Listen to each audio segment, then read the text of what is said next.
The World This Week. Politics. Donald Trump gave his State of the Union speech to Congress. At 1 hour and 48 minutes, it was the longest ever. The president claimed he was responsible for a golden age in America, though his poll ratings suggest otherwise, with voters expressing deep concern about the cost of living.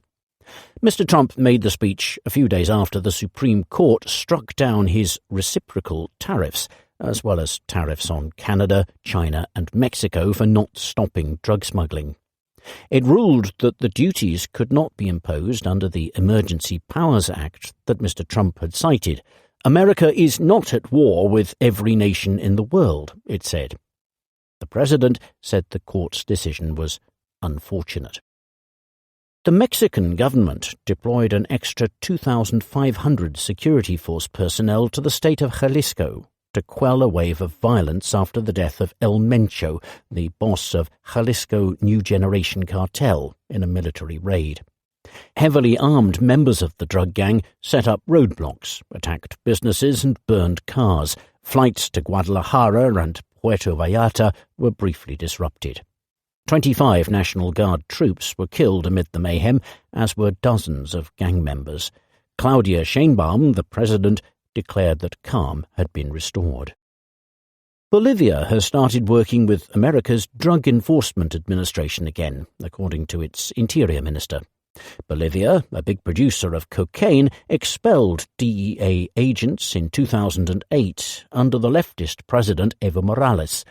America's relationship with Bolivia has warmed considerably since its new centrist president, Rodrigo Paz, came to power last November. Cuba opened fire on a speedboat that was approaching its northern shore, killing 4 of the 10 occupants. It arrested the other 6. The authorities said all 10 were Cuban nationals who lived in the United States and were attempting a terrorist infiltration when they were intercepted. America said it would conduct its own investigation of the incident, which comes amid renewed tension with Cuba. European leaders, including Ursula von der Leyen, the President of the European Commission, gathered in Kiev to mark the 4th anniversary of Russia's invasion of Ukraine. Mark Rutte, the Secretary-General of NATO, called for more aid to help the Ukrainian war effort, but Hungary is now threatening to block a €90 billion, that's $106 billion, loan in a dispute with Ukraine over an oil pipeline from Russia. Meanwhile, Britain imposed nearly 300 new sanctions on Russian firms and individuals, including Transneft, a pipeline operator responsible for transporting more than 80% of Russian oil exports. Russian media reported that an investigation had been opened into Telegram, a global social networking platform with 1 billion users, for abetting Ukrainian and Western intelligence. Pavel Durov, Telegram's founder, said Russia had opened a criminal case against him for aiding terrorism. He said officials were trying to suppress free speech, a sad spectacle of a state afraid of its own people. Russian media described him as a tool of NATO.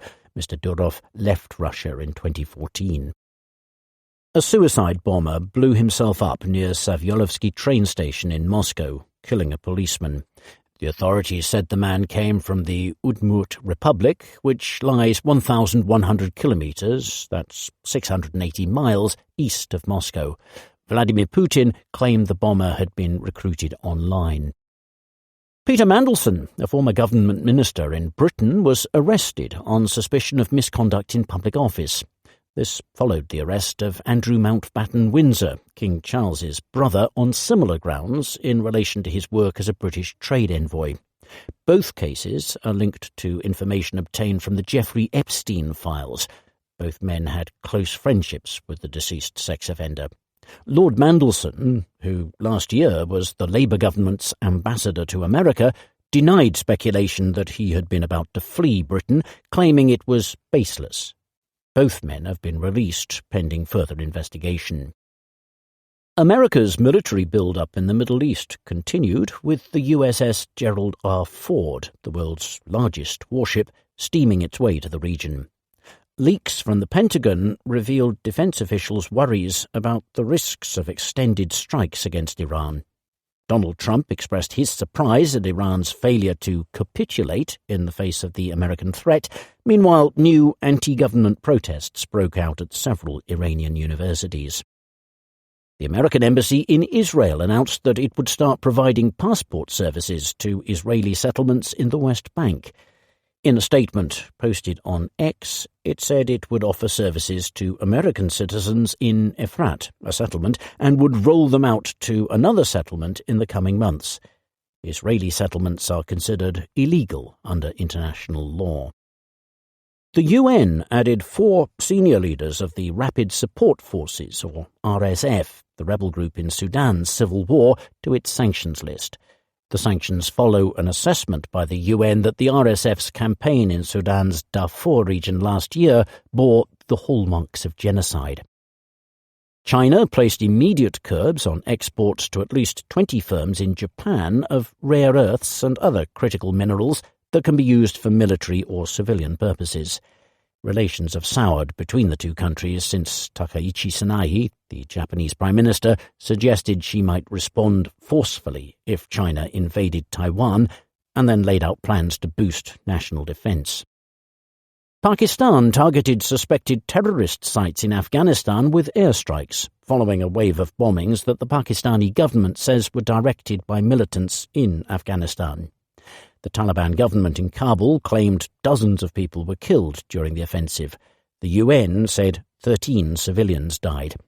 After the air raids, gunmen killed 7 people in Kohat in northwest Pakistan, and a suicide bomber killed 2 police officials in Punjab province. The Pakistani Taliban claimed responsibility for both attacks. India's Prime Minister, Narendra Modi, visited Israel, where he met his counterpart, Benjamin Netanyahu, and gave a speech to the Knesset. The leaders discussed strengthening security and trade ties between the two countries. Ahead of the visit, Mr. Netanyahu said India was part of a hexagon of alliances that stand together against the radical Axis and are committed to stability and progress. The World This Week. Business. Donald Trump's new 10% global tariff came into force. The president imposed the levy under a statute from 1974 after the Supreme Court struck down his previous tariffs. In its decision, the court did not say whether refunds should be issued for tariffs collected under the disallowed policy. That will be left to lower courts.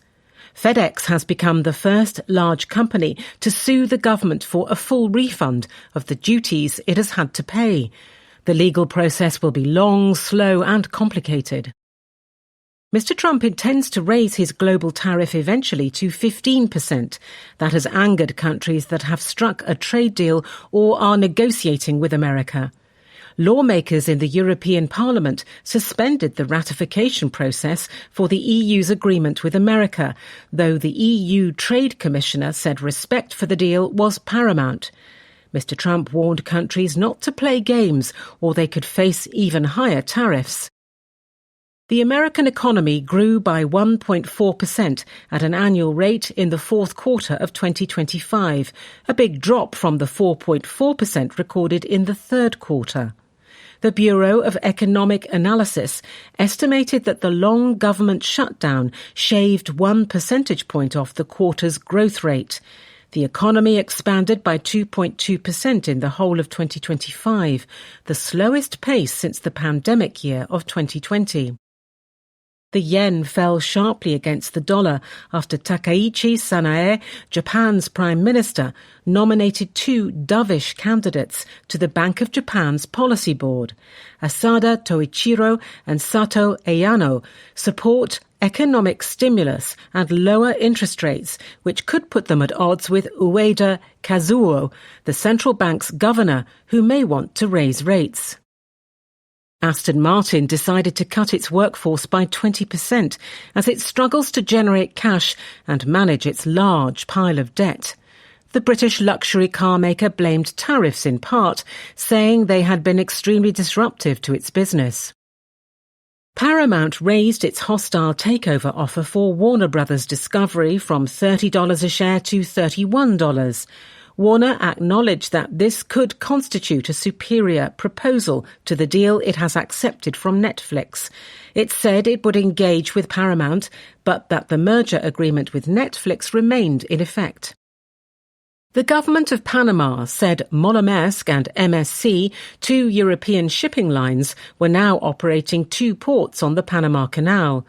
In January, the country's Supreme Court annulled the contract of C.K. Hutchison, a Hong Kong conglomerate, to run the facilities. The Panamanian president said C.K. Hutchison had established an autonomous territory at the vital waterway during its decades-long operations. The company described the takeover as unlawful. Aliko Dangote, Africa's richest man, said he would list his oil refinery in Lagos on the Nigerian Stock Exchange in the coming months, with the minority stake currently owned by the state oil company up for grabs. The listing of the refinery, which is valued at some $20 billion, may help spur interest in the country's stock market. IBM's share price recorded its biggest one-day loss since 2000 after Anthropic announced that its AI coding tool could now update an old programming language that is run on IBM's mainframe computers. Modernizing the system once required armies of consultants spending years mapping workflows, boasted Anthropic. AI changes this. IBM's share price was not the only one to come under pressure as a fresh sell-off hit the stocks of software firms. A blog post by Citrini Research, a platform for equity research, bore some of the blame.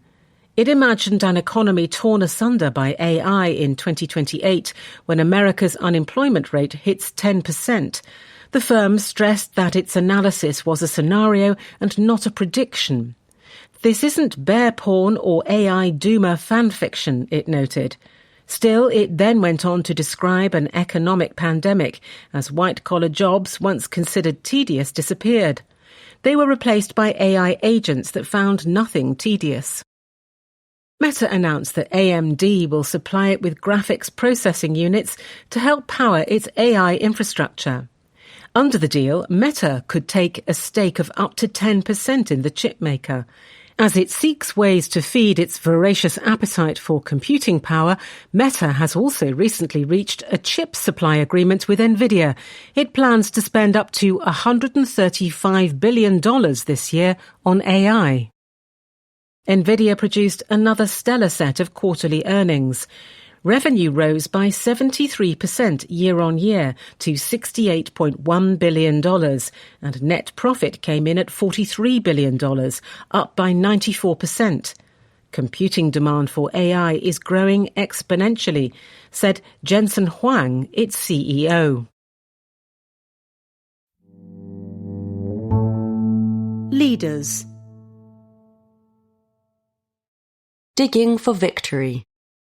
America is racing to break China's chokehold on critical minerals. In 1973, a club of Arab petrostates held the world to ransom by halting crude oil exports to countries they accused of supporting Israel. Petrol prices soared. Western economies buckled. Today, the danger is that China will use its grip on other natural resources to achieve its aims, such as seizing Taiwan. It has already shown its power by choking off exports of rare earth metals last year. That is why America is staging its biggest intervention in commodity markets in decades. The battleground is the supply of critical metals, a group of minerals vital to making military, electrical and computing infrastructure, everything modern economies need to be safe, high-tech and green. China supplies most of these. It mines about 80% of the world's tungsten, for instance, and refines 99% of its gallium. This is spurring America into an all-out campaign to diversify its sourcing of 60 minerals. It has pledged billions of dollars to dozens of mining projects at home and abroad, floated plans to create price floors and trade blocks, and announced a vast stockpile to cover months of national needs. The risk now is that America depends too much on its scattershot efforts, and that, in seeking control, it breaks the flexible and resilient system of market incentives that ensures the smooth functioning of the global economy. China's grip on critical minerals has exposed the West's most serious strategic weakness in many years. Last April, during its trade war with America, China restricted exports of 7 crucial rare earths. It targeted another 5 in October. Nearly a third of Pentagon procurement programs faced the risk of shortages, as did industries from car making to renewable energy. The prospect of large-scale disruption prodded President Donald Trump into a trade truce with Xi Jinping, as well as a relaxation of American controls on some technology exports. Yet Mr. Xi can deploy the weapon again whenever he chooses. Meanwhile, exports of rare earths for dual-use applications, the expanding grey zone between military and civilian uses, remain largely barred, sapping Western efforts to rearm. It would be nice to say that the best defence against China's tactics is to double down on global markets. They certainly have a part to play. The oil crises of the 1970s boosted the development of commodity trading, in which prices for key materials are set on exchanges by millions of buyers and sellers entering 40 million derivatives contracts daily. Time and again, hit by wars, industrial strikes and natural disasters, markets have handled shocks better than government planners ever could. However, America is right. China's dominance over critical minerals means that continuing to place full faith in the invisible hand would be naive and unsafe. China has spent decades building control over minerals, bankrolling projects at home and acquiring assets abroad. Its producers have consolidated into behemoths that the state can control and which have the market power to deter would-be competitors by flooding global markets, even if that means taking temporary losses. America's task, therefore, is to strike a balance. On the one hand, it needs to insure against the risk that China cuts off exports again, and to deter it from doing so by raising the cost of further restrictions. On the other, it needs to nurture markets.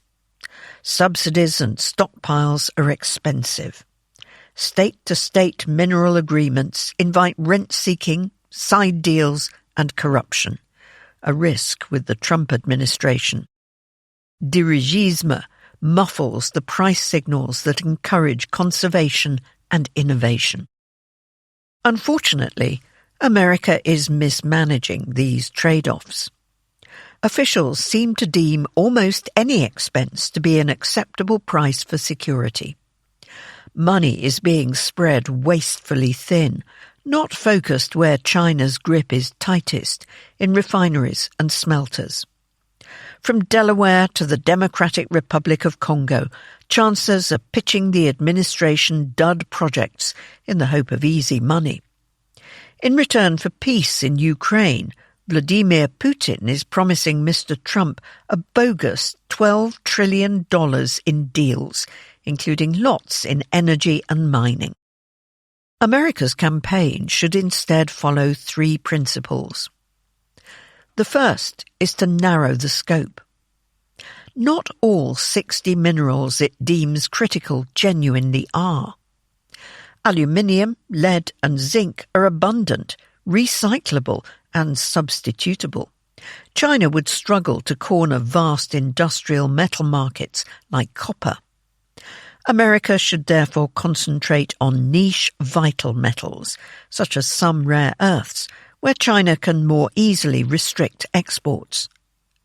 Priority should go to critical industries, defence and perhaps healthcare, leaving car makers to fend for themselves. America should focus on projects near completion. Even keeping a small share of supply out of China's control can break its chokehold, because Mr. Xi will know that America has alternatives. A second principle is to use all the tools at hand. America's targeted stockpiles can cover immediate needs in a crisis, and its purchase contracts at pre-agreed prices can attract private investors and get projects off the ground. But it must also attend to refining and processing.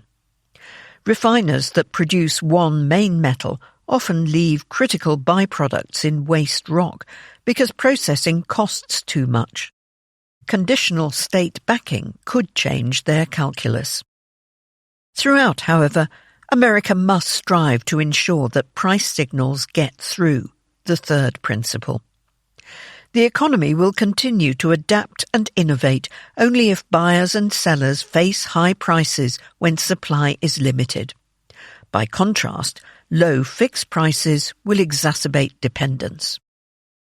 For the Trump administration, national security means America first.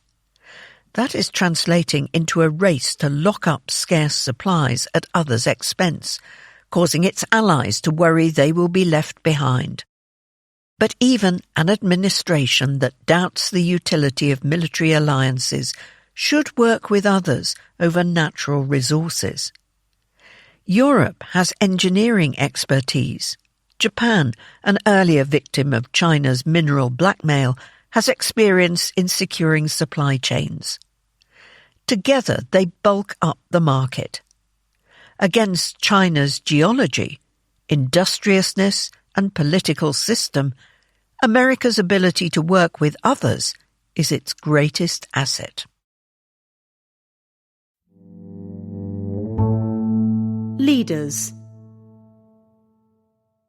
Going to war with Iran. Ready, aims, fire? Starting a war with Iran without a clear objective would be recklessly dangerous. Earning a name for issuing empty threats can be devastating. Ask Barack Obama. 13 years ago, a dictator in the Middle East defied a warning from America's then president not to cross a red line by using chemical weapons against his own people. The world held its breath, asking itself when Mr. Obama would punish or even topple the tyrant for his war crime. Instead, Mr. Obama did nothing. Syria's vile ruler held on for over a decade. 500,000 people died. For many, from that moment, the president's credibility was shot. Today, another murderous regime in the Middle East has been rabidly killing its own people. Iran's rulers massacred perhaps 20,000 demonstrators in January. President Donald Trump said at the time that he would ride to the protesters' rescue, promising that help is on the way and urging them to remain on the streets. Since then, Mr. Trump has sworn to topple Iran's regime. In his State of the Union address this week, he vowed to block any resurgence of Iran's sinister nuclear program. Has Mr. Trump thereby set his own red line in the Middle East? You might suppose not. No politician today is less bound by his own bombastic outbursts and contradictions. Had the president merely shunned Iran, few would have held him to account for his noisy pledges. Yet few people are more likely to take Mr. Obama as a cautionary tale than the present occupant of the White House. More importantly, Mr. Trump has done a lot more than talk. To give his words extra credibility, he has sent an armada towards Iran's shores. The Middle East now hosts the largest concentration of American military firepower since 2003. A second aircraft carrier, the USS Gerald R. Ford, has just sailed in. Jets, bombers, and other airborne forces have assembled. Allies are on alert. By preparing the means to punish the regime of Ayatollah Ali Khamenei, Mr. Trump is bringing this crisis to a head. This is both a moment of jeopardy and a test of his credibility. A further reason to expect military action is that the president may be getting a taste for it. Last June, he ordered bombers from Missouri to help Israel's Air Force in a 12-day war to obliterate Iran's nuclear program. In January, he again rolled the dice on a high-risk operation, sending special forces to Caracas to seize Venezuela's dictator, Nicolas Maduro. Mr. Trump would prefer to win without firing a shot, but Iran's rulers have a say too, and they look defiant. They may judge that they can play for time at nuclear talks with America, or agree to a deal only to stall over the details. Mr. Khamenei may be prepared to put his country through an air war. Perhaps the 86-year-old is ready to be a martyr. More probably, he bets he will live, even if many others die. Iran's rulers seem united, and few, even among the Americans, seem to bank on missiles alone toppling them. The regime may be expecting to emerge stronger from any conflict simply by surviving. If that is Iran's calculation, Mr. Trump has put himself in a bind. Launching an attack without a clear goal is exactly the sort of misstep he has long derided. Too many small and short wars turn out to be big and long. Iran has drones and ballistic missiles. Its leaders say they are readier than ever to use them against America and its allies. Imagine if a strike kills many American troops. China or Russia would be thrilled to see America bogged down yet again in the Middle East. Mr. Trump may yet set out a war aim that could win support from the public and Congress, but until he does, he would do better to keep talking with his fleet standing by rather than start a war, even if holding fire looks like backing down.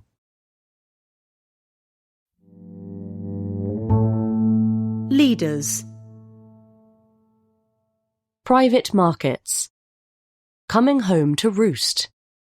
Investors must demand far more transparency from private markets firms.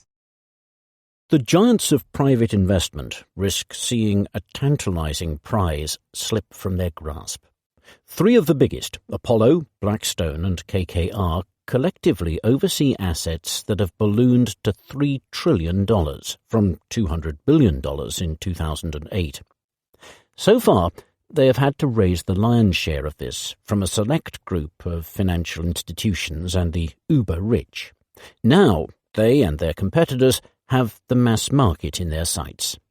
They have launched a wave of funds designed to entice retail savers to invest in unlisted assets such as private equity, property and private debt. Their whole endeavour may now be under threat. On February 18th, Blue Owl, a little-known firm, halted planned withdrawals from one of its retail funds.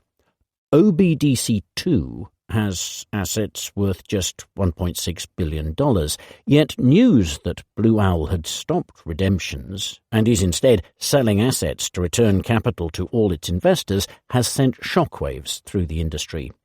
Share prices fell in much bigger listed private investment managers. Half a dozen of them have lost a combined $100 billion in market value since the start of the year. That is because Blue Owl turned out to be a coal mine canary. OBDC2 has cast doubt on the model that such firms had hoped would democratize private investment and win them new revenue streams. Private investment firms and their backers must now urgently work out what went wrong. Light regulation has let their markets boom for the better part of 2 decades. They cannot expect this to continue if they sell products to retail investors and do not honour their promises. At stake are not just the revenues of a few asset managers. Access to private markets promises retail investors a way to share in big potential returns. The vast majority of the world's assets are unlisted, including many of the most exciting businesses. Putting retail investors' savings to work in private markets would also be a boon for the wider economy. Companies developing artificial intelligence are ravenous for capital, and Blue Owl's funds are important lenders to them. In America in particular, such firms' prospects will increasingly determine both the rate of growth and how well the country competes with China. OBDC2 aspired to solve a long-standing problem with retail investments in private markets. Directing savings towards private assets is difficult because they are illiquid. This makes regulators wary and puts off investors who like being able to buy or sell at the drop of a hat if they need cash for an emergency, say. OBDC2 used a model popularized by Blackstone's real estate income trust launched in 2017, which offers limited liquidity. Investors can ask to cash out each month or quarter, but the fund agrees to process total redemptions worth up to only 5% of its net asset value each quarter. Should requests exceed that figure, it caps the total at 5% and grants them pro rata.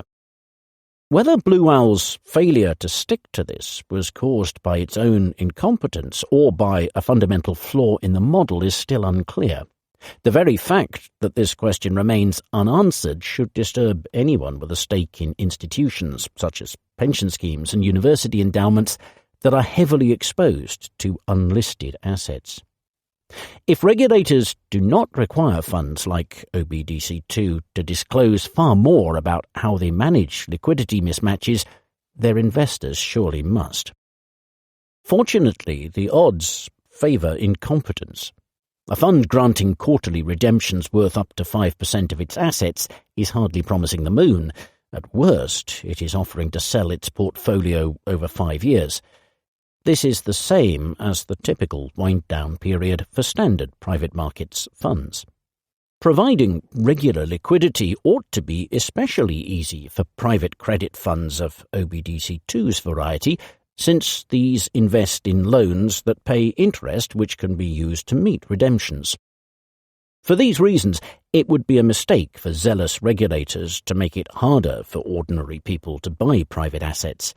It is, in truth, suspicious that private investment giants are racing to sell to the mass market just when deals between them have slowed, but amateur investors are capable of scepticism.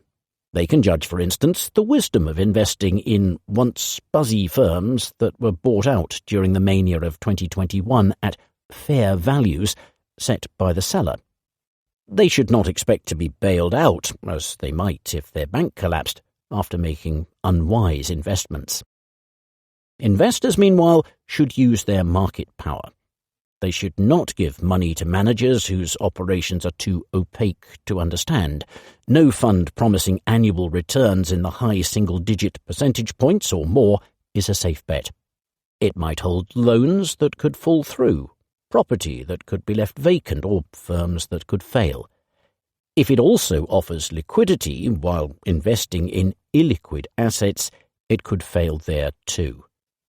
Responsible asset managers should help clients scrutinize these risks. If they do not, their golden opportunity may slip away.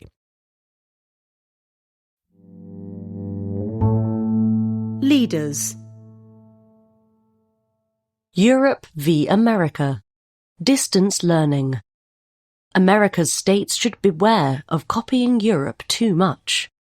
European economists spend a lot of time looking enviously across the Atlantic. Despite tariff chaos and a collapse in immigration at the last count, America's GDP per head was growing by 1.8% a year. The figure for the euro area was just 1%. Compared with America, Europe lacks a unified market for products and especially services, as well as cheap energy, low taxes, and the flexibility to hire and fire workers easily. Technocrats know it. By our tally, Mario Draghi's landmark report on Europe's low growth draws unfavourable comparisons with America more than 70 times. If only America's states were equally attuned to the sources of their advantage. As we report this week, their economic policy is moving in a strikingly European direction, even as the Trump administration deregulates at a federal level. Not everything they are doing is bad, but they must beware of following Europe down a path of fragmentation and interventionism. One way in which the states are turning European is in their approach to new technologies and markets. Whereas Congress has yet to pass any comprehensive laws on artificial intelligence, legislators in 5 states have passed their own conflicting laws and 16 more are on the job. Cars can drive themselves in 8 states, including North Dakota and North Carolina, but they must not cross into their southern namesakes. As America's Department of Justice waves through contentious mergers, like that between Hewlett-Packard Enterprise and Juniper Networks, 2 corporate computing giants, even the enforcement of antitrust law is fragmenting across state lines. State attorneys general, led by California's, are investigating the deal. Some states are resisting deregulation of consumer finance and gambling. At the same time, many states are building European-style welfare states financed by taxes. Take paid maternity or paternity leave, a benefit which Europeans are shocked that Americans lack.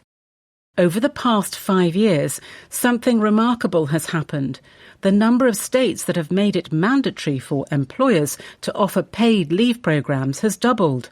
Some 114 million Americans, around a third, live in states that now guarantee at least 12 weeks of paid family leave. In many places, up to 24 weeks is available for new mothers. These schemes are often lavish, replacing almost all foregone income.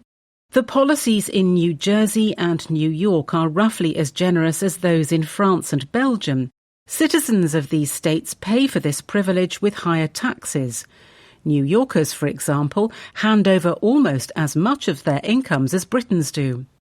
Some of this experimentation is welcome. The states have long acted as policy laboratories. Americans are mobile and will leave failing places, acting as a brake on bad economic policy. Some of America's advantages, such as the English language and the concentration of talent in Silicon Valley, are entrenched. And there are things America could learn from Europe. Economies like Denmark's managed to combine European-style support for families and workers with dynamic labour markets and high living standards, albeit at the cost of high taxes. Maternity leave is obviously not a threat to capitalism. California has offered it since 2004 and still managed to become the home of the AI revolution. Yet in other respects, America is in danger of emulating the model of a continent that has struggled to shake its reputation as an economic laggard. The threat is particularly acute with regulation. A divergence in rules and codes for businesses would undermine the power of America's single market. The promise of being able to make sales easily to nearly 350 million consumers is a powerful incentive to innovate. Regulatory fragmentation is hard to remedy. Though businesses, like individuals, can vote with their feet, they still want to be able to sell their software tools and vehicles across the country. America's federal and state politicians alike tend to take their country's advantages for granted. Fortunately, as the experience with tariffs and immigration shows, America's dynamism is so great that it can afford to make mistakes. Yet even as Europe eyes its growth enviously, America would be better off if it also gazed sceptically back. Leaders. Airport expansion. Grounded growth. Heathrow's new runway looks likely to become another grand infrastructure fiasco. In January 2025, Britain's Labour government threw its weight behind plans for a third runway at Heathrow Airport. This was meant to signal its commitment to growth. But announcing grand infrastructure ambitions is easy. Turning them into reality is hard. Since then, the project to expand Europe's busiest airport has tripped one warning light after another. The main cause for alarm is the growing cost. Heathrow is already the second most expensive big airport in the world for passengers after Auckland. Heathrow Airport Limited, or HAL, its operator, has presented plans to expand and modernise the airport at a privately funded cost of £49 billion, or $66 billion. That is nearly twice the price of Dubai's plan to build 4 more runways at its new hub.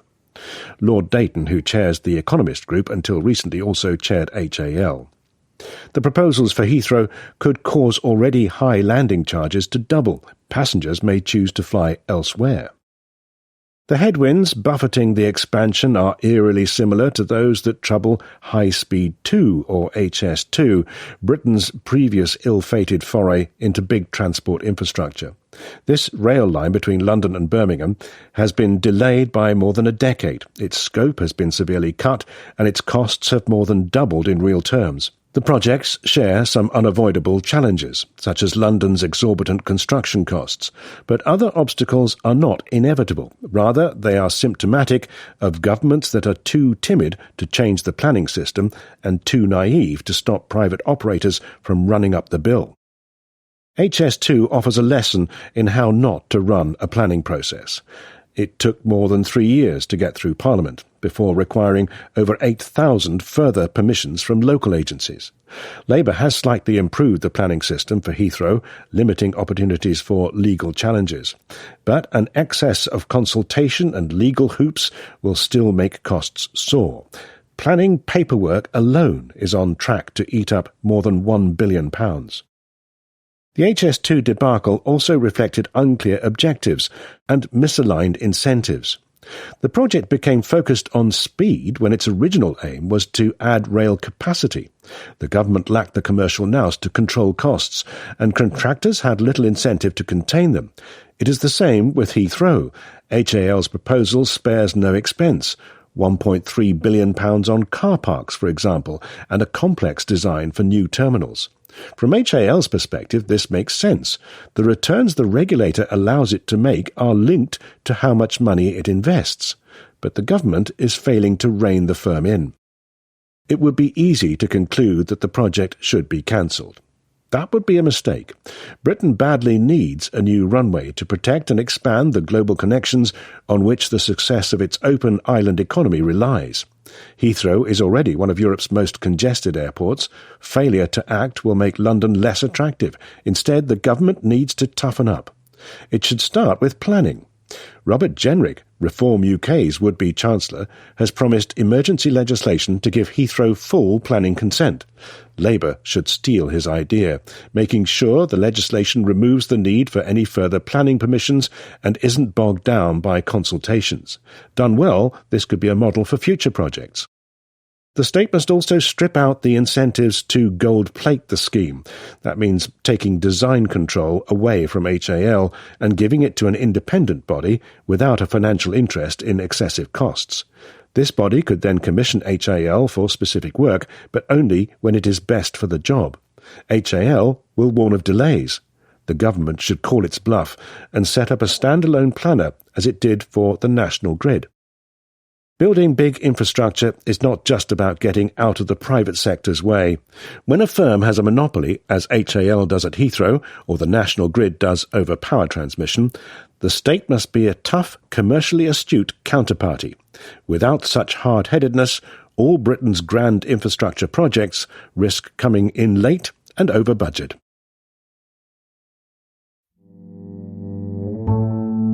Letters. On teenagers and social media, Thailand's economy, concerts in China, British cuisine, and The Simpsons.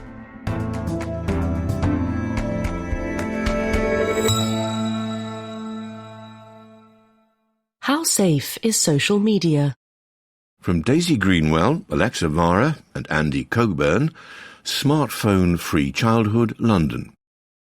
Your arguments in favour of allowing under-16s to continue using social media treated the case for a ban with a breeziness that sits uneasily with the scale of the issue. Article Let Them Scroll, February 14th. You acknowledge the growing evidence that social media harm at least some children, while noting that the evidence is mixed.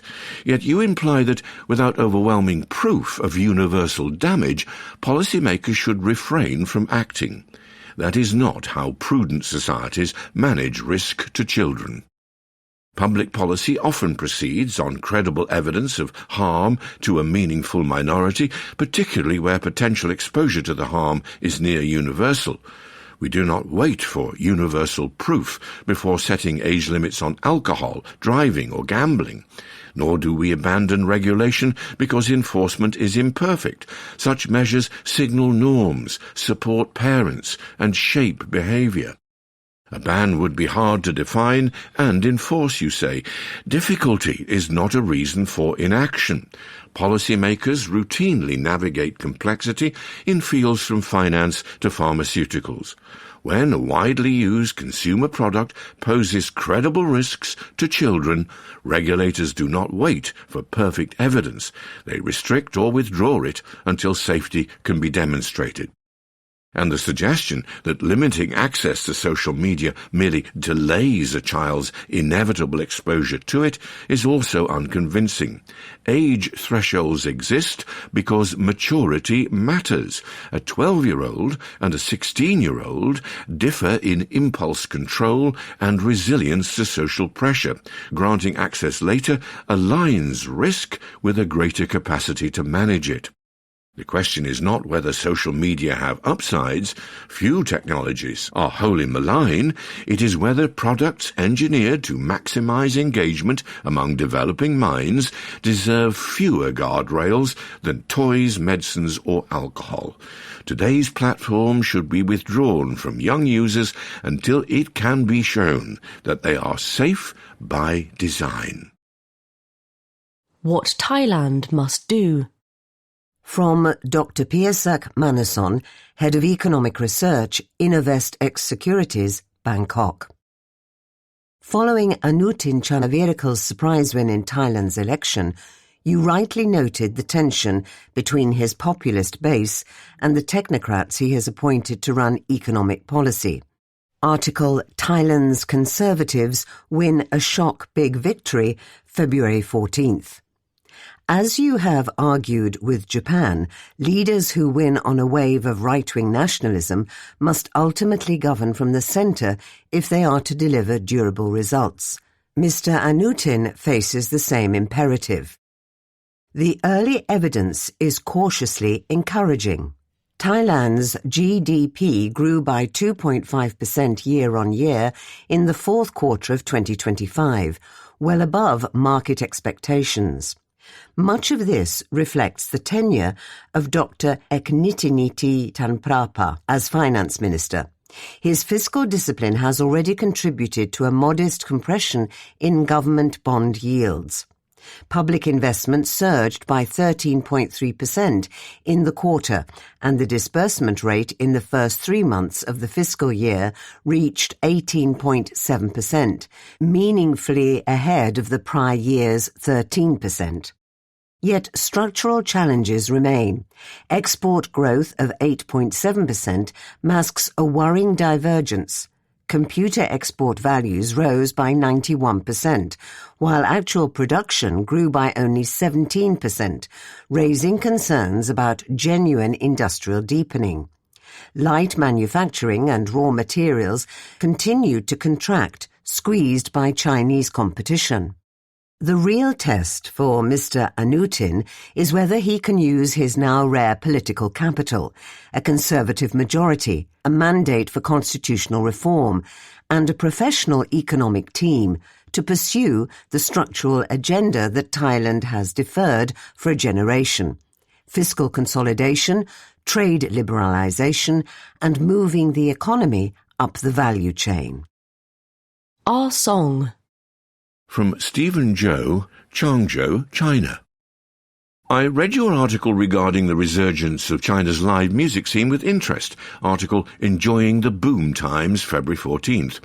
You noted that more than 133,000 visitors stayed overnight in the city of Juji because of fans rocking out to indie bands at the Shishu Music Festival. The festival was indeed a draw, but another crowd puller that accounted for the surge was the series of concerts by Wang Li Hum, a superstar in Mando Pop or Mandarin Pop, held in Juji around the same time. This distinction does not undermine your conclusion that the concerts economy is booming, rather it amplifies it. The boom is not limited to the growing indie scene, but is also powered by the massive mobilizing power of established pop icons. Both forces are working in tandem to revitalize local tourism. Food, glorious food. From Abby Hines Lloyd, London. I have always found it fascinating how public perceptions of Britain influenced investors' views of the economy. Article A Manufactured Panic, January 31st. Perhaps if Britons were more optimistic, the world would start to see us similarly. A good starting point would be George Orwell, who wrote In Defence of English Cooking in 1945. A hard sell, you might think, but its pages were devoted to countering unfair inaccuracies about Britain's culinary reputation.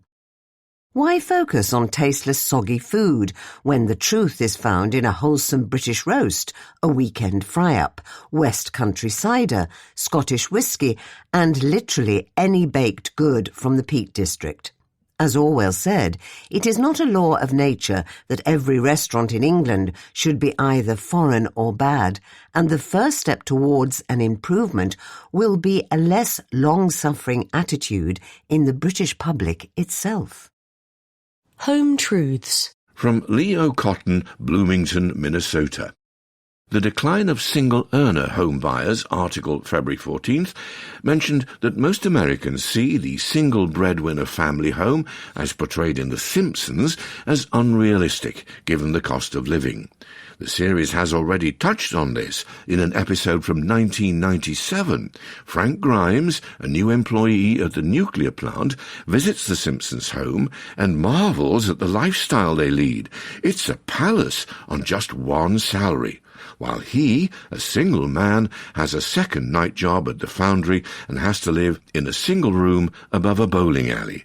When asked how he can afford it, Homer replies, "I don't know.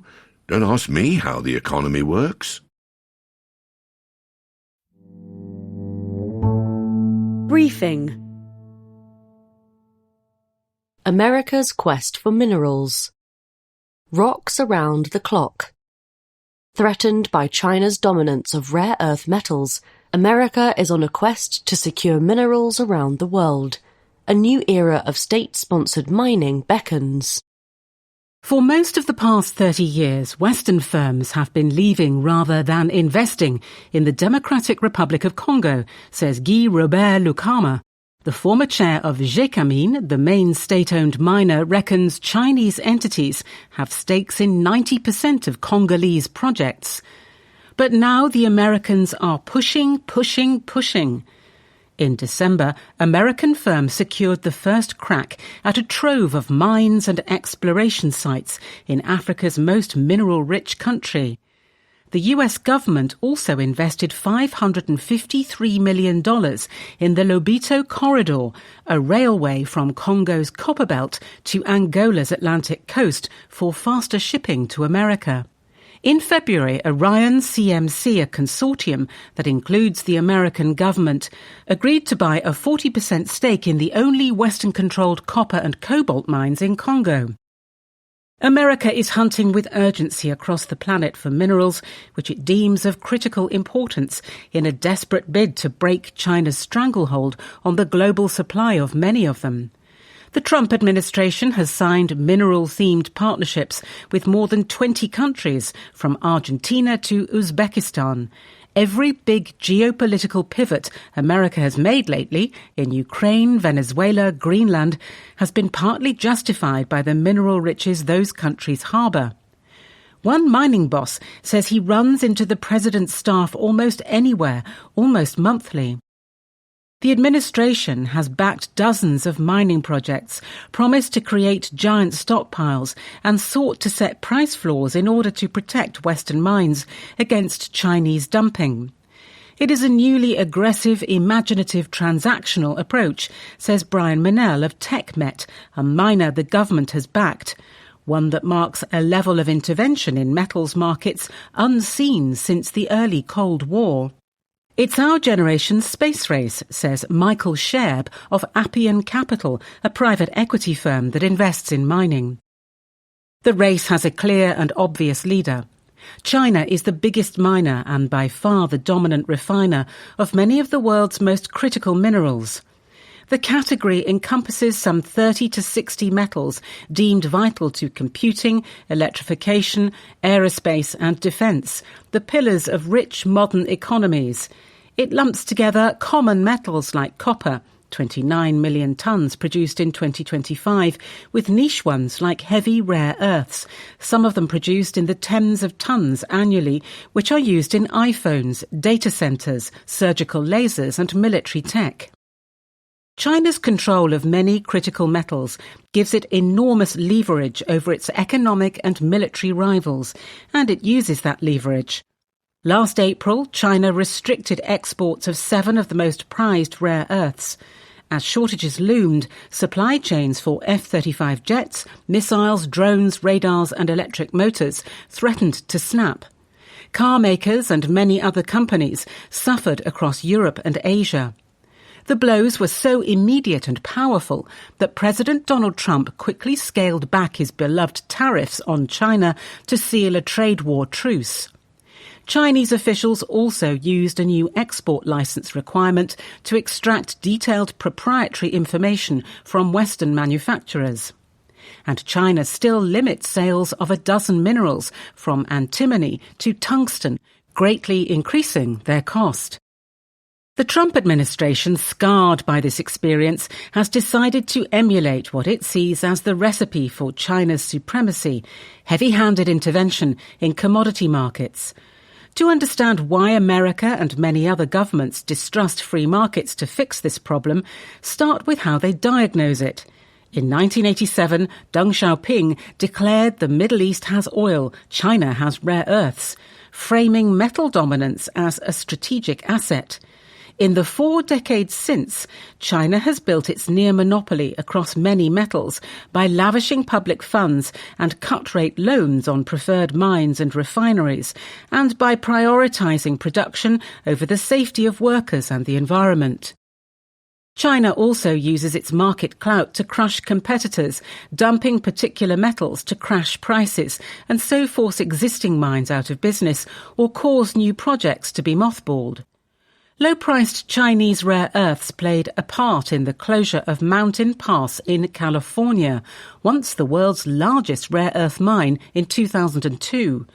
A toxic spill cleanup and new, tougher environmental regulations compounded its competitive disadvantages.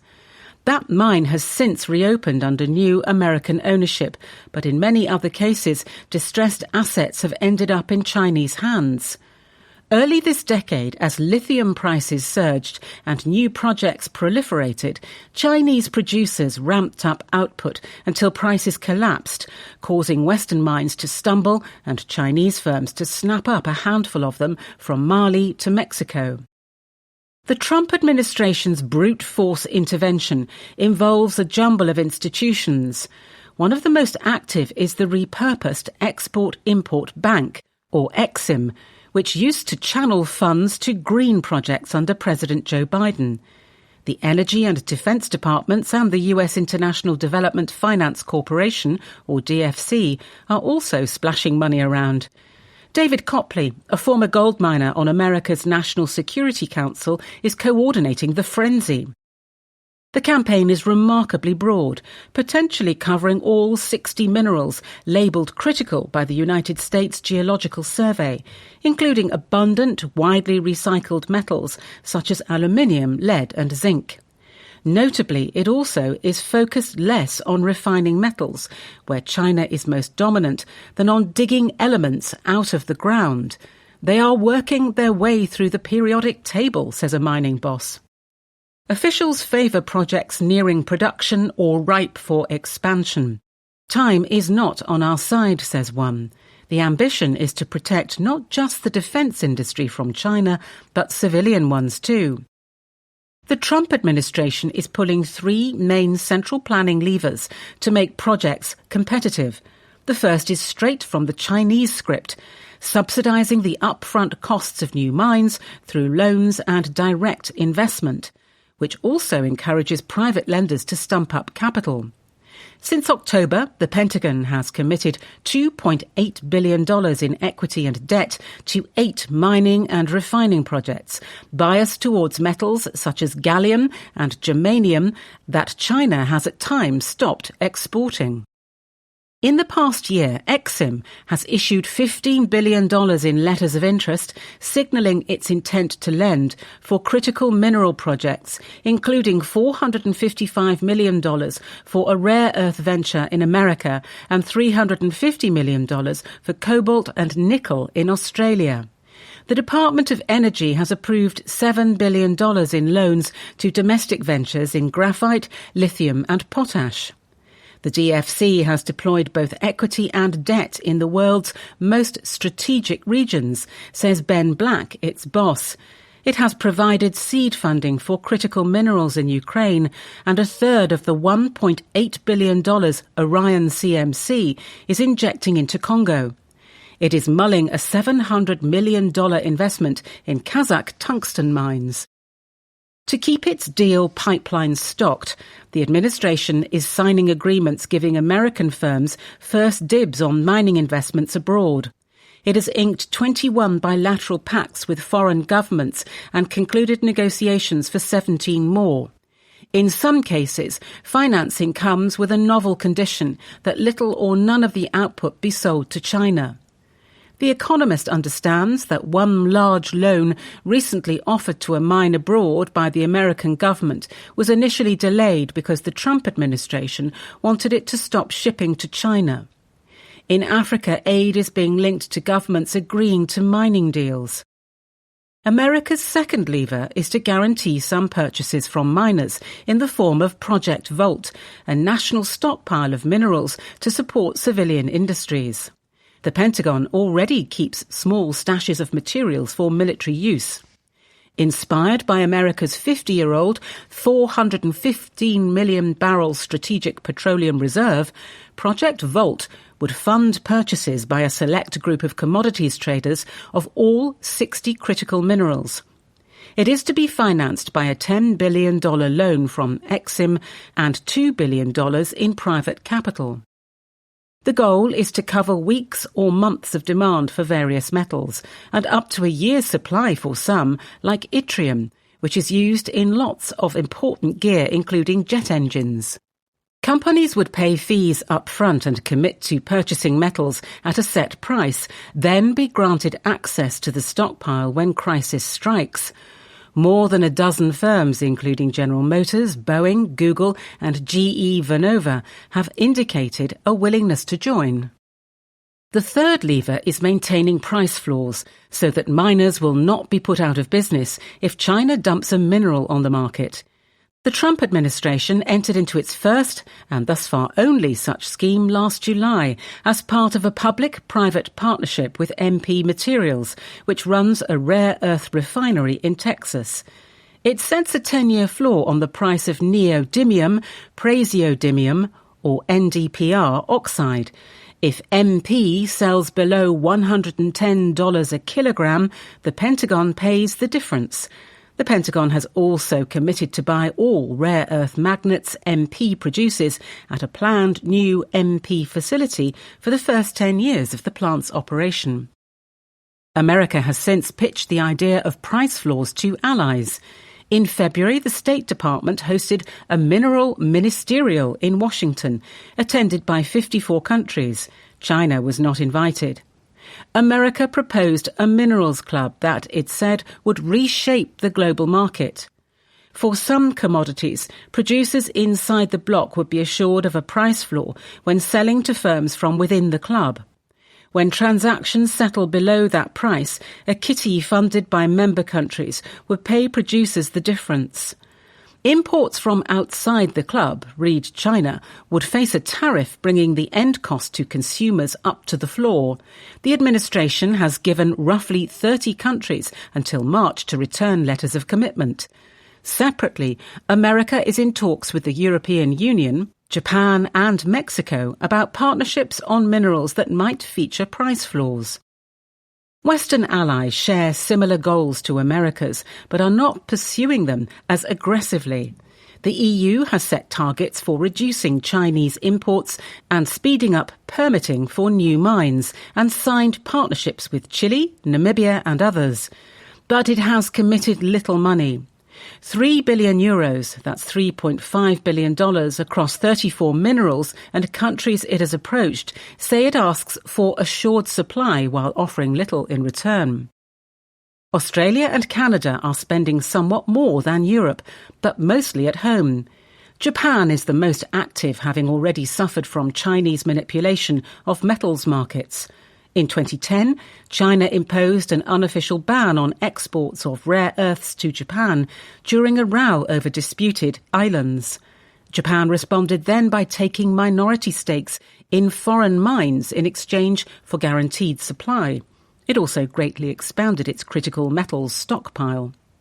Executives at JOGMEC, its resource security agency, say it is now aggressively investing even more and taking much more risk. But they are not keen on price floors, arguing that free markets are in the long run a necessary condition for success.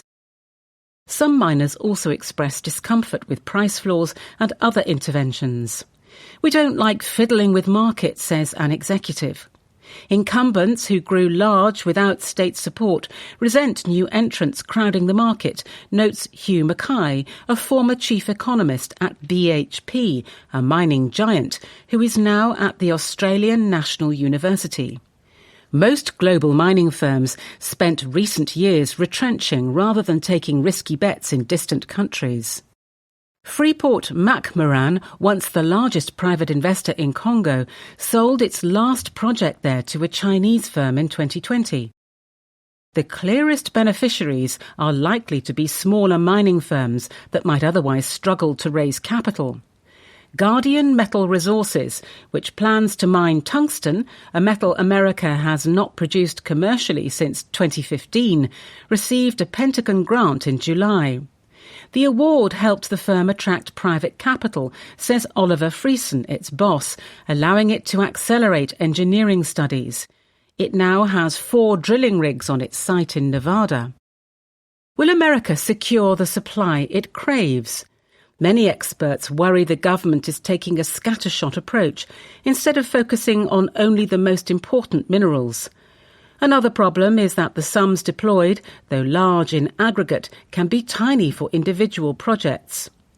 Most Exim checks are for millions or tens of millions of dollars, a rounding error for mines that can cost billions to develop. A bigger risk is spending heavily for meagre results. The world is not short of critical mineral projects. Very few are likely to be profitable. Opportunities for corruption are rife, with an administration known for cronyism spreading largesse in an industry known for attracting cowboys and charlatans. A State Department official notes a rise in non-American firms registered in Delaware, which requires minimal disclosure, pitching mining projects. There is scepticism among some in Congo that Virtus Minerals, a firm led by former soldiers and intelligence officers that agreed to buy a distressed Congolese mine in February, is equipped to run it.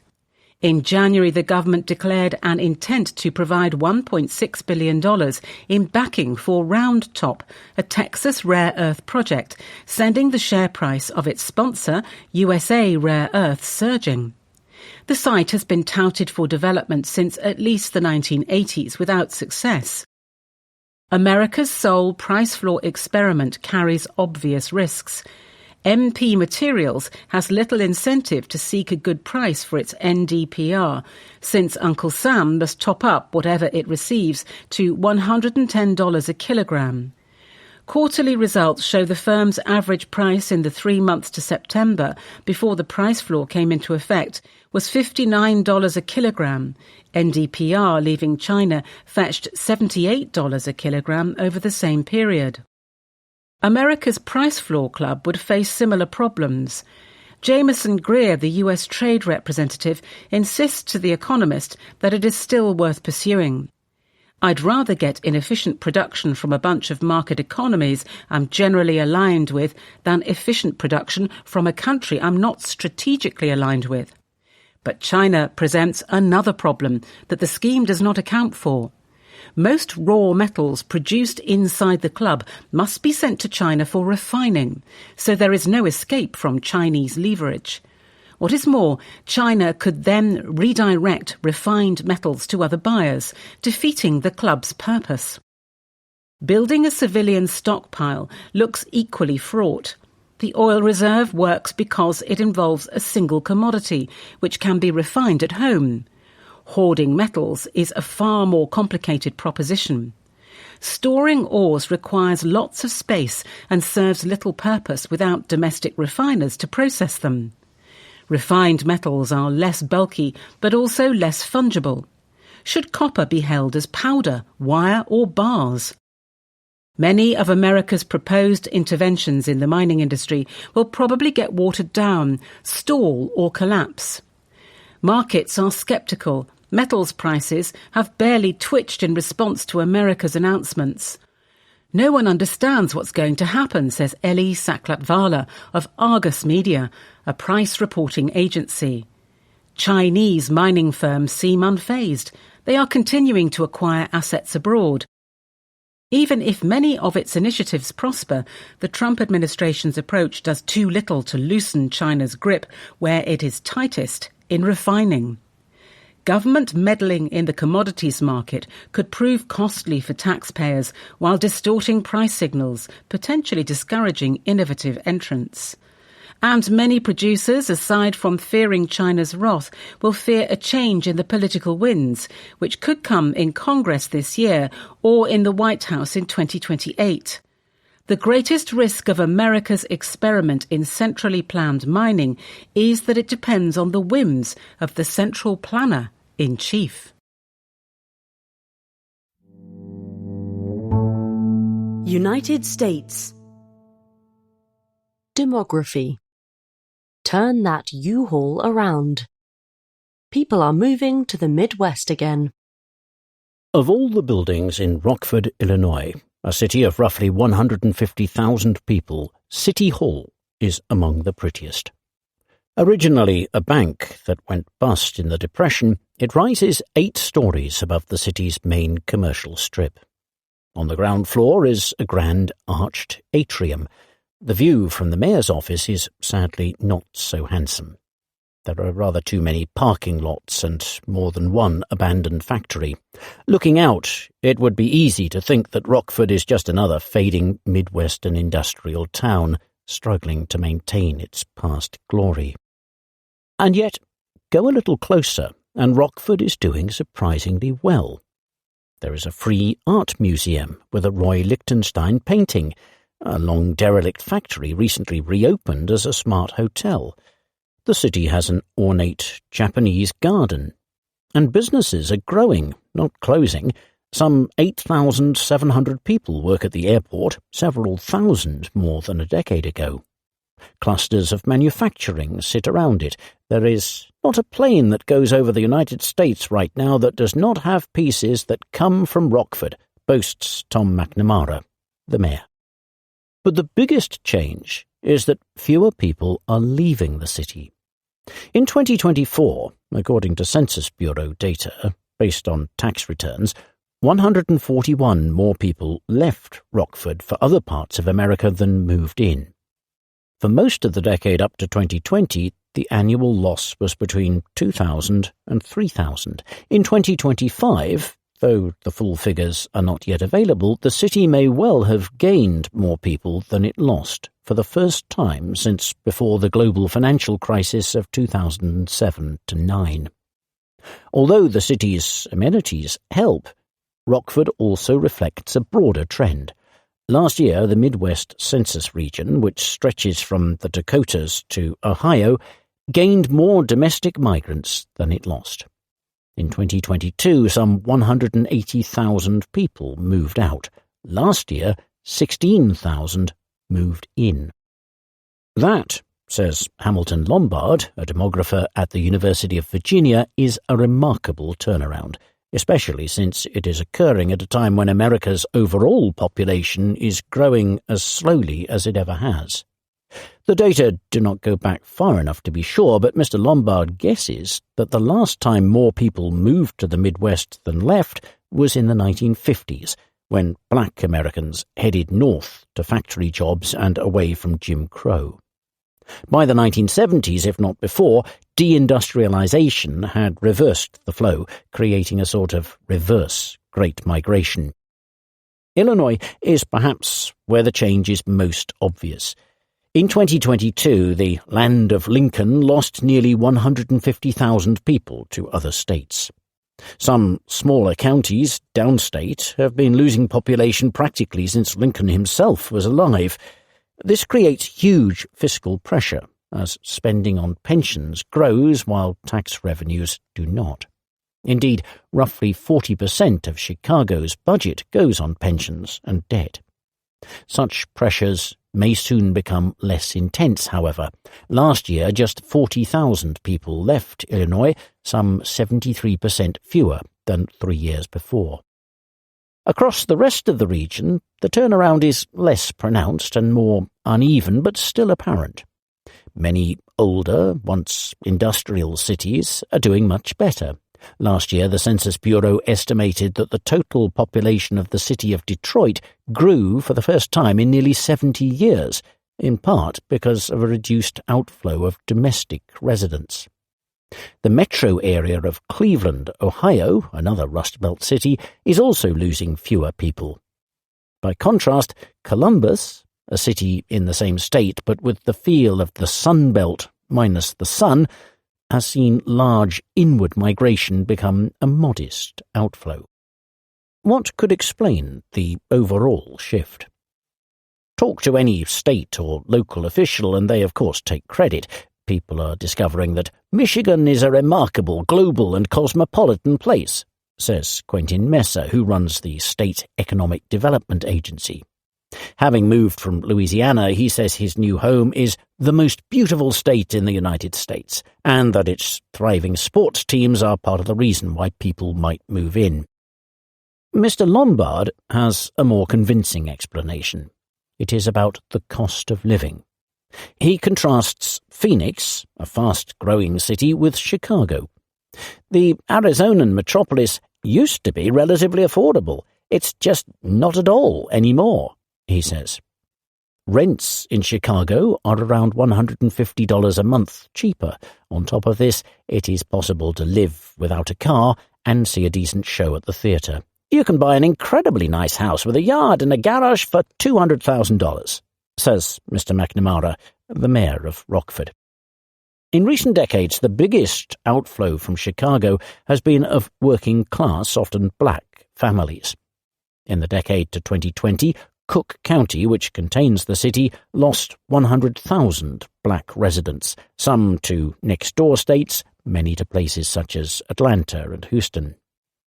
Now, the South is no longer as cheap and its pay is no longer much higher. In the Midwest, the decades-long decline in manufacturing jobs has slowed, and until recently wages in the sector were rising quickly. It is too early to say if the great migration flip will be sustained. The winters are still bleak and southern sun will remain a lure. Manufacturing employment is once again struggling, in part because of Donald Trump's tariffs. The bigger problem, though, is that even if fewer people leave the Midwest for elsewhere in America, the Trump administration has cut off the largest supply of new workers, international migration. In January, the Congressional Budget Office reduced its forecast of how much the American population will grow over the next decade from 15 million people to 8 million because of lower migration and birth rates. For the first time in decades, the immigrant population is probably falling, countering any small domestic gains. With the total population flattening, for any one region to grow, somewhere else must shrink. United States. SCOTUS and POTUS. The Trump court? Not quite. The tariffs ruling reveals justices split over doctrine, not Donald Trump. A president's most lasting mark is the justices he appoints to the Supreme Court. But as Donald Trump learned anew on February 20th, when two of his appointees voted to nullify sweeping tariffs he imposed last spring, presidents have no control over their nominees once they are confirmed. Mr. Trump heaped insults on Justices Amy Coney Barrett and Neil Gorsuch, jurists he tapped in 2020 and 2017 for voting the wrong way in Learning Resources versus Trump. Their judgments were an embarrassment to their families, he said. But Justice Brett Kavanaugh, Mr. Trump's pick in 2018, who voted to save the tariffs, received presidential kudos for his genius. Mr. Trump may divide the court into teammates and rivals, but the justices' focus is elsewhere. They are engaged in internecine struggles over rarefied questions of statutory interpretation, disagreements that transcend ideology and the current political moment. Chief Justice John Roberts' majority opinion that the International Emergency Economic Powers Act does not give presidents the authority to impose tariffs was a brisk 21 pages. But 5 more opinions, 2 dissenting, 3 concurring, ballooned the ruling to 170 pages and led to a 107-day wait between oral argument and decision day. Learning Resources represents a striking counterpoint to the conventional view of today's Supreme Court as Mr. Trump's reliable ally. To be sure, the Conservative supermajority smoothed his return to the White House and has blessed many aspects of his agenda. In 2024, Trump versus Anderson repelled a challenge to his candidacy, and Trump versus United States handed him an umbrella of immunity against criminal prosecution. In 2025, the justices gave him nearly 24 interim victories, letting him gut the Department of Education, bar transgender soldiers, and lift immigration protections for nearly 1 million people. Yet the court pushed back last April when the administration whisked purported gang members to El Salvador without due process, and in December after it tried to mobilize the National Guard in Chicago. The emphatic setback in Learning Resources, the first full-dress merits case involving a policy of Mr. Trump's second term, shows a court that has red lines. Mr. Trump's bid to sack Lisa Cook from the Federal Reserve's board and to cull the Constitution's birthright citizenship guarantee are 2 more battles he will probably lose. The fight in Learning Resources turned not on the wisdom of Mr. Trump's retaliatory tariffs, but on the major questions doctrine, a principle that stops the executive branch from undertaking moves of vast significance without clear authorization from Congress. The 6 Conservatives used the tool during Joe Biden's presidency to throttle plans to cancel student debt, clean up power plants, and protect renters from eviction.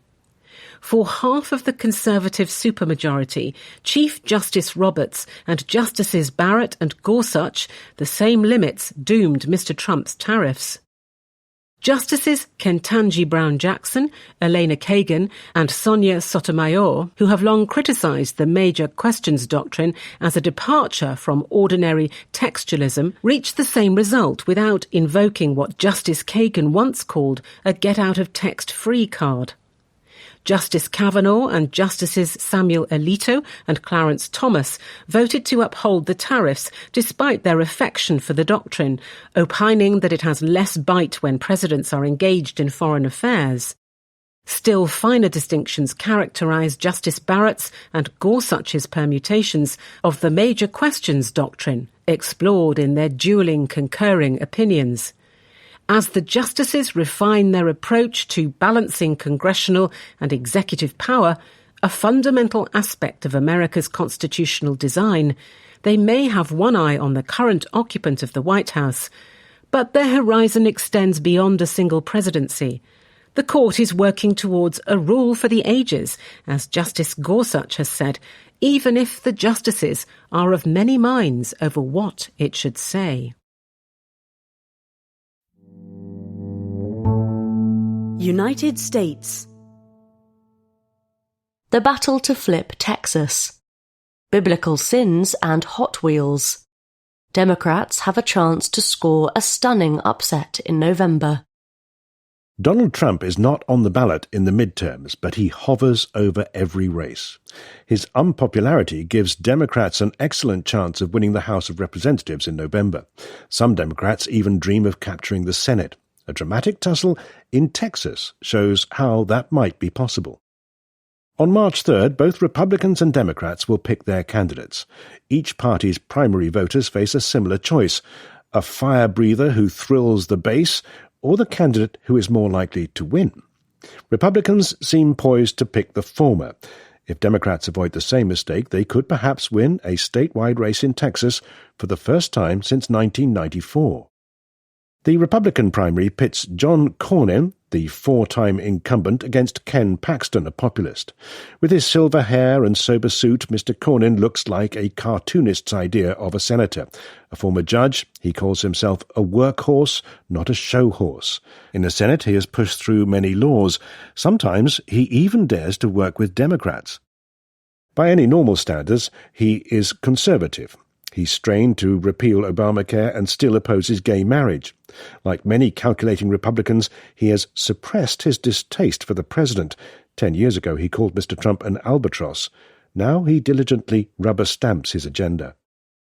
But MAGA true believers are rallying around Mr. Paxton, who strikes them as more authentically Trumpy.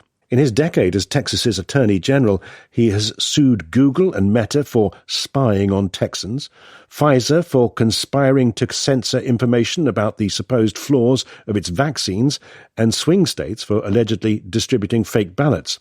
He boasts about suing Joe Biden 107 times.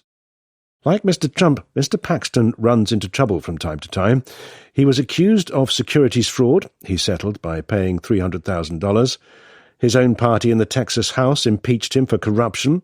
The Senate did not convict him. His wife filed for divorce last year on biblical grounds. A pro-Cornyn ad calls Mr. Paxton not just corrupt but also weird. Mr. Paxton claims that all the charges against him were a conspiracy hatched by the same kind of dark forces that tried to impeach and prosecute Mr. Trump. Polls show the two neck and neck. Because a third candidate, a lesser-known congressman from Houston, has entered the Republican race, it will probably go to a runoff. Since runoffs tend to attract fewer but more hardcore voters, Mr. Paxton will probably win, Bill Miller, a political consultant, predicts. Both leading candidates are desperately courting Mr. Trump, but Mr. Trump has yet to endorse anyone, perhaps for fear of backing a loser. The Democrats' choice is between Jasmine Crockett, a black congresswoman from Dallas, and James Tallarico, a white state representative from the Austin suburbs. Both are progressives, but their styles could hardly be more different. Miss Crockett fires up angry Democrats with the insults she hurls online. Mr. Trump is Putin's hoe. Greg Abbott, the wheelchair-bound governor of Texas, is Governor Hot Wheels. Republicans are generically assholes, and Hispanics who vote for them have a slave mentality. The base wants someone who expresses their id, says Jim Henson, a pollster. Asked about his party's prospects against her, Mike Johnson, the Republican Speaker of the House of Representatives, giggled and tapped his fingers together like Dr. Evil. Mr. Tallarico is calmer and probably more electable. The 36-year-old former teacher is articulate and devout, using scripture to embarrass Republicans who voted to make schools post the Ten Commandments. On the stump, he argues that the real enemy is not the right, but the billionaires screwing the little guys. He is a hit on liberal podcasts, but has also appeared on the Joe Rogan Show, which appeals to conservatives. In the first week of early voting, he was interviewed by Stephen Colbert, a national television host. CBS refused to broadcast the segment for fear of the Trump administration weaponizing impartiality rules against it. The interview aired online only, where it went viral. Donald Trump is worried we're about to flip Texas, Mr. Tallarico crowed. Betting markets predict that Mr. Paxton will face Mr. Tallarico in November. If so, the National Democratic Party will pour money into the race, which is already one of the costliest ever. To capture the Senate, the Democrats need to gain 4 seats. That would mean winning all the toss-up states and at least 2 that lean Republican, such as Texas. The Lone Star State is conservative enough that even a candidate as ethically challenged as Mr. Paxton will be hard to beat. But if Mr. Trump provokes a Democratic tsunami, as some predict, Texas could be the state that flips the Senate and constrains him for his last 2 years in office. United States. Accidental killers. Hyacinth heartbreak. The psychological toll on those who kill by accident is huge and mostly hidden. In a Greek myth, Apollo accidentally kills the Spartan prince Hyacinthus with a discus. As the god mourns his lover, a flower blooms from the drops of Hyacinthus's blood. The story of hope after harm has inspired a club in America that nobody wants to belong to, the Hyacinth Fellowship. The Fellowship is a support group for people who have accidentally killed somebody. "We are not the good guys in our story," says one member who at the age of 16 skidded off the road while driving at night and killed her friend in the passenger seat, the town's prom queen. In America, someone is accidentally killed roughly every 18 minutes. Most die in car crashes, though some are killed by medical mistakes, guns unexpectedly going off, or freak accidents. Compared with other rich countries, the statistics are exceptional. In 2024, 39,000 Americans died in road accidents relative to the size of the population. That is double the rate in France and 4 times Britain's. Beyond the poorest places, only a handful of countries, Kazakhstan, Georgia, Kyrgyzstan and Armenia, are worse. Much attention is rightfully paid to the victims, but far too little is given to the tens of thousands of people struggling after unintentionally taking a life. It is no mystery why fatal accidents are so common. America has one of the biggest networks of roads, and Americans drive more miles and more on high-speed stroads, a hybrid of a street and a road, that are shared with pedestrians. In 2024, 78% of American workers commuted by car, compared with 55% of Britain's. Cars also tend to be bigger, making them more likely to kill on impact. Most accidents happen at night, and many of the drivers are drunk. But the risk of killing is not evenly distributed across the country. Sunbelt states are far more dangerous. More streets in those states are owned by state governments, and highway engineers too often design them prioritizing efficiency rather than safety. The result is a high share of Americans nursing trauma, typically in silence. In interviews with 8 people who had accidentally killed someone and joined the Hyacinth Fellowship, The Economist learnt that many are told by family and friends not to talk about it. Some bottle it up for years, if not decades. It is common to fear some sort of karmic punishment. "I thought God's retribution would come back for me," says a man who feels he has lived only half a life since his accident. Anniversaries of the killing become more important than birthdays. For some, the guilt is too much to bear. A man in his mid-20s who killed a girl in a boating accident a year and a half ago committed suicide 4 weeks later. Before he died, he tried to sell all of his belongings to help pay for her funeral. Relationships can become strained. Survivors seek validation from loved ones that they are not monsters, but hearing that it's not your fault provides little comfort. Therapy can help a lot, but most therapists are not trained to counsel such people. Many accidental killers describe becoming emotionally numb and struggling to finish university or work. For years, one man had recurrent nightmares about running people over, only to wake up to his legs jerking to try to slam on the brakes. Starting a family terrified him. "I have ramped up anxiety about bad things happening to my kids because I took somebody's daughter." For the families of victims, suing the perpetrator can be the only way to get closure. Each year, Americans bring about 100,000 wrongful death lawsuits. Whether that is the right remedy is debatable, but it comes at a cost. One woman who was charged with vehicular manslaughter remembers feeling sick to her stomach when her lawyers argued in court that a deer might have run out into the road, causing her to swerve. "I had some amnesia, but I knew that wasn't what happened," she says. A black man who was drunk and 18 years old at the time of his accident remembers feeling terrified of being mistreated in prison. Mothers Against Drunk Driving came after him like a mob. The anxiety didn't go away once he served his time. I remained financially solvent my whole life, but could never save, he says. I didn't want to have anything that someone could take away from me. If American roads were safer, fewer people would die, and fewer people would be left to live like this. But cars probably won't get smaller, and Americans won't suddenly depend on them less. There are, however, other fixes that work. Jeff Speck, an urban planner, has helped 60 cities redesign their roads to cut deaths. Speed limits matter less than environmental cues, he argues. Trees, tighter bends, and narrower lanes force drivers to slow down. Replace traffic lights with four-way stop signs, and crashes fall by 2/3, he says, because people simply don't speed through them.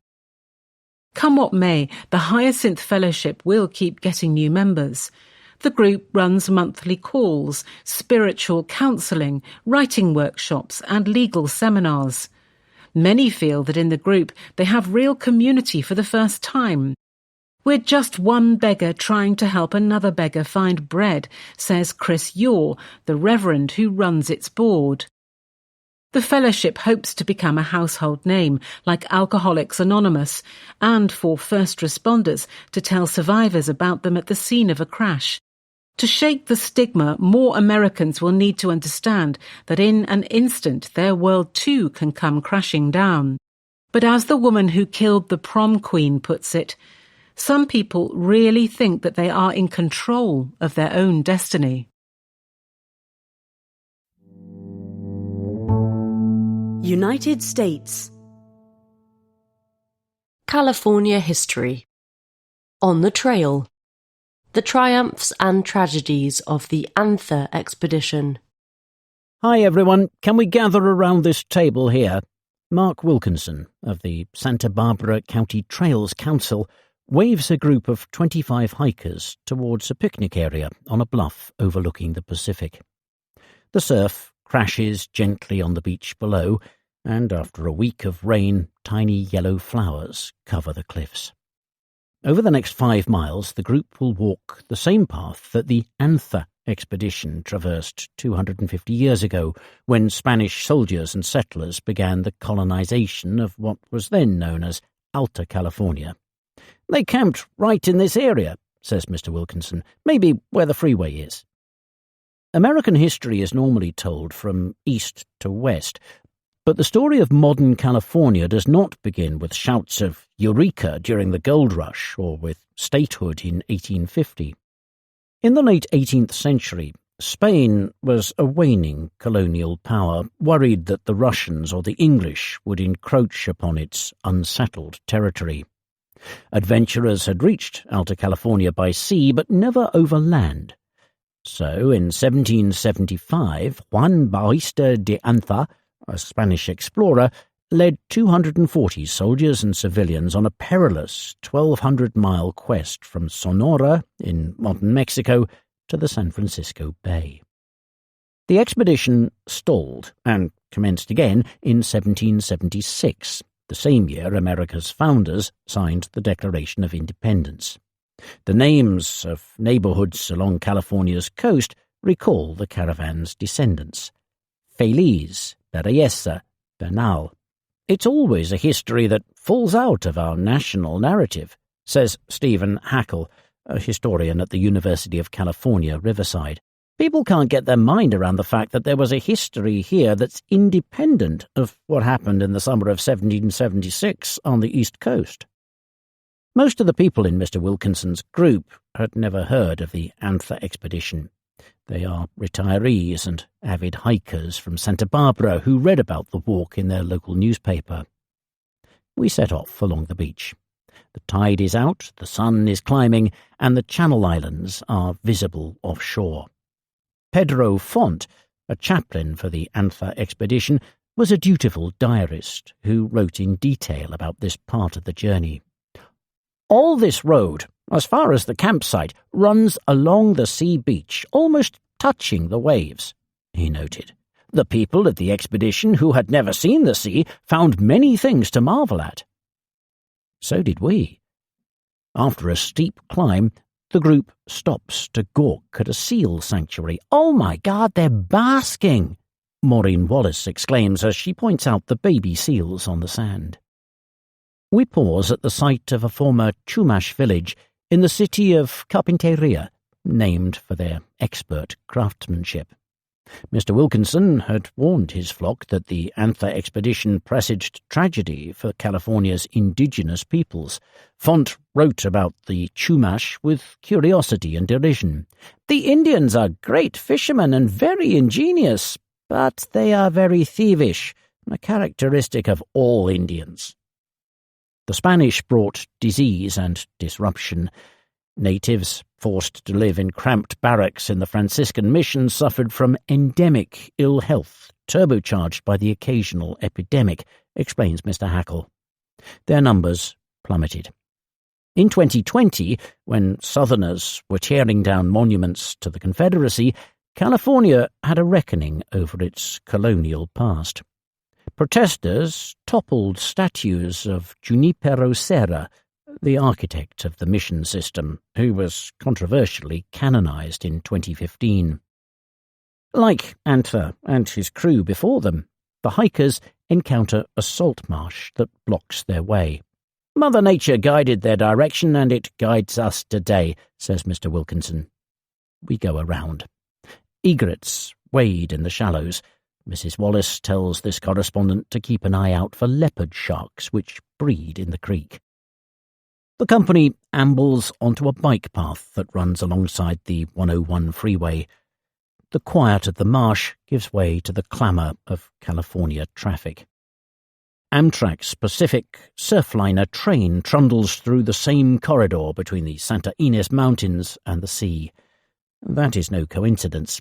"We tend to use the same pathways over time," says Christopher Bentley of the National Park Service, which is tasked with connecting the expedition's entire trail. Indigenous routes became the Anther Trail, which eventually matured into some of California's coastal roads and railways. During the last mile, The Economist tries to imagine what this part of the coast looked like in Anther's day, before the highway, the power lines, the wineries and surf shops. But modernity and lunch beckon. The hikers stop and wave goodbye. We have arrived at that most prosaic of Californian landmarks, the parking lot. United States. Lexington. Donald Trump's unworthy State of the Union. An address not fit for America's 250th birthday. At the beginning of his first term as president, Donald Trump used his address to a joint session of Congress to deliver a message of unity and strength, urging bipartisan action as he looked 9 years ahead to America's celebration of the 250th anniversary of its Declaration of Independence. What will America look like as we reach our 250th year? He wondered then. As Mr. Trump marked the arrival of that anniversary in his State of the Union speech on February the 24th, America does not look at all like the country that, on the occasion of his rookie outing 9 years ago, he tried to conjure up. Mr. Trump began that address in February 2017 by observing that it was Black History Month and declaring there was still work to be done on our nation's path towards civil rights. He urged support from Congress for some initiatives that remain central to his politics, such as building a border wall, but also for others that have long since shriveled, such as positive immigration reform, along with accessible and affordable childcare, new investment in women's health, and for clean air and clean water, and a rebirth of hope in our neglected inner cities. Mr. Trump told Congress then, true love for our people requires us to find common ground. This week, as Mr. Trump heralded the American anniversary, he still touted grandiose visions of a golden age and a turnaround for the ages, achieved in just his first year back in office. But they did not include any summons to an American common ground. He did not mention unity. Instead, he repeatedly called Democratic congressmen sick and crazy and said they were destroying our country. If they had power, he warned, they would open America's borders to some of the worst criminals anywhere in the world, the likes of the Somali pirates who ransacked Minnesota by committing fraud. He said Democrats can win elections only by cheating. What has happened in the past decade to the president who once talked about unity, and to the country where that idea still seemed plausible, or at least desirable, in its politics? An impeachment, a pandemic, a racial reckoning over police violence, an insurrection to block the peaceful transfer of power, and then another impeachment, plus assorted lawsuits and prosecutions probably all played roles. So did Mr. Trump's growing confidence in the power of his polarizing politics. After all, he dutifully read that first speech to Congress off the teleprompter, and it lasted just an hour. This time he set a numbing record, 4 such speeches at an hour and 48 minutes, and he was most engaged with his material when he departed from his script, though his weave became ever more frayed as the evening wore on.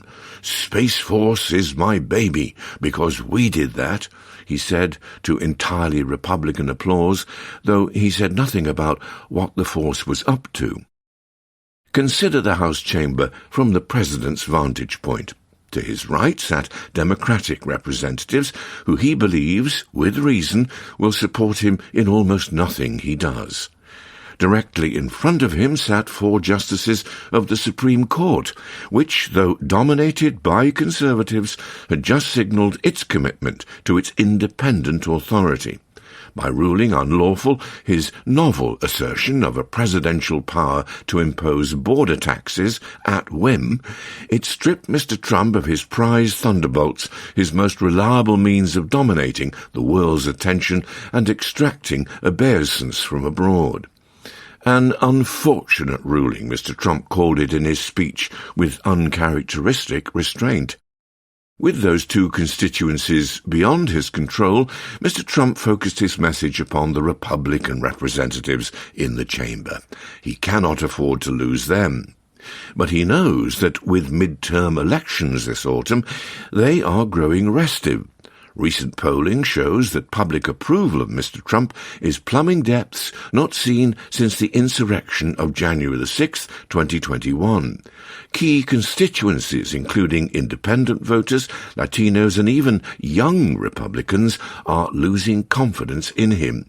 Fully 6 in 10 respondents told the Marist poll this month that America is worse off now than a year ago. Although Mr. Trump has savaged Republican members of Congress who have broken with him in recent months on tariffs or making war, he was careful in his speech to make no such criticisms.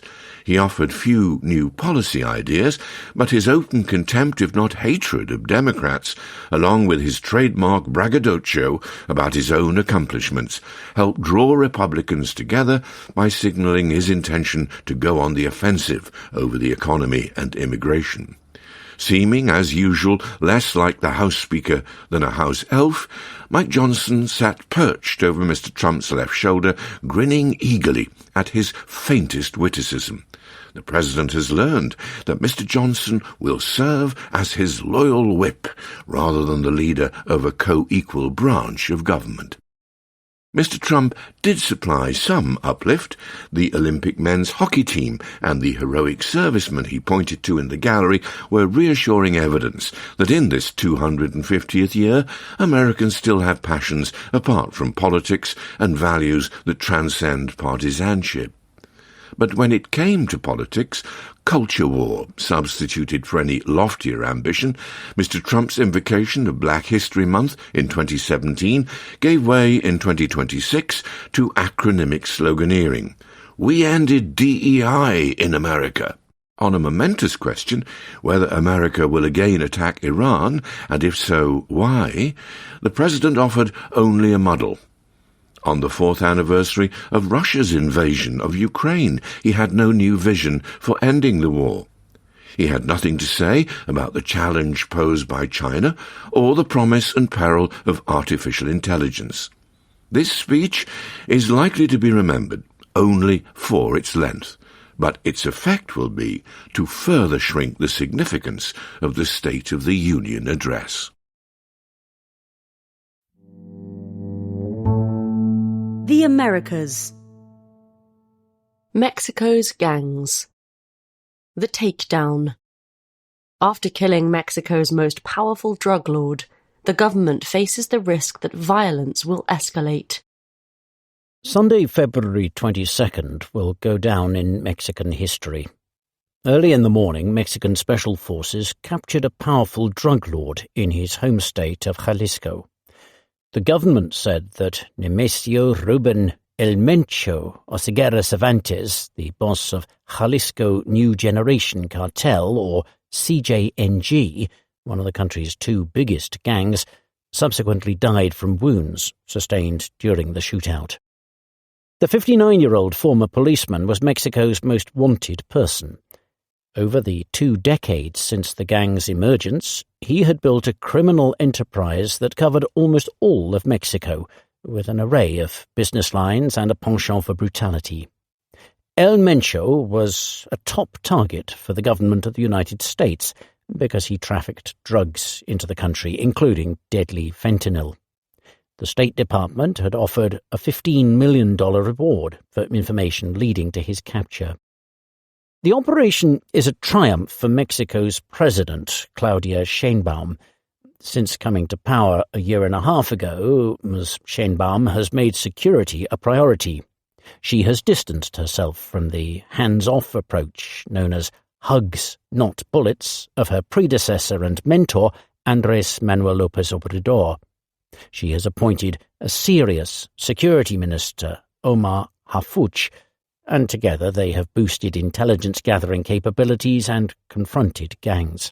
Mexican politicians of all stripes welcome El Mencho's demise. Taking down such a powerful gangster will also give Ms. Sheinbaum kudos with Donald Trump. Mr. Trump has repeatedly asked Ms. Sheinbaum to do more to dismantle Mexico's gangs. He has regularly suggested that if she does not, the United States will do it for her, with unilateral military strikes on Mexican territory.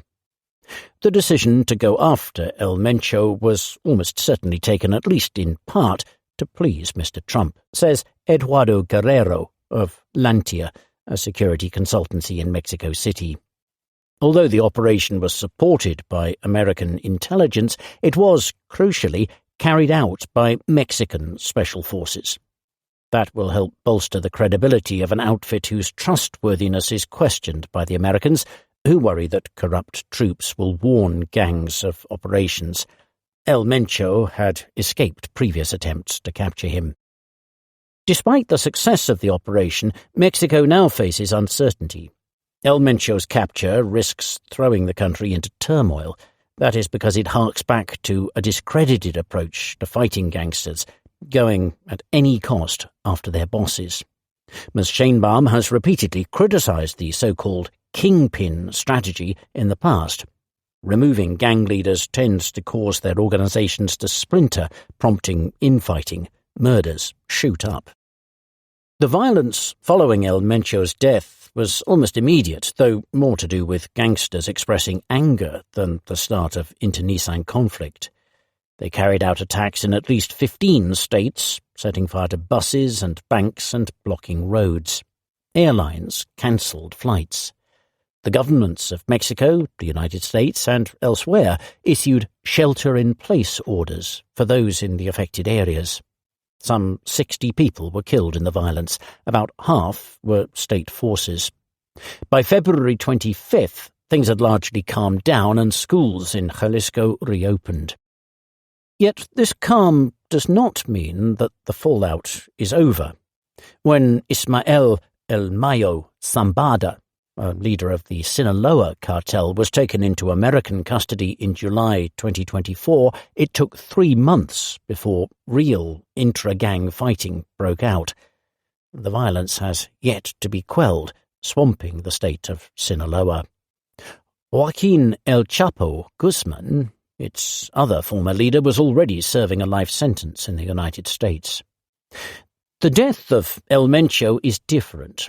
One part of CJNG did not betray another, as in the Sinaloa cartel, but the power vacuum is still there to be filled. Now it's calm again, says Rafael Altamira, a construction worker in Puerto Vallarta, in the state of Jalisco. But it's like the sea. It looks calm, then the tsunami comes. We are waiting for something more to happen. In fact, the nature of CJNG increases the chances of ongoing violence. It is an amalgam of 92 groups which operate across Mexico and so ripe for fragmentation, says Mr. Guerrero. It is not clear whether El Mencho had a succession plan, nor whether the 6 other gangsters killed during the firefight were members of the Cúpula, CJNG's top brass, or mere bodyguards. The group's brutality is well known. In its early years, it worked with the Sinaloa cartel to fight the Zetas, another gang. Since then, it has expanded to work in all 32 states in Mexico. Today, it combines the Sinaloa cartel's ability to corrupt politicians and business people with the Zetas violence.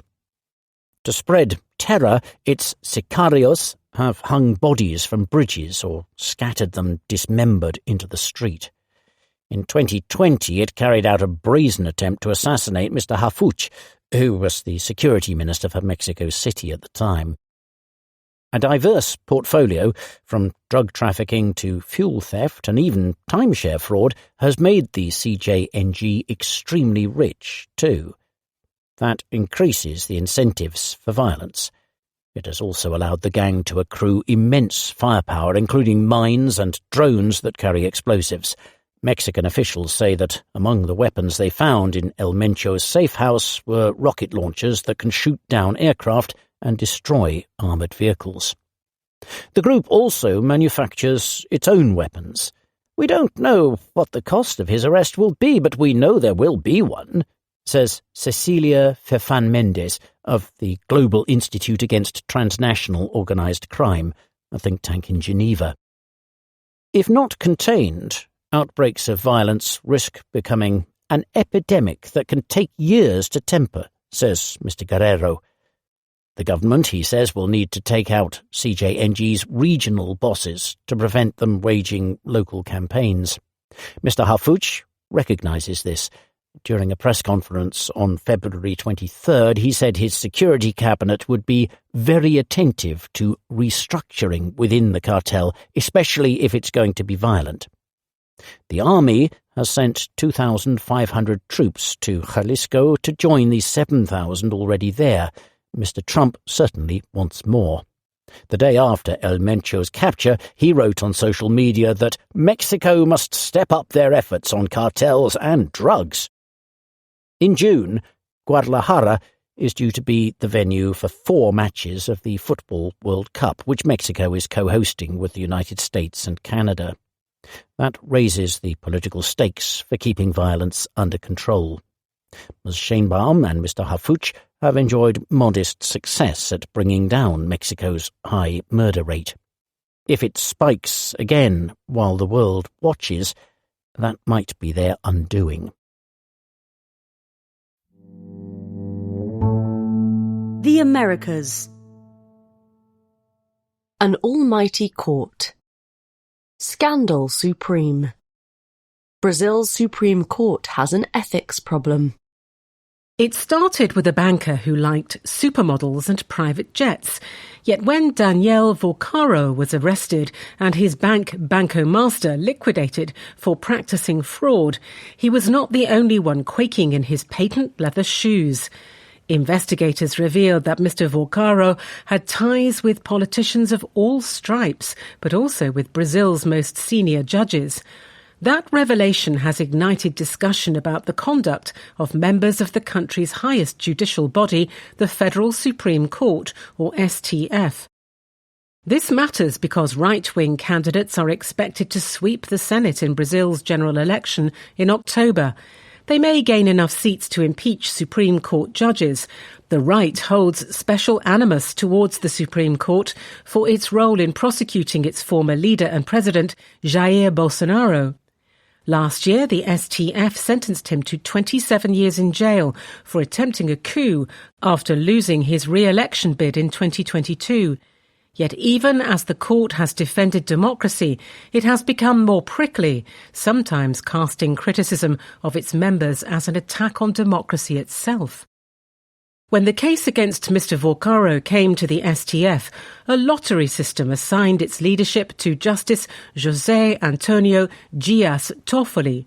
There were problems from the start. Around the time he took over the case, he flew on a private jet with a lawyer for Banco Master.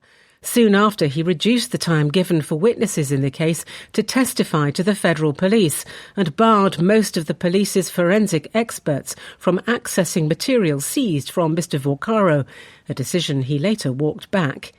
It then emerged that Mr. Vorcaro had invested in a luxury resort owned by Mr. Toffoli's brothers and in which Mr. Toffoli has a stake. Initially, Mr. Toffoli kept mum about the resort, but on February 12th it emerged that the federal police, who had looked at Mr. Vorcaro's mobile phone, had handed a confidential report to the president of the STF, raising concerns about Mr. Toffoli's potential conflicts of interest. The report contains allegations of phone calls between Mr. Toffoli and Mr. Vorcaro, meetings the two held, and messages that discuss payments of 20 million reais, that's $4 million, to a firm co-owned by Mr. Toffoli. Mr. Toffoli denies any wrongdoing and says that charges of bias are based on mere speculation. He claims the payments were related to the sales of shares in the resort and that they were declared to tax authorities. Still, after mounting pressure, he stepped aside. Mr. Toffoli's fellow justice, Alexandre de Moraes, is also in trouble. When evidence emerged that Mr. Moraes' wife, who is a lawyer, had been given an unusually vague and lucrative contract to represent Banco Master, Mr. Moraes opened an investigation into tax officials for leaking confidential information. On February 17th, federal police raided the homes of 4 suspect officials. Mr. Moraes ordered that the suspects wear ankle monitors, cancelled their passports and banned them from travelling or entering the premises of the tax authorities. Many Brazilians were indignant. Combating leaks and the sale of confidential data is important, said Alessandro Vieira, a centre-right senator. But it should not serve as a smokescreen to conceal unjustified assets or crimes committed by important figures of the Republic. Mr. Moraes ordered that investigation using his authority as the head of the court's fake news inquiry. He has led this probe since 2019, when the court established it to investigate attacks against its members and their families on social media. Unlike much of the court's activity, the fake news inquiry's operations have always been sealed. When the inquiry started, members justified this by citing the seriousness of the threats emanating from Mr. Bolsonaro and his followers. This is hard to square with Mr. Moraes' use of the inquiry to probe tax officials. Nor is it the first time that the inquiry's remit has expanded. In 2019, Mr. Moraes used it to kill an investigation by the tax authorities into a number of officials, including STF judges. That same year, a local investigative outlet, Cruiseway, reported links between Mr. Toffoli and the boss of Odebrecht, a Brazilian construction firm at the heart of Latin America's biggest ever corruption scandal. After the story was published, Mr. Moraes used his position as head of the fake news inquiry to order that the article be scrubbed from the internet. Only public outcry forced him to reverse course. Mr. Toffoli went on to annul all fines against Odebrecht, despite the fact that the firm's executives had admitted to running a department dedicated to paying bribes to politicians, totalling $800 million. Interaction between businesses and the court is common. Gilmar Menges, the STF judge with the longest tenure, holds an annual bash in Lisbon with dozens of the most senior politicians, magistrates and business people. Many attendees have cases pending before the STF. The event, dubbed Gilmar Palooza by the Brazilian press, is organised by a private university founded by Mr. Menges and now run by his son. The university has previously received funding from J&F Investimentos, the holding company which controls JBS, the world's largest meatpacking firm. J&F had cases pending before the STF at the time of the funding. Nepotism is also widespread.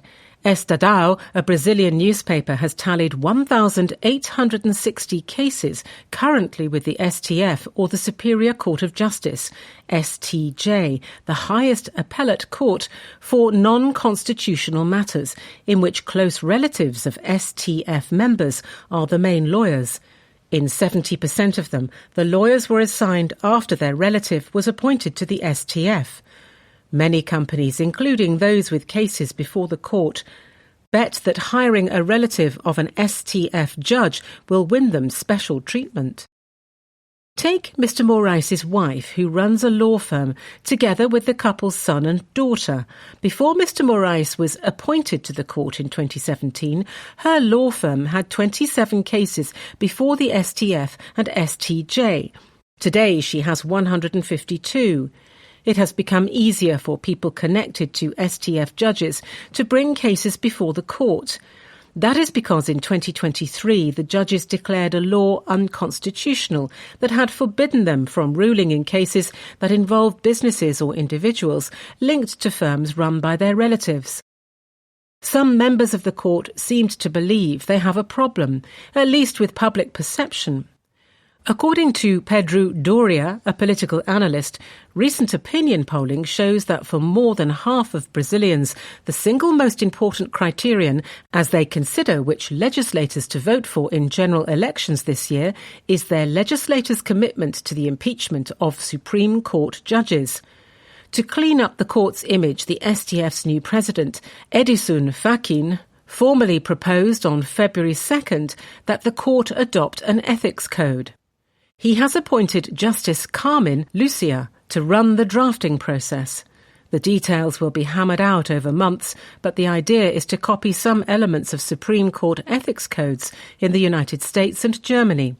The code will probably prescribe how judges should treat cases brought before the court by their relatives.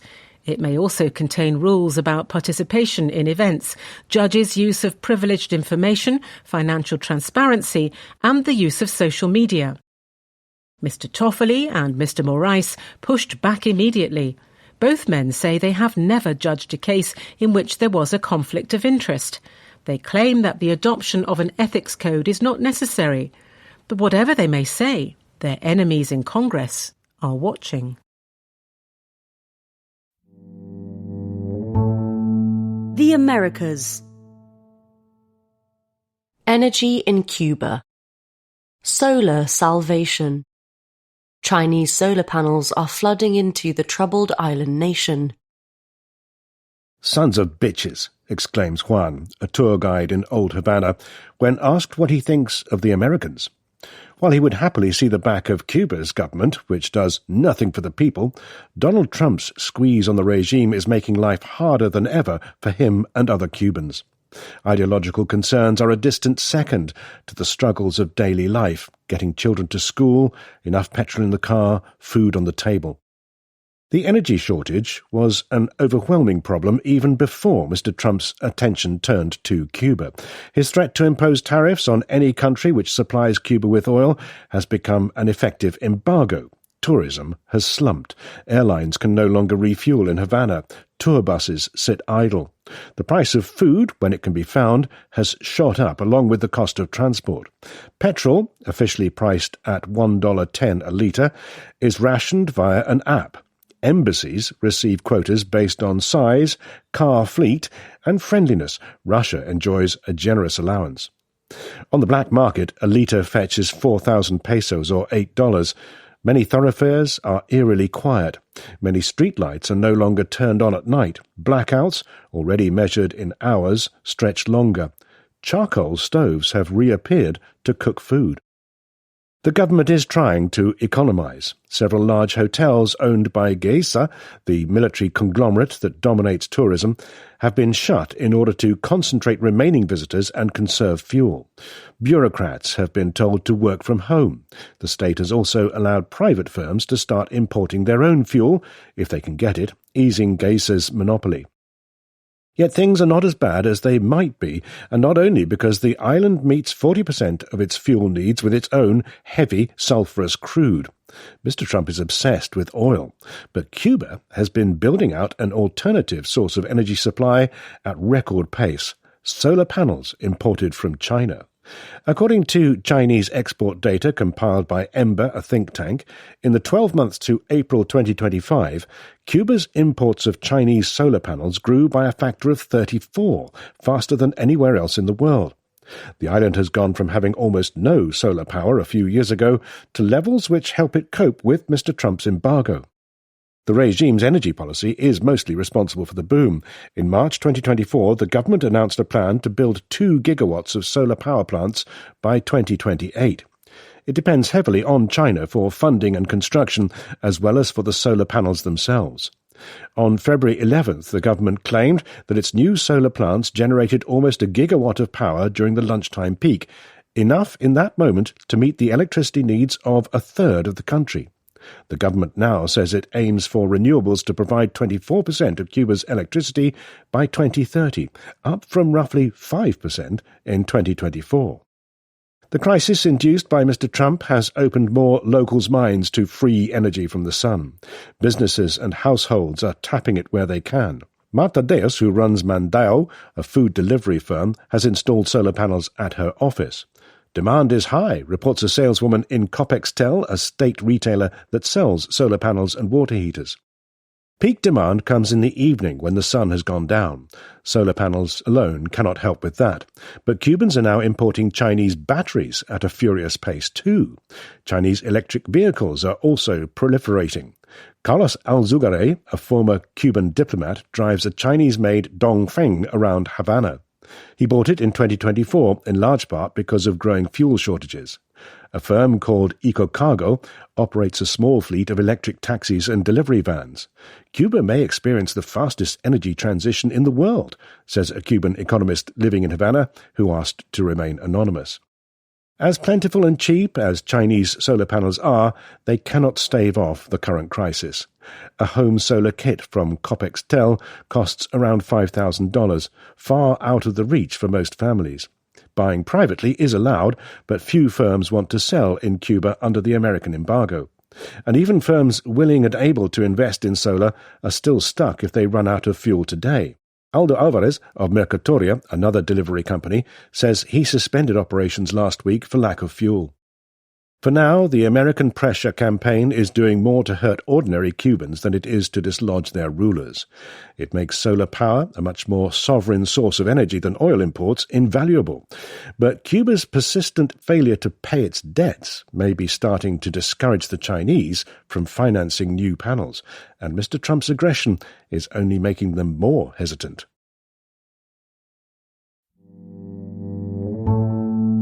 Asia. Islam in Southeast Asia. When piety is prestigious. Economic growth in Malaysia and Indonesia has not led to secularism. Governments in Southeast Asia once feared the rise of Islamist terrorism and acted forcefully and successfully to suppress it. These days, a different transformation has been taking hold in the region's 2 big Muslim-majority countries, Malaysia and Indonesia.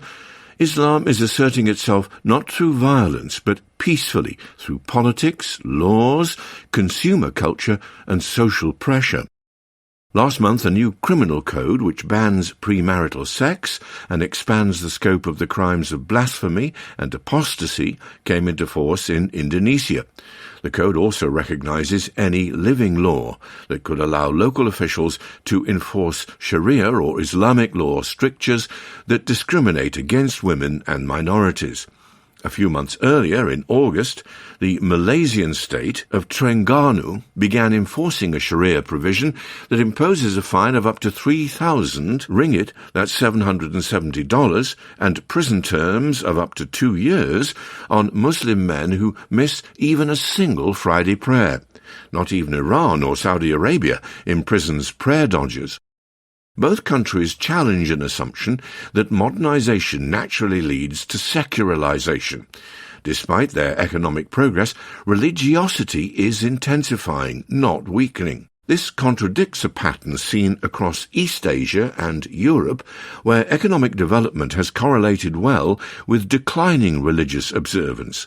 Some liberals argue that education, liberalization, and internet access inevitably pull societies towards secular values.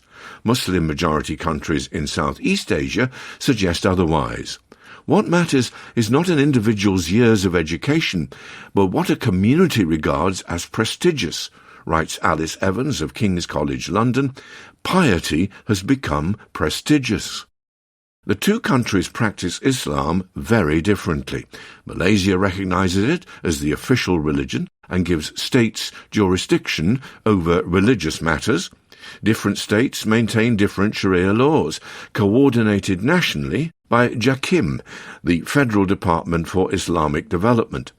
The budget for 2026 allocated a record 2.6 billion ringgit, that's $642 million, for Islamic development, 50 times the 50 billion ringgit allocated to maintain all non-Muslim places of worship.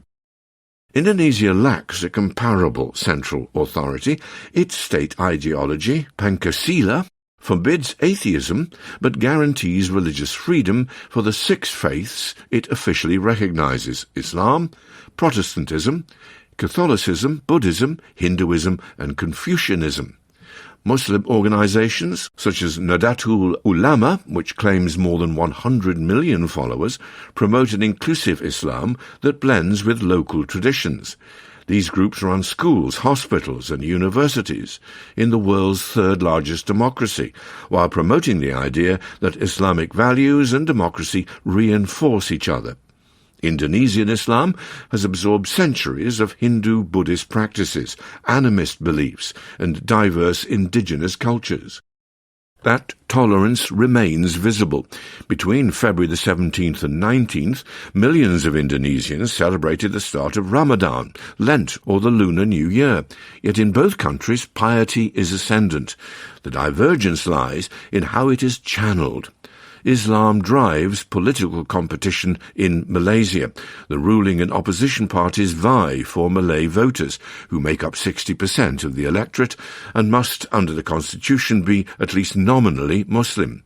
Both try to out-Islamize each other. Says Azmil Tayyib of University Science Malaysia, this dynamic is making Malaysia more conservative and more Islamicized.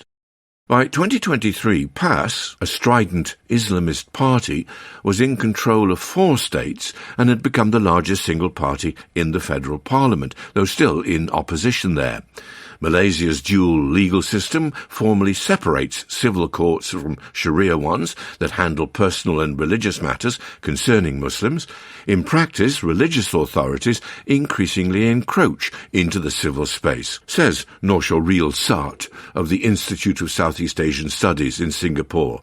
Tensions are especially visible where Muslim and non-Muslim lives intersect, such as in custody disputes and religious conversions. In May, Malaysia's Court of Appeal dismissed an appeal by a man who had converted from Christianity to Islam to marry a Muslim. After the marriage ended, he sought to convert back, but the court ruled that Sharia judges had jurisdiction. These kinds of cases are happening all over Malaysia, says Mr. Azmil. Social media shape how people understand and practice Islam. TikTok, Instagram, and YouTube have become arenas for religious outreach, debate, and judgment, says Awang Azman of the University of Malaya. TikTok helped PAS expand its vote at the previous election. Other trends include celebrity preachers and micro-dawah, short religious videos. Indonesia, though experiencing a similar religious revival, has largely avoided Malaysia's path to state-enforced conformity. The share of Indonesian women who wear the hijab has surged from around 5% in the late 1990s to roughly 3/4 today, but this is a transformation driven by social pressure and voluntary adoption rather than laws. Observant Muslim influencers command huge online audiences, often promoting conservative interpretations to millions. Yet beyond the new criminal code, the most cited example of alleged intolerance remains a 2-year prison sentence handed to Basuki Cahaya Purnama, known as Ahok, the governor of Jakarta, for blasphemy in 2017, widely seen as driven by political and ethnic rivalry as much as religious hostility. Beyond spreading ideas, social media have the power to push authorities into action. In Malaysia, everyday choices can quickly become matters of state concern once they are amplified online. On January 16th, a Zumba instructor went viral, dancing in a headscarf and an outfit that did not cover her knees. She apologized, but the Islamic department in the state of Selangor opened an inquiry into whether she had brought Islam into disrepute. Earlier in January, a gay rights NGO cancelled a private glamping event after nationwide online backlash. Homosexuality is a crime punishable by whipping and prison terms of up to 20 years in Malaysia. In 2024, the owner of KK Supermart, a groceries chain, was charged with intending to hurt Muslim feelings after socks bearing the word Allah appeared at 3 of its 800 outlets. Although Allah simply means God in Arabic and Malay, Malaysia's Home Ministry declared in 2013 that the word should be reserved exclusively for Muslims. Outraged social media users viewed the socks as an insult. For Islamist politicians, such outrage is useful fuel. Expect to see more of it in Malaysia. In Indonesia, politicians have so far refrained from using religion as a tool, but maintaining its pluralism requires constant vigilance. Asia. India. 50 Shades of Pink. A threat from UNESCO might help Jaipur save its heritage. On entering Jaipur's old town, you hear the staccato of a vintage printing press in one alley, and in the next the clang of chisels against marble idols. Each lane of the walled city has its own soundscape, organised by traditional trade castes. But what about that bang? Probably one of its traditional townhouses, or havelis, being razed to the ground. UNESCO, the UN's cultural arm, granted Jaipur's walled city, with its dusky pink facades and ornate balconies, World Heritage status in 2019. Now it has given local authorities until the end of this year to show they are doing enough to preserve it. Otherwise, it could join the company of Dresden, Liverpool, and Oman's Oryx Sanctuary, the only 3 places to have won and then lost their World Heritage tag. Back in 1991, there were around 1,200 havelis. Now that figure is about 800. The rest have been demolished or modernised beyond recognition, thanks to an unholy trinity of corruption, apathy, and scarcity of cash. The colour code is off too.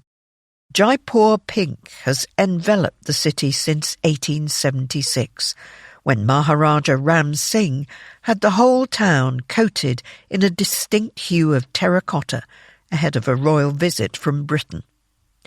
Other colours are banned. but pollution and uncoordinated painting have broken Jaipur's visual harmony into a mess of historically inaccurate shades, some dangerously close to orange. It's not just the colour. Over 600,000 locals squeeze past rotting rubbish piles, duck under a jungle of sagging wires, and breathe fumes from open drains. Built for a tenth of this number, the old town is bursting at the seams. Heritage conservation can seem like a pretty elitist thing to fret about, and the UNESCO tag confers fame but no funds. Still, UNESCO's ultimatum may turn out to be the best thing that could have happened to the walled city. Landing on the interim list for Heritage in Danger could finally fast-track much-needed UN cash. And the prospect of officially losing the World Heritage tag may jolt authorities into enforcing heritage bylaws and having a frank chat with Haveli owners about protecting what could be precious assets if, for instance, they were converted into heritage hotels. Politicians may not care about policing the correct shade of pink, but they surely want the status that comes with it.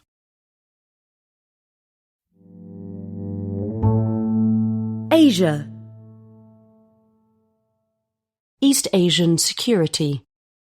Sino-Japanese irritations. The latest feud between the East Asian giants is unlikely to end soon. China and Japan have a long history of feuding. 4 years passed between the arrest of a drunken Chinese fishing captain that sent relations into a tailspin in 2010 and the beginning of the reconciliation process. The neighbours are now locked in another standoff that shows no sign of ending. On February 24th, China announced new curbs on rare earth exports to at least 20 Japanese firms, ratcheting up pressure on Japan's new Prime Minister, Takaichi Sanae. The latest spat began after Ms. Takaichi, a China hawk, took office in October. China's displeasure was evident from the start.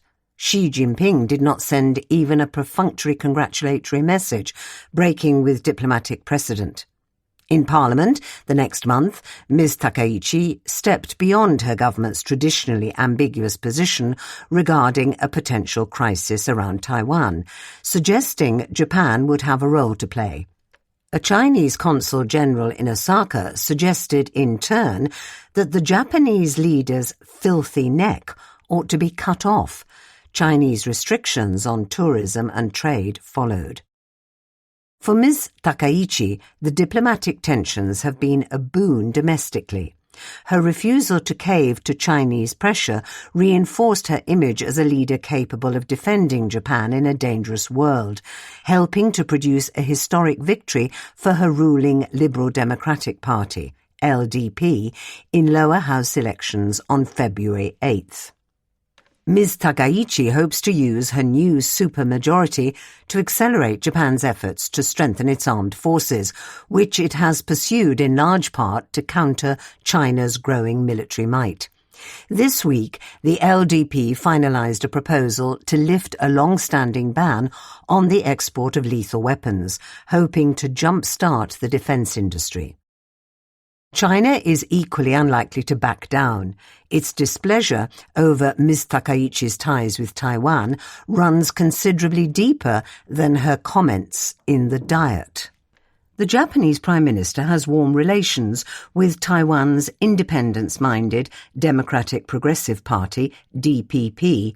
After she took office, Lai Ching-te, Taiwan's president and a bugbear of Beijing, posted a congratulatory message calling her a steadfast friend of Taiwan.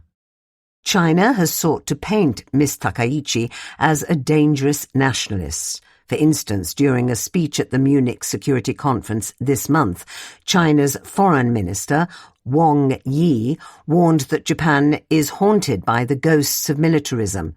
Such claims have failed to convince many outside China. Economic coercion will bite harder. China accounts for 20% of Japan's total trade and 20% of its foreign tourists. The Chinese government has called for its nationals to stop travelling to Japan. Flight traffic between China and Japan during the Lunar New Year holiday this month fell by half compared with the same period last year. Japan still relies on China for some 70% of its imports of rare earths, even after years of efforts to diversify supplies. Long-term supply disruptions would ripple across Japanese industry. The head of Japan's Trading House Association calls China's curbs on exports to Japan a challenge to the global supply chain as a whole. China's trade curbs have been restrained so far.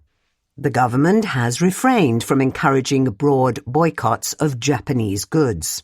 During the downturn in relations in the early 2010s, Chinese protesters set fire to Japanese car dealerships. The latest rare earth bans target only 20 Japanese firms, mostly involved in the defense industry. Another 20, including car makers, were put on a watch list. Both sides have so far sought to contain the risk of escalation. This month, Japan detained a Chinese fishing captain who refused inspections inside its exclusive economic zone. He was released the next day. Yet Chinese Coast Guard vessels patrolled near the disputed Senkaku Islands, which China calls the Diaoyu, for a record 356 days last year. This week, Japan announced plans to deploy missiles on Yonaguni, its island closest to Taiwan, for the first time. The longer tensions simmer, the greater the danger they boil over.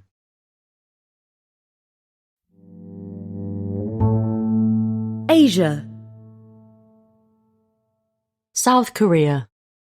Lost in Seoul. Google Maps makes another pitch for better data. Google Maps wants to close its gaps. One of the biggest in the search giant's navigation app is South Korea.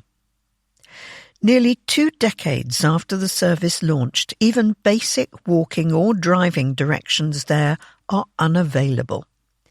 The South Korean government has long denied Google's requests for detailed cartographic data, citing national security concerns.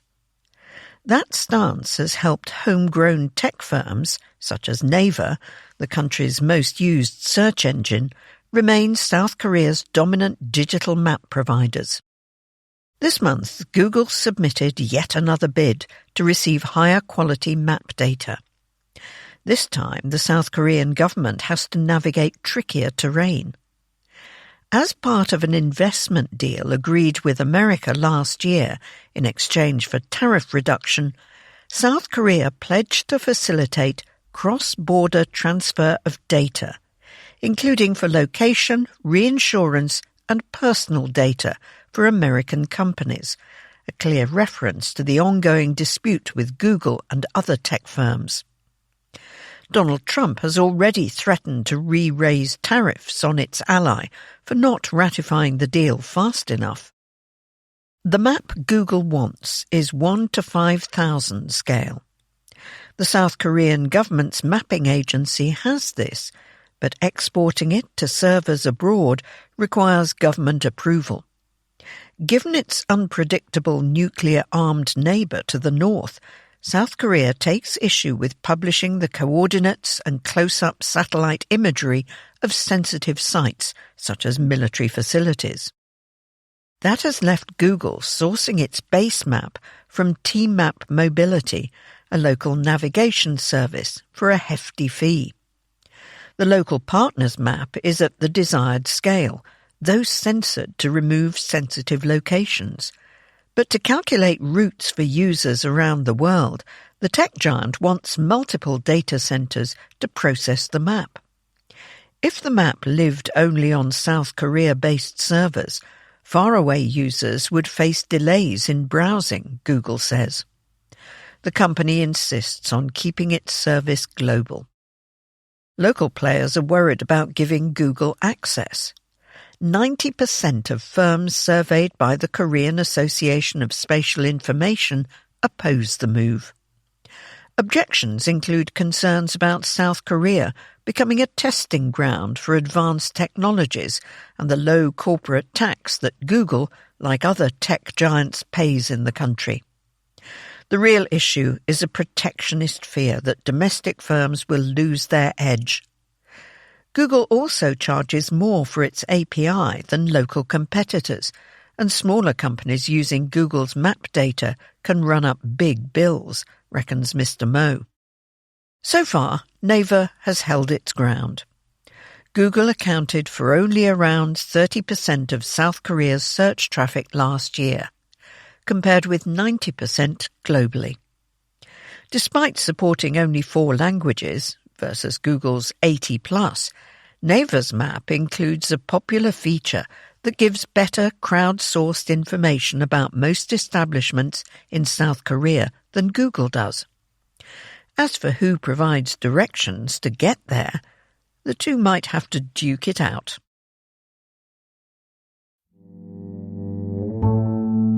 Asia. Banyan. Are you being served? India's leaders claim to be servants, but act like masters. It is easy for politicians to forget, amid the trappings of power, that they are public servants. But not for Narendra Modi. India's Prime Minister has always insisted that the government exists to serve. When he rose to national office in 2014, he declared that he was not the country's Prime Minister, but its chief servant. Since then, the Modi government has been synonymous with service, not power. The Home Minister declared recently. The chief servant, he added, works 24 hours a day, 7 days a week for the people.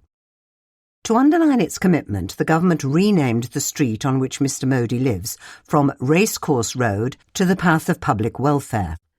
Last year it changed the names of state governors' official residences from Raj Bhavan, Government House, to Lok Bhavan, the People's House. And on February 13th, Mr. Modi inaugurated a new prime ministerial office.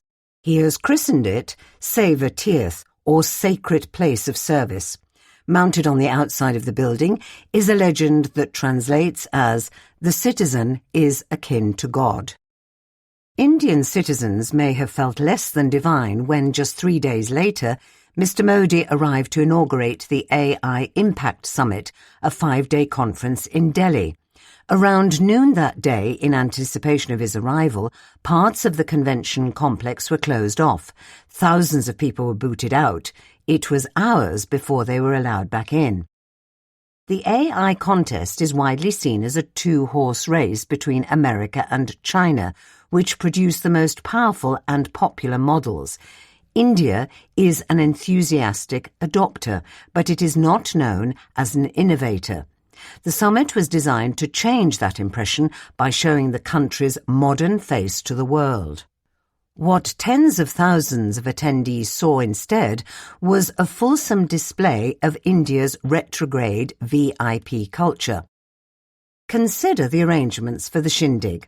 Ordinary visitors had to contend with an absurd list of restrictions prohibiting everything from bags and laptops to hand sanitizer and water bottles. VIPs were waved through.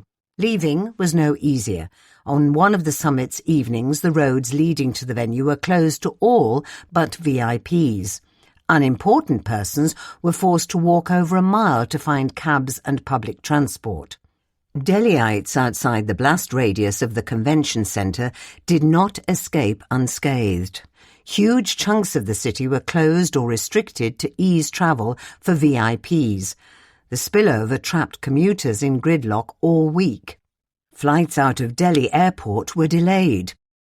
There is no public infrastructure so important that it cannot be disrupted for VIPs. Crucial roads across India's already congested cities are routinely blocked to allow swift passage for public servants. When Mr. Modi visited Mumbai to campaign for the general election in 2024, authorities shut down a metro line as well as bus services. After a bombing in Delhi last year, relatives of victims complained that they were prevented from entering the hospital to see their loved ones, even as VIPs were escorted in. These shenanigans sometimes carry a price greater than inconvenience. After a stampede killed at least 37 people at a big religious gathering in North India last year, eyewitnesses complained that they had been pushed into crowded pens because vast spaces had been reserved for VIPs. When another stampede occurred at another religious event a few months later, pilgrims again reported that the exit had been blocked for VIPs, leaving only 1 point for both ingress and egress, and arguably at least, again, contributing to the death toll. Ensuring the security of leaders is a serious business in a polarised country that has lost 2 prime ministers, one serving, one while campaigning to return to office, to assassinations. And some, like Mr. Modi, inspire such devotion that they need protecting from their fans too. But the entitlement is both endemic and extravagant. It spans geography, parties, and branches of government. To have any power is to be a VIP. Some state leaders travel in convoys that rival the American president's. Even minor ministers get police escorts that run traffic lights and bully other motorists. VIP culture is a marker of status.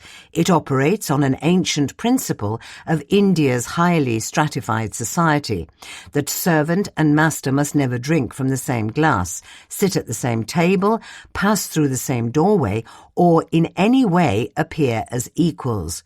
For centuries that meant the master was supreme. The genius of India's public servants has been to reverse the hierarchy.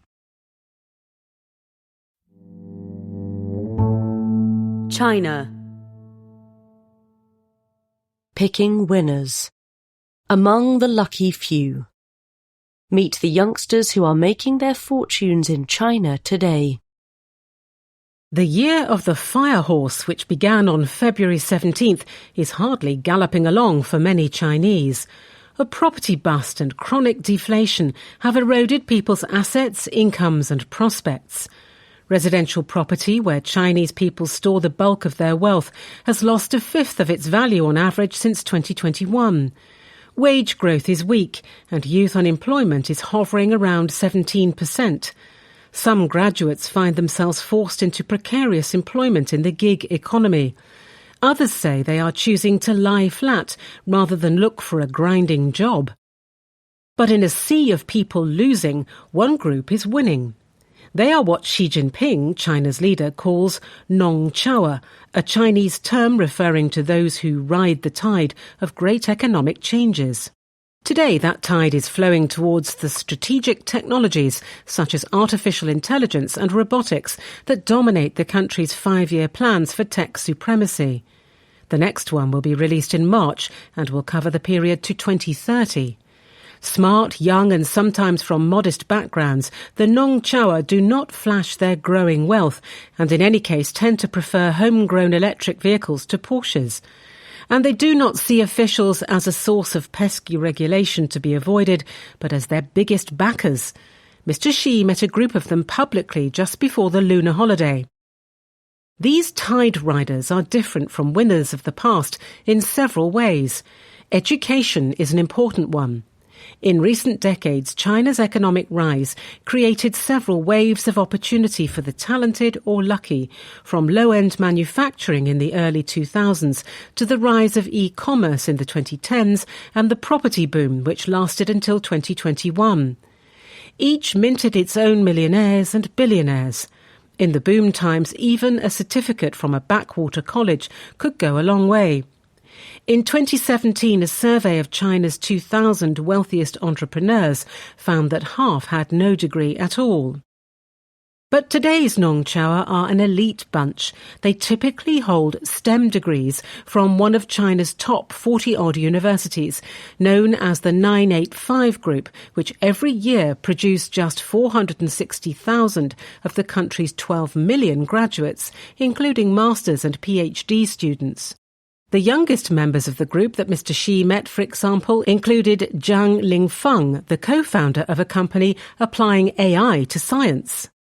Chen Jianyu, the founder of a robotics firm, and Wang He, another roboticist working on embodied AI.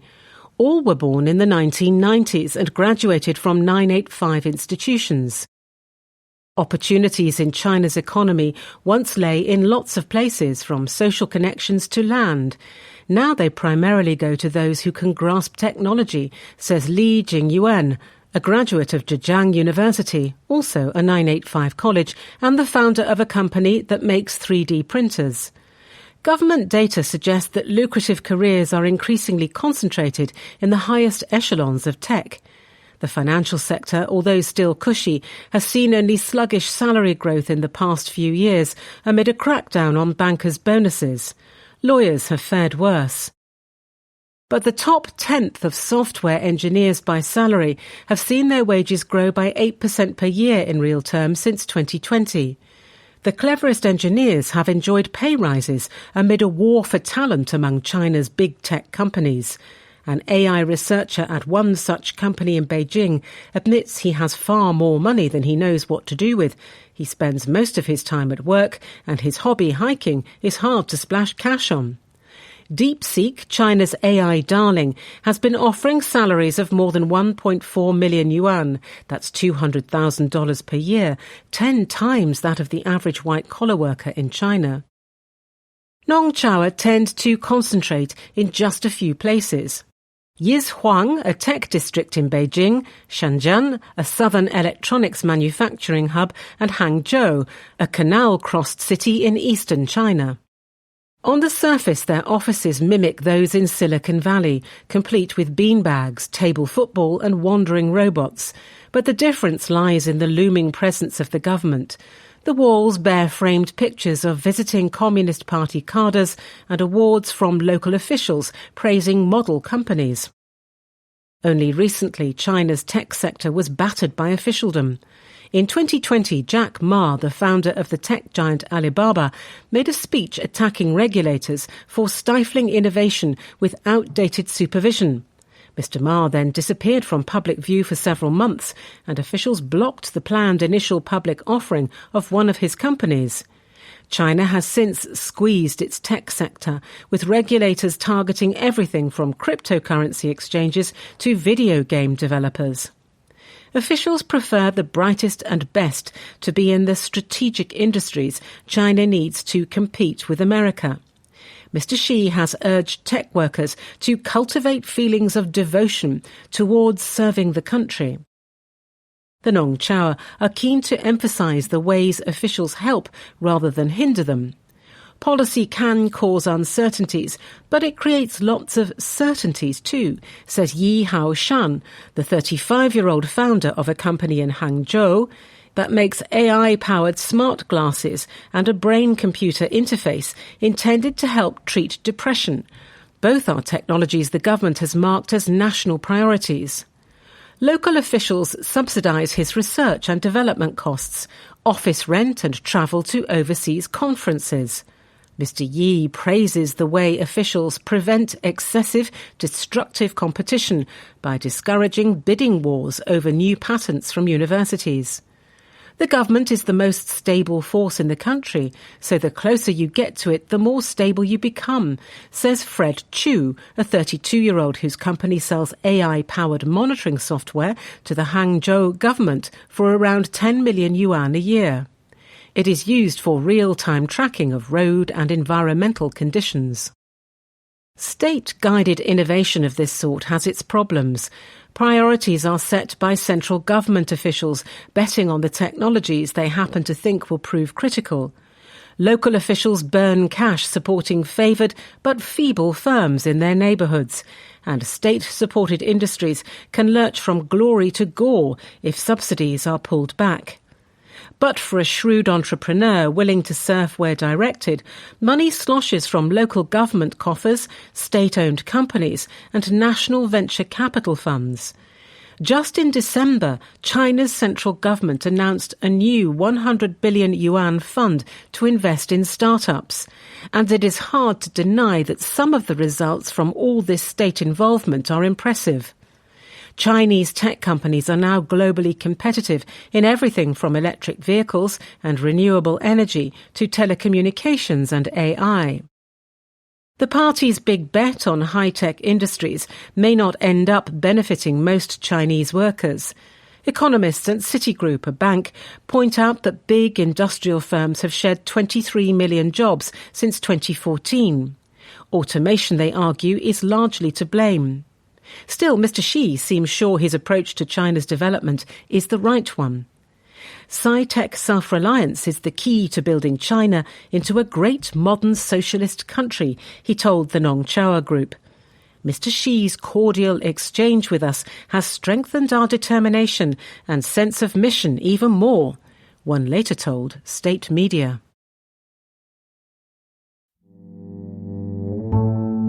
China.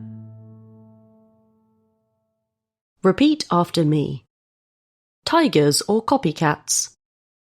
DeepSeek's new model has American officials and firms on edge. America's top artificial intelligence labs have accused their Chinese rivals of being ruthless copycats. This month, Anthropic and OpenAI each disclosed evidence that leading Chinese AI labs have illicitly used American models to train their own. The firms accuse Chinese researchers of aggressively distilling American chatbots, feeding them prompts in order to learn from and mimic their responses. China is in effect stealing the weights of our best AI models, says Chris Maguire of the Council on Foreign Relations, an American think tank. These are among the most valuable assets on Earth. Such claims are not new.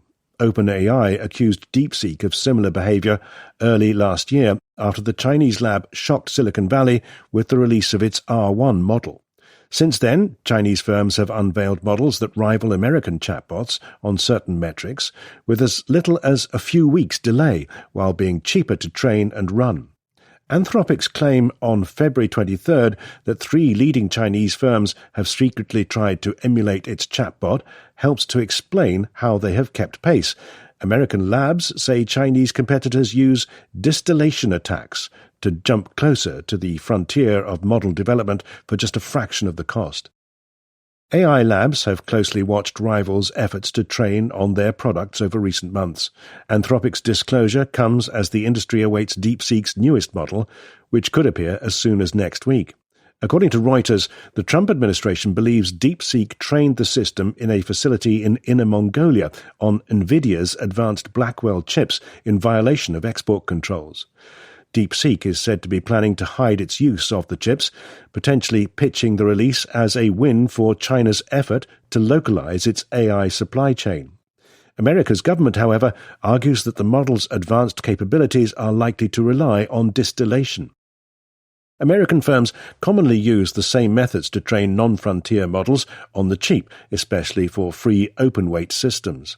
But Anthropic says that using its products to train a rival model, as it alleges 3 Chinese firms, DeepSeek, Moonshot and Minimax, have attempted, is a violation of its terms of service. Anthropic alleges they cumulatively created 24,000 fraudulent accounts that engaged with its models more than 16 million times. The firms have not responded publicly. Google DeepMind said that it had observed intellectual property theft of its systems in a report earlier this month, but did not attribute the attacks. Both labs said that distillation attempts had become more common over the past year. One reason for this is that distillation has become more powerful. Until recently, AI labs improved chatbots by feeding them vast quantities of text scraped from the internet. The more a model read, the cleverer it became. But the frontier has shifted. Today, cutting-edge models learn by trial and error, attempting tasks repeatedly and reinforcing only the approaches that work. That eats at the limited computing power of chip-constrained Chinese companies. Distillation helps. By using other people's machines to produce such synthetic data, the labs ensure they keep their own chips dedicated to training. The rub is that American labs spend billions to create data in the first place.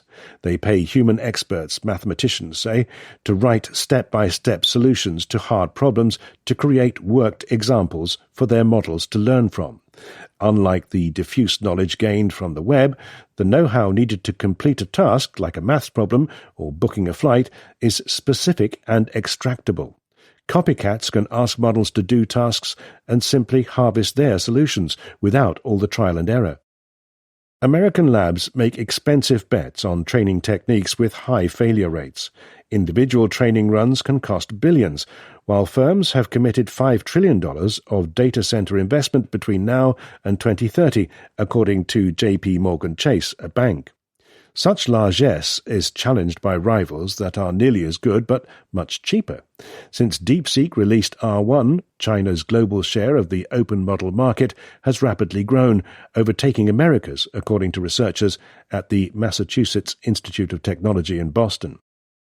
It is technically difficult to detect and prevent knowledge distillation, warn American labs, and doing so is made harder by the increasing sophistication of Chinese efforts. These include circuitously routing their online traffic to shield its origins, or splitting up tasks across thousands of accounts. Speaking to The Economist, an American official says a cottage industry of small firms has sprung up inside China to provide coordinated distillation activities while obscuring the identity of their customers. The US cannot accomplish open-source leadership if we don't address this problem, says the official. Some Chinese AI researchers point out online that it is hypocritical for labs that trained their models on others' intellectual property to call foul. Nonetheless, Anthropic, OpenAI, and Google DeepMind want action. The American government could ask China's leadership to crack down on the behavior, perhaps during Donald Trump's forthcoming visit to Beijing. But the prospects of Xi Jinping's government doing so are slim. Alternatively, says Mr. Maguire, America could punish Chinese firms engaged in distillation by booting them from American cloud providers or tightening chip controls. Yet Mr. Trump appears unwilling to do anything that might upset the current détente. For now, frontier labs may have to get used to AI firms copying their work.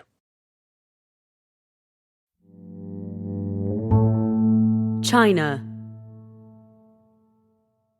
Lunar New Year. Examining the Great Rush. How travel during the Spring Festival is changing.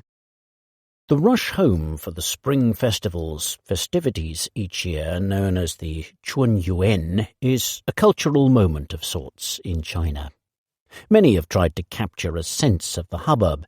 In Lost on Journey, a comedy released in 2010, Li Chunggong, an uppity businessman, wants to get home to Changsha for the Lunar New Year. Terrible weather forces him to switch from a first-class ticket on a plane to a hard seat on a green-skinned, slow train.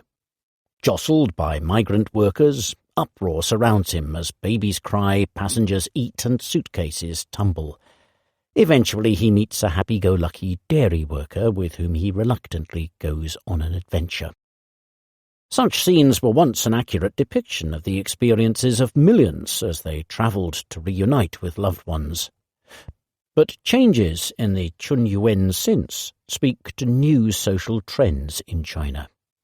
This year, workers got February 15th to 23rd off for celebrations, a day longer than usual, and The Economist watched as they journeyed to and from their holiday destinations. Our number crunching uses data that are currently available. More will appear over the coming weeks. China's population is shrinking, yet the getaway rush keeps growing.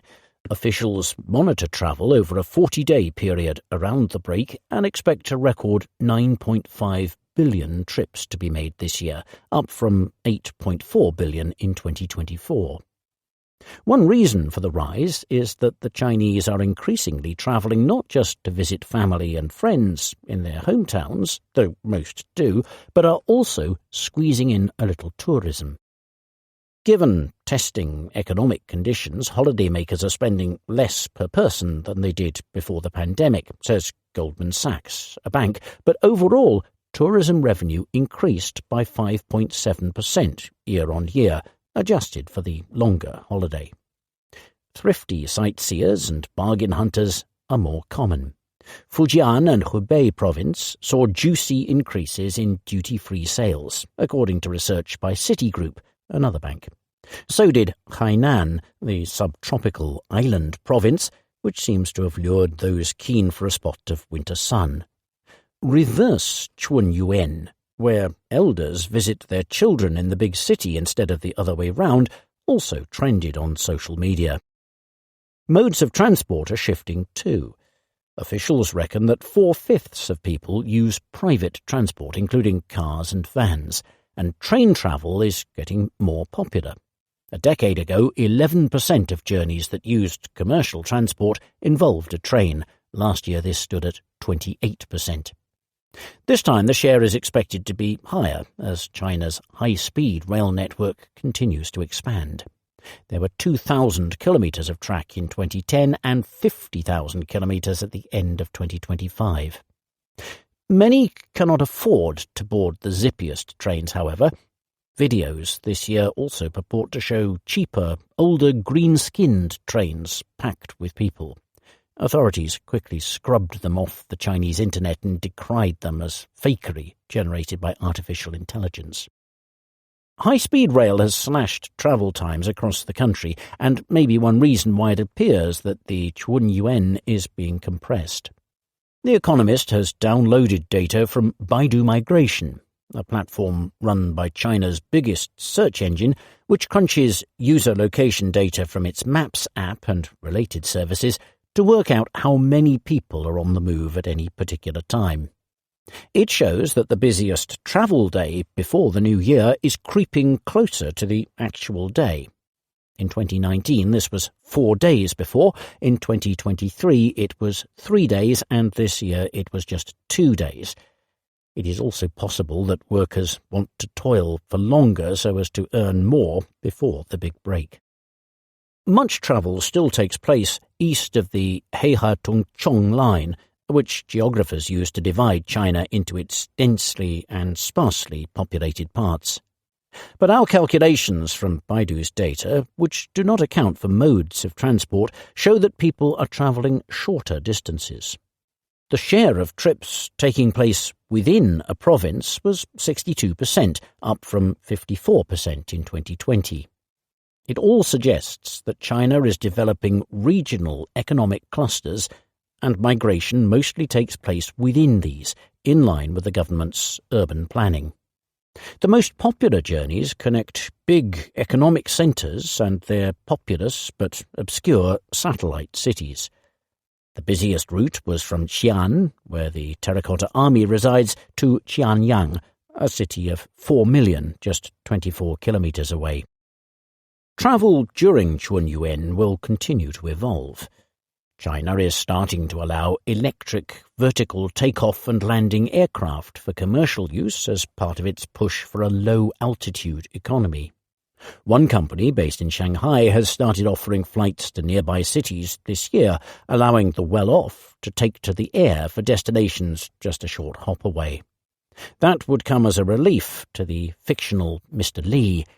The sequel to Lost on Journey may one day feature not green-skinned trains chugging along the ground, but flying cars whizzing through the sky. China. Chaguan, left holding the concrete. The rotten tale of China's property bust. A decade ago, China was in the midst of a property boom. In Zhoukou, a fast urbanizing city in the country's central plains, a property developer started a residential complex that promised classic Chinese living, full of greenery and next to good schools. Today, most of its high-rises and villas are concrete skeletons. The developer, Henan Zhonggao Plaza, is bankrupt and its boss is in prison. In a few buildings, a handful of hardy residents have moved in, but nearby flats stand empty. Some are missing their windows. Welcome to Lanuelo, or a rotten tail building, a term that captures the idea of hopeful beginnings which end badly. Chagwan recently visited the Zhonggao development, trekking up dim staircases to see how China's property crash is playing out, and specifically how it is affecting those who bought into the good life and landed far from it. Of course we were optimistic. We thought there would be a lot of activity around here, says Mr. Guo, a middle-aged resident. I'm someone who likes quiet, but this is too quiet, chuckles Ms. Li, his wife. Given how desolate the complex is, whoever comes home first often calls the other to report that they are safely back inside. At least they were able to move in. In some cases, Ms. Li notes sadly, older home buyers died before getting their keys. Similar fates have unspooled across China.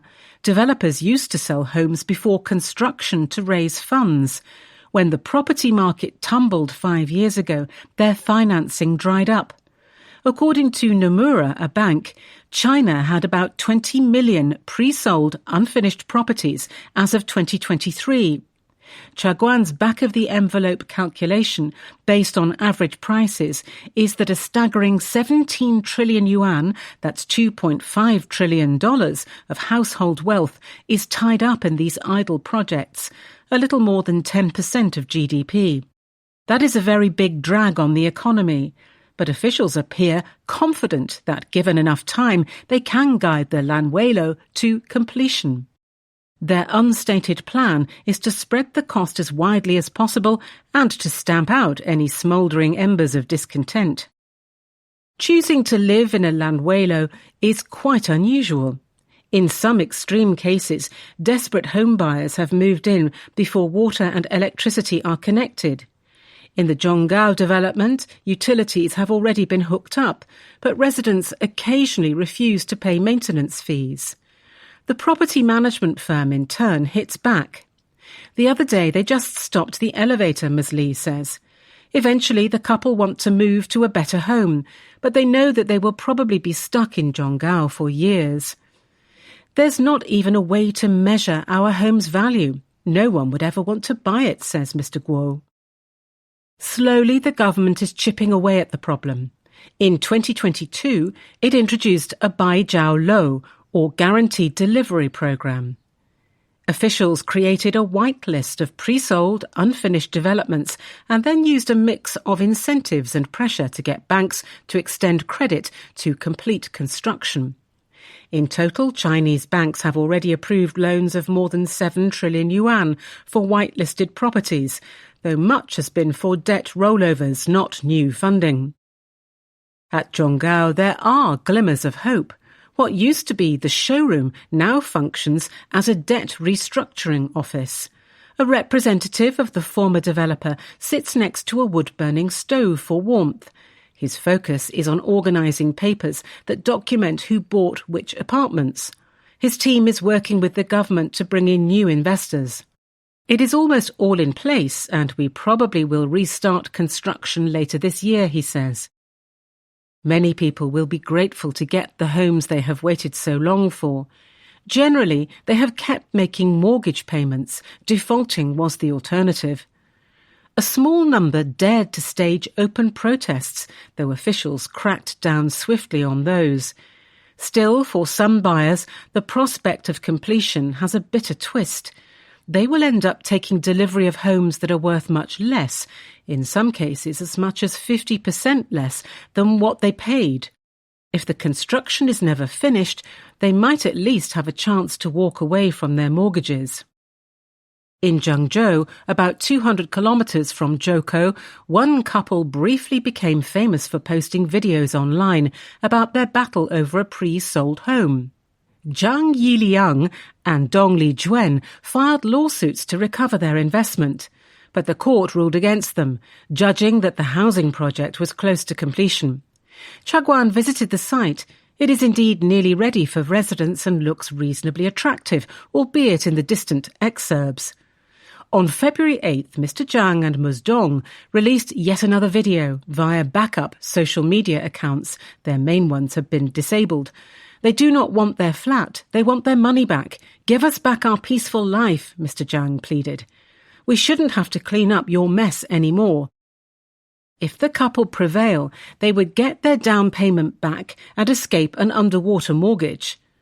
They could buy a new place for much less than their original property, but imagine the cascading consequences for the government. There would be millions more just like them.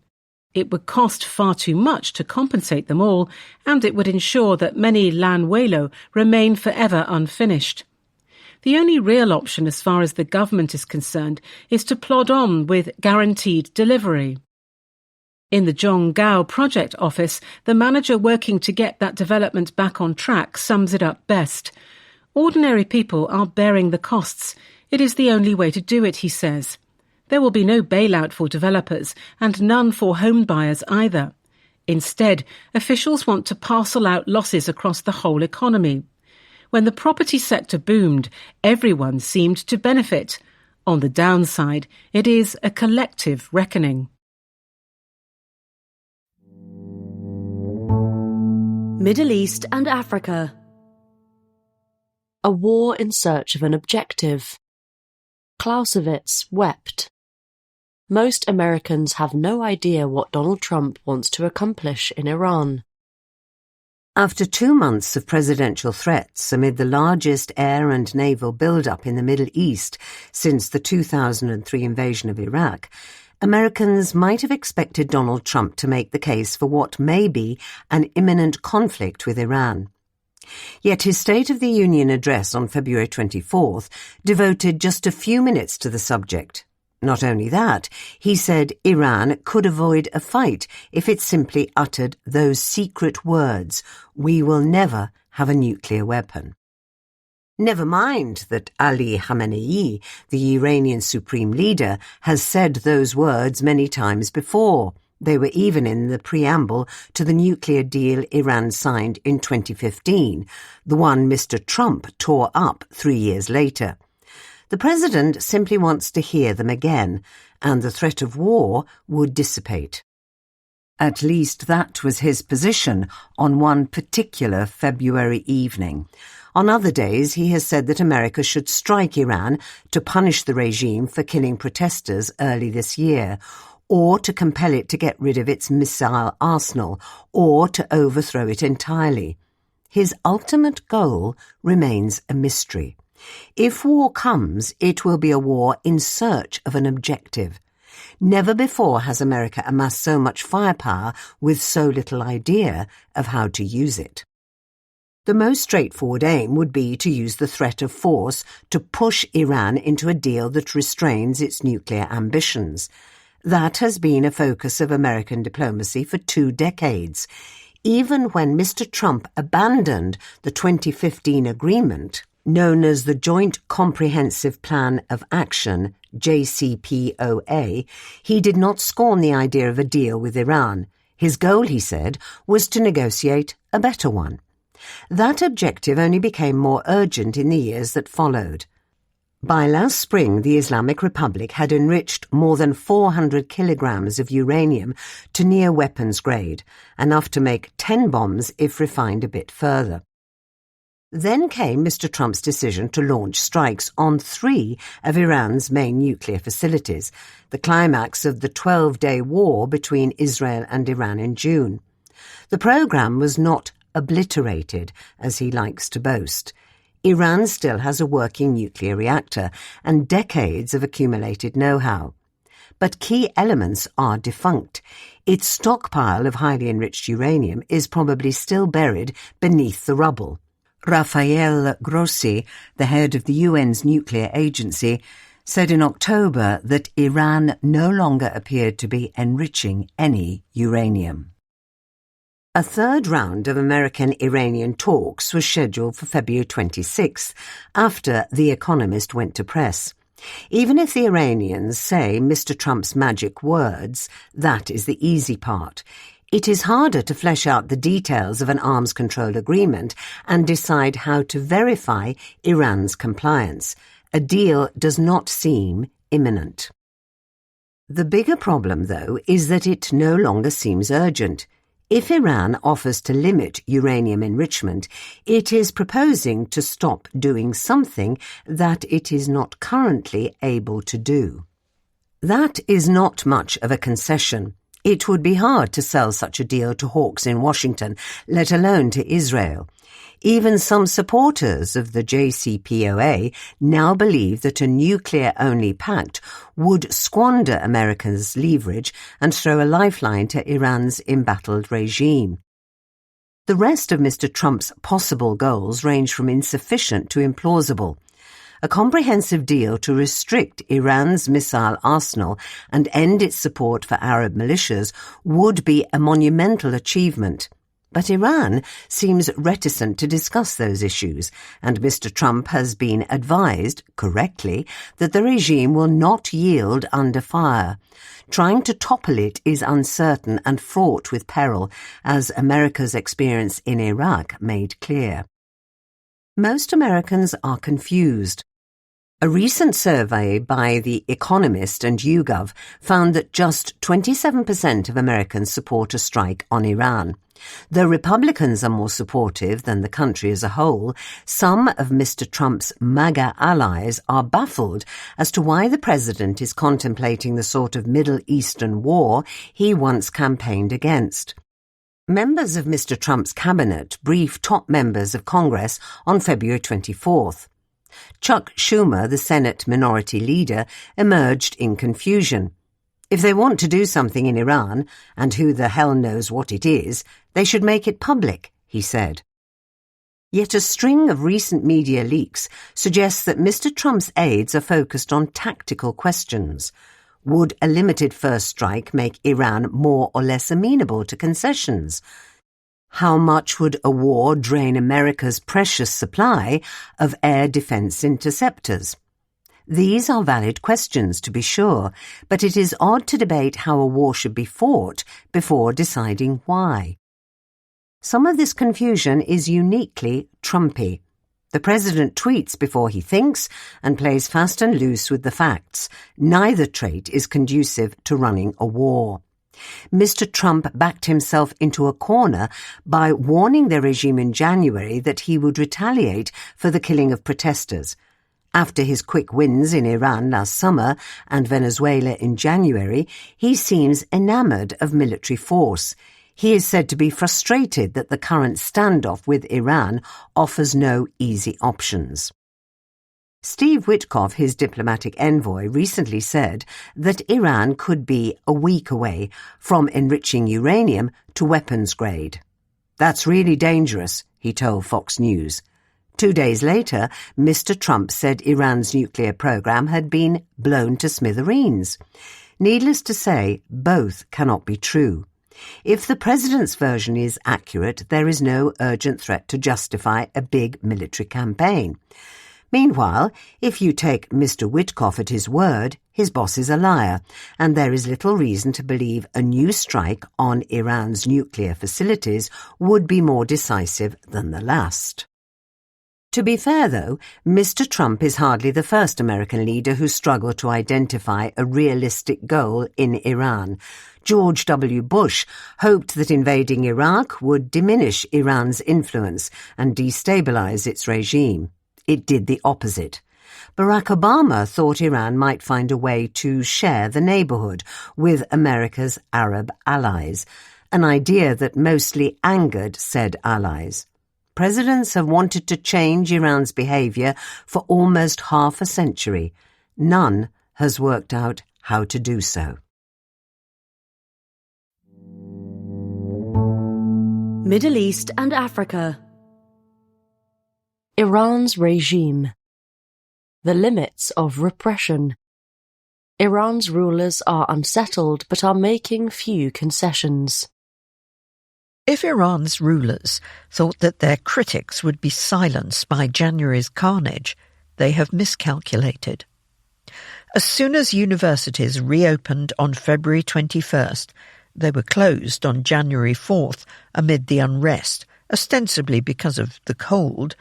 Campuses were filled with protests. For 3 consecutive days, students, men and women alike, defied plainclothes bully boys posing as classmates. Their courage has been matched by their radicalism. In Tehran University, a bastion of anti-monarchist sentiment ahead of the Shah's overthrow in 1979, students chanted for the restoration of the monarchy and waved its old flag. This massacre created a nation, says a doctoral student in Tehran. People are more united than ever. As in the Shah's final months, when his troops killed protesters, albeit in smaller numbers, grief has curdled into angry defiance. At memorials marking the 40th day after the slaughter of demonstrators, mothers led mourners in chants against the dictator. Most speak not of martyrs, the regime's term, but of mutilated flowers. It is Ramadan, Muslims' holy month of fasting, but some Iranians denounce not only the theocracy that terrorizes them, but the religion in whose name it rules. After the killing of thousands, perhaps tens of thousands, some Iranians wonder if violence, whether inflicted by America or improvised at home, could save them. Years of economic impoverishment and state repression and months of worries about impending war have fueled a yearning to see the regime gone at any cost. To prepare for the next slaughter, some are buying weapons. Bootleggers running home delivery of alcohol also now peddle guns. It is the most perilous moment in the Islamic Republic's history, says a cleric with ties to the family of the supreme leader, Ayatollah Ali Khamenei. Newspapers that once cleaved to the regime's red lines now test them. Editorials openly decry the killings in January. One covered its front page with the names of the 3,117 officially acknowledged to have died. Another stamped the sun and lion emblem of the Shah on its masthead. In peripheral provinces dominated by non-Persian minorities, talk of secession is growing. Iranian analysts warn of emerging ungoverned spaces. For years, the fear of chaos and economic collapse tempered dissent. But now for many Iranians, both have arrived. Inflation has put staples beyond reach. The state struggles to supply water, electricity, and cheap petrol, essential to its social contract. Internet restrictions hobble a once vibrant digital economy. The loud thrum of the drums of war is fraying nerves. Many complain of sleepless nights and say only tranquilizers get them through the days. So far, the regime has seen no big defections.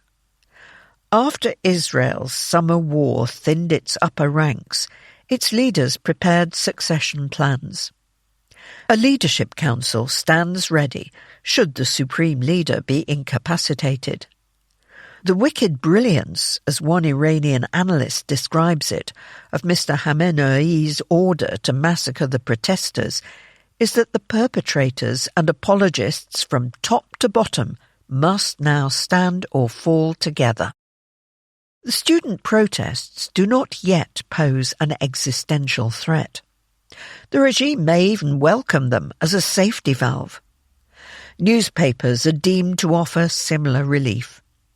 A channel linked to an intelligence agency recently aired a debate among a monarchist, a republican, and a regime loyalist.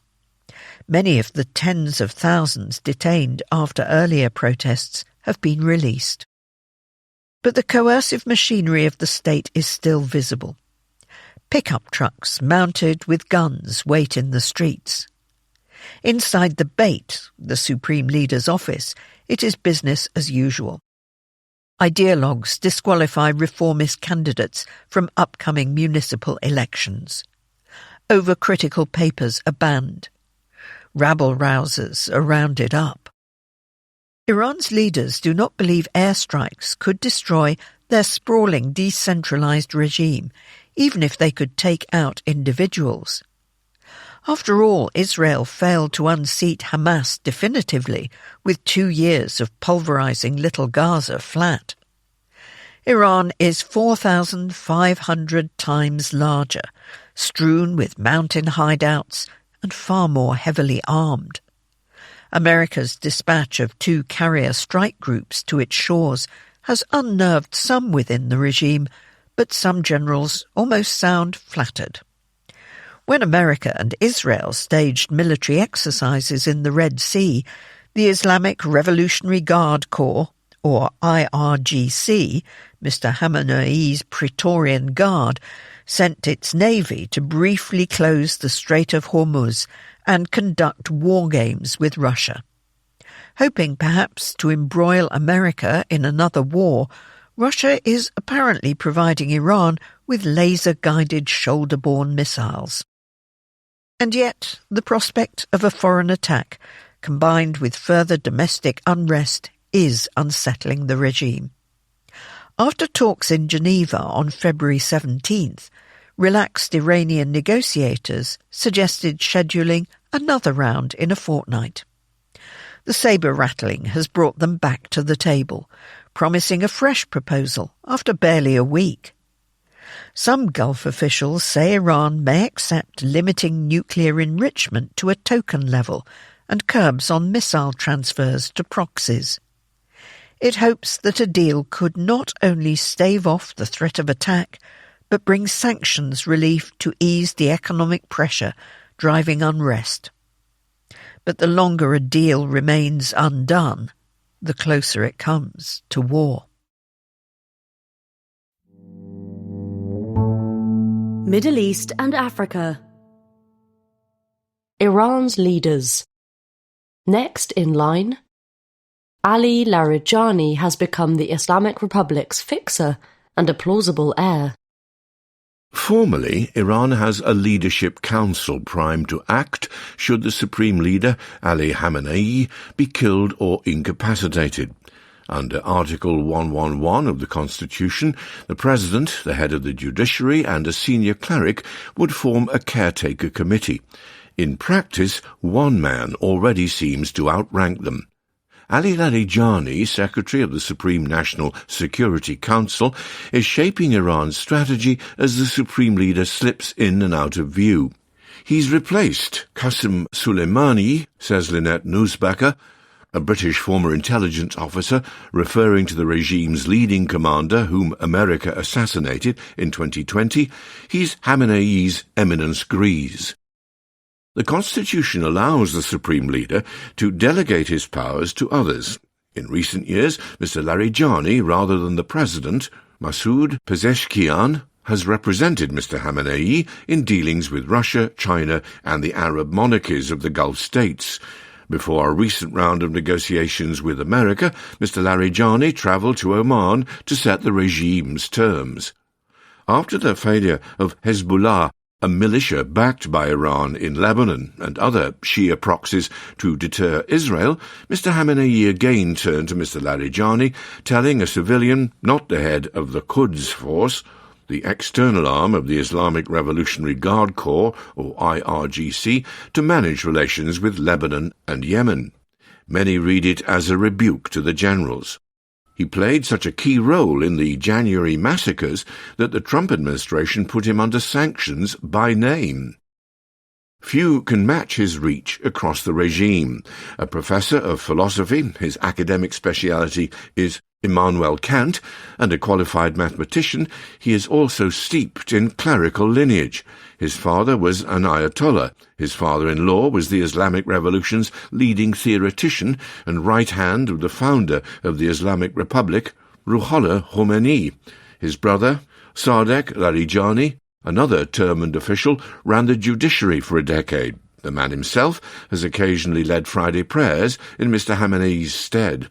He served in the IRGC, held 4 ministerial posts, and spent 12 years as Speaker of Parliament.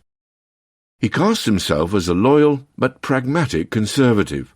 He claims that during last summer's war, an Israeli phoned to give him 12 hours to leave Iran to avoid assassination, and that he hung up.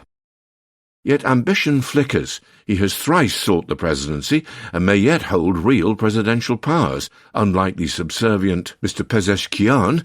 Some think Mr. Larijani's sights are set higher still. The Islamic Republic has shed much of its clerical garb. Even Mr. Khamenei now prefers the secular-sounding supreme leader to imam. A successor in a business suit is no longer unthinkable. It's a wild card, says Miss Nussbacher. Could Mr. Larijani change the regime's course? As culture minister and later head of state broadcasting, he hounded reformists and aired forced confessions. Yet hardliners have never fully trusted him. He criticised their vote-rigging to ensure Mahmoud Ahmadinejad's return as president in 2009. He has consistently favoured a nuclear agreement and, as speaker, hustled through approval of the 2015 nuclear deal. Rivals circle. Mohammed Bagher Ghalibaf, the current speaker, may command deeper loyalties within the Guards and enjoys a close relationship to the Supreme Leader's influential son, Mojtaba Khamenei. In 2 of his 3 runs at the presidency, hardliners have barred him. Moreover, for all his establishment credentials, his connections are, to hardliners, suspiciously far-reaching. Instead of the starched white shirts favoured by most senior Iranian officials, he wears loose black ones that owe something to Johnny Cash, and he has many relatives in the West. One nephew is an academic in Britain. A daughter taught in America until Iranian critics in exile forced her out of her university job because of her father's position. And what if Mr. Larijani were ever to ascend to power and was minded to normalise at home and abroad? It is far from clear that Iran's fractious opposition or its regime ideologues would endorse his authority to do so. Middle East and Africa. South Sudan. The last days of Salva Kiir. As the president's regime unravels, it is taking the country down with it.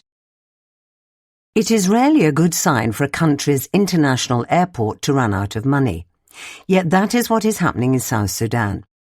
In January, the newly appointed Director of Civil Aviation ripped up an agreement on overflight fees. He ordered all international airlines passing through South Sudanese airspace to pay a company said to be linked to the president's family. The airlines refused. Payments stopped. Now cash reserves at the airport in Juba, the capital, are dwindling. Fuel is scarce. Licensed air traffic controllers have left.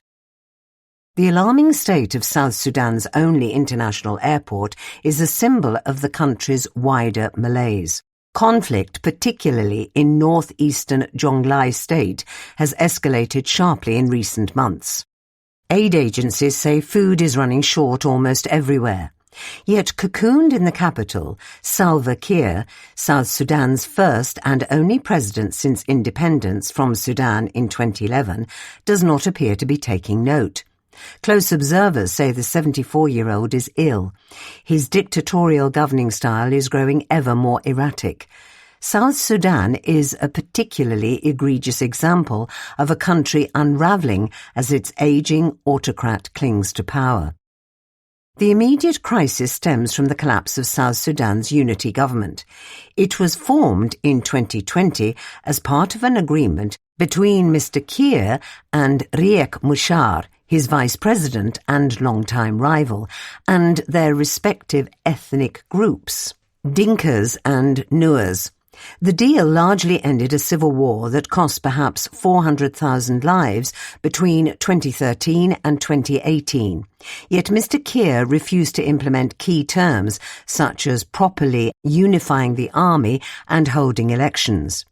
In March 2025, he used clashes between the army and Nuer militias linked to Mr. Machar as a pretext to arrest him. In September, Mr. Machar was charged with murder, treason, and crimes against humanity. Fighting between the army and Mr. Mushar's forces has since spread. In January, rebels seized territory and towns from the National Army and briefly closed in on Bor, the state capital of Jonglai. In Jonglai alone, violence has forced an estimated 280,000 people from their homes. In Bor, recent arrivals at a camp for internal refugees report brutal attacks on Nuer villages by government troops. They do not discriminate, says Nayabil Pakam, a 35-year-old who was separated from her daughters when forced to flee in early February. Some of those appearing at hospitals have amputated limbs, gunshot wounds or burns from aerial bombings. Aid workers speak of systematic sexual violence. The army claims it has beaten the rebels back. "We are almost done," says its spokesman, listing the names of bases and towns in the north recaptured in recent months. Officials in Bor say some refugees are returning home. But whether the government can reassert its authority across the country is doubtful. For one thing, the resources at the president's disposal have shrunk. Civil war in neighbouring Sudan has curtailed South Sudan's ability to export oil via the Red Sea, though an agreement with Sudan's warring parties in December enabled some flows to resume. Less oil money to spread around means Mr. Kiir's big tent approach for managing the unity government is falling down, argues Daniela Cage of the International Crisis Group, a think tank in Brussels. Foreign aid cuts have added to the squeeze. Mr. Kiir's base is thus narrower than it has ever been. It is not only Mr. Mushar's Nuers who feel cut out. Close observers say these days the president's inner circle barely extends beyond his own family.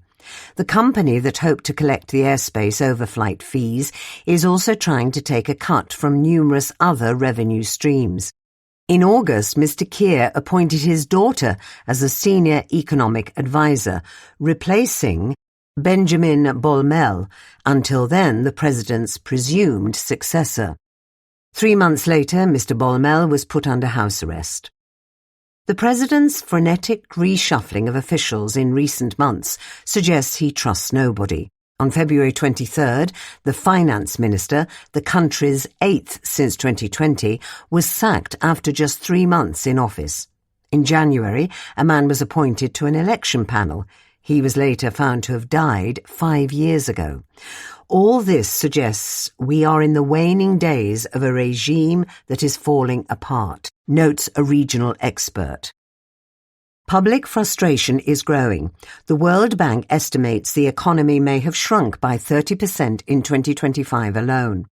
A notice at the entrance to a government office in Juba warns visitors it cannot provide money for food, medical fees, or other necessities. Polling by the Friedrich Ebert Stiftung, a German think tank, found that twice as many South Sudanese said they felt unsafe in 2025 compared with the previous year. The army, which has struggled to pay soldiers' salaries for more than a year, suffers from sagging morale. Mr. Kiir looks likely to cling on. For now, he can count on support from neighbouring Uganda, which has troops stationed on the outskirts of Juba. Opposition forces are too weak and divided to do much more than continue making rural areas ungovernable. Mr. Mushar's allies are mostly scattered abroad. His deputy, Nathaniel Oyet, says all they want is a mediated solution and a return to the peace deal. Yet plenty of would-be successors are in the wings, waiting for nature to take its course. The successor will be decided by whoever hears about Kiir's death first, a senior politician told Joshua Craze, a British researcher. That's why we are all competing for his attention, to say the death rights. However bad South Sudan's conflicts are today, the looming succession battle looks set to make them worse. Middle East and Africa. Iran's most powerful proxy. Iran may insist Hezbollah fights on its behalf, but the cost at home for Iran's proxy in Lebanon will be high. Few things better illustrate the decline of Hezbollah, the Iran-backed militia in Lebanon, than the non-event that speeches by its leader, Naim Qassem, have become. Those of his predecessor, Hassan Nasrallah, would stop even Christians in northern Lebanon in their tracks. But when Mr. Qassem held forth this month, Beirut's barbershops did not bother to turn on their televisions, and the radios of the capital's buses kept playing pop music. Iran's Lebanese attack dog may be weakened, but as Donald Trump considers strikes on Iran, the question of whether the militia will fight on Tehran's behalf is consuming Beirut. The group's relationship with Iran has grown stronger since Nasrallah was killed by Israel in 2024, says Qassem Kassir, an analyst close to it, but the domestic costs of renewed fighting have never been higher. If Hezbollah draws Lebanon into another war, its popularity at home, already waning after it drew Israeli attacks in 2024, would be further damaged. It has so far failed to rebuild any of the areas in southern Lebanon damaged in the past 2 years. Its political leaders are maintaining a delicate political arrangement that allows it to keep its weapons. Lebanese officials say they have been warned indirectly by Israel that if Hezbollah joins any fighting, the Israelis will target Lebanon's civilian infrastructure, including Beirut's airport, which it did not do during the 2024 war. The Gaza adventure cost Lebanon dearly, and we hope not to be dragged into a new adventure, Nawaf Salam, Lebanon's prime minister, said recently. Re-entering the fray would be deeply unpopular in Lebanon. Israel has launched repeated airstrikes on southern Lebanon since a ceasefire was signed in November 2024. Hezbollah has mostly not responded. Were it to react only when Iran itself is attacked, the optics would be terrible, says David Wood of the International Crisis Group. Yet Hezbollah's decision-making reflects Iranian logic as much as calculations about its position in Lebanon. Tehran has invested heavily in building the group into its most significant regional asset.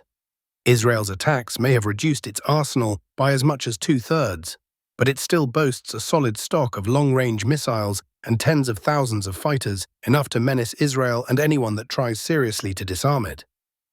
It is part of a larger strategic structure created, sustained, and directed as part of Iran's long-term regional strategy, says Mustafa Faz, a political analyst in Beirut.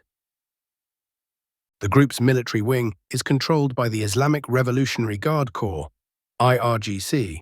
The regime's military vanguard and its political leaders espouse the ideology of the Islamic Republic. If Iran's leaders judge their regime to be facing an existential threat, Hezbollah's domestic political concerns will count for little. Sign up to the Middle East Dispatch, a weekly newsletter that keeps you in the loop on a fascinating, complex, and consequential part of the world. Europe. Italy's referendum. Judging the judges. Giorgia Meloni takes on the courts that have frustrated her government. Italian governments have often been at odds with the country's courts, but with a referendum on reforming the judiciary due on March 22nd and 23rd, the animosity has seldom been so high, perhaps not since the late Silvio Berlusconi was claiming to be the victim of a conspiracy by communist judges. Much of the ill will stems from rulings against the hardline immigration policies of Giorgia Meloni, the Prime Minister, and her populist right government. The most recent clash came on February 18th after a judge in Palermo ordered the state to pay €76,000 or $89,600 to Sea-Watch, an NGO that rescues migrants in the Mediterranean. Ms. Meloni said the decision left her speechless. The money is to compensate Sea-Watch for costs related to the temporary seizure of one of its ships in 2019. The skipper had clipped a police vessel while trying to run a blockade off the Italian island of Lampedusa, where Matteo Salvini, head of the right-wing League and the Interior Minister at the time, had stopped her from docking. In the ensuing legal proceedings, the courts freed the skipper, dismissed the charges, and arraigned Mr. Salvini for allegedly slandering her. His trial was scotched by Parliament. Mr. Salvini is now Deputy Prime Minister, and the opposition says the referendum is a government attempt to punish judges and prosecutors for such rulings. Federico Giannassi, an MP for the centre-left Democratic Party, who sits on the Justice Committee, says its aim is to strike at them and humiliate them. Critics compare it to efforts by populist right governments in Hungary and America to weaken the rule of law. Yet these critiques are mostly misguided. The reform's main flaw is that it distracts from the biggest problem of Italy's judiciary, its slowness. The target of the reform is Italy's awkward hybrid judiciary. The system is mostly adversarial, but has remnants of an older inquisitorial model where prosecutors and judges collaborate to discover the truth. They still form a single professional corps, known as the magistratura, or magistracy. They sit the same entrance exam and can sometimes switch between prosecuting and judging. Separating them has been a cause of the right ever since an earlier reform in 1988 failed to do so. Mr. Berlusconi's claims to victimhood were nonsense, but the suspicion that judges unconsciously favour fellow magistrates is reasonable. The proposed law would make prosecutors and judges subject to different supervisory bodies, although answerable to the same disciplinary tribunal, and prevent career switching. In fact, their paths were largely separated by legislation passed in 2022. Since then, only 1% per year have switched careers. Still, eliminating defendants' fear that the odds are stacked against them is worth doing. Other aspects are more questionable. Members of the two governing councils would be chosen by lot, 2/3 from the professions, with the remaining third coming from a list drawn up in Parliament. That list would inevitably favour the governing majority. The vice-presidents of both oversight bodies would be selected from among the parliamentary nominees. Similar rules would apply in the disciplinary tribunal. It can be argued that random selection would produce watchdogs with less authority and perhaps less competence. Supporters retort that would be a small price to pay for breaking the grip of the correnti, politically aligned factions within the magistracy that have till now contested the elections to its governing body. As a scandal in 2019 revealed, at least some in the correnti were in cahoots with like-minded politicians to fix sensitive appointments.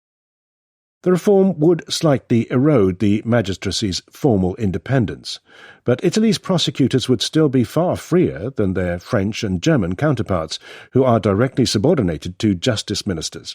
Italy's government would still be unable to tell prosecutors what to investigate, and the judiciary would still have a constitutional assurance that it was an independent branch of government not subject to any other. The most serious objection to the reform is that it does not even attempt to address the Italian judiciary's gravest problems. Italy's courts are absurdly slow, and its lawyers are expensive.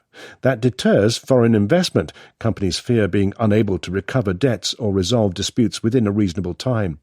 It took an average of 511 days to get a ruling at first instance in 2023, the latest year for which comparative data are available, according to a European Commission report.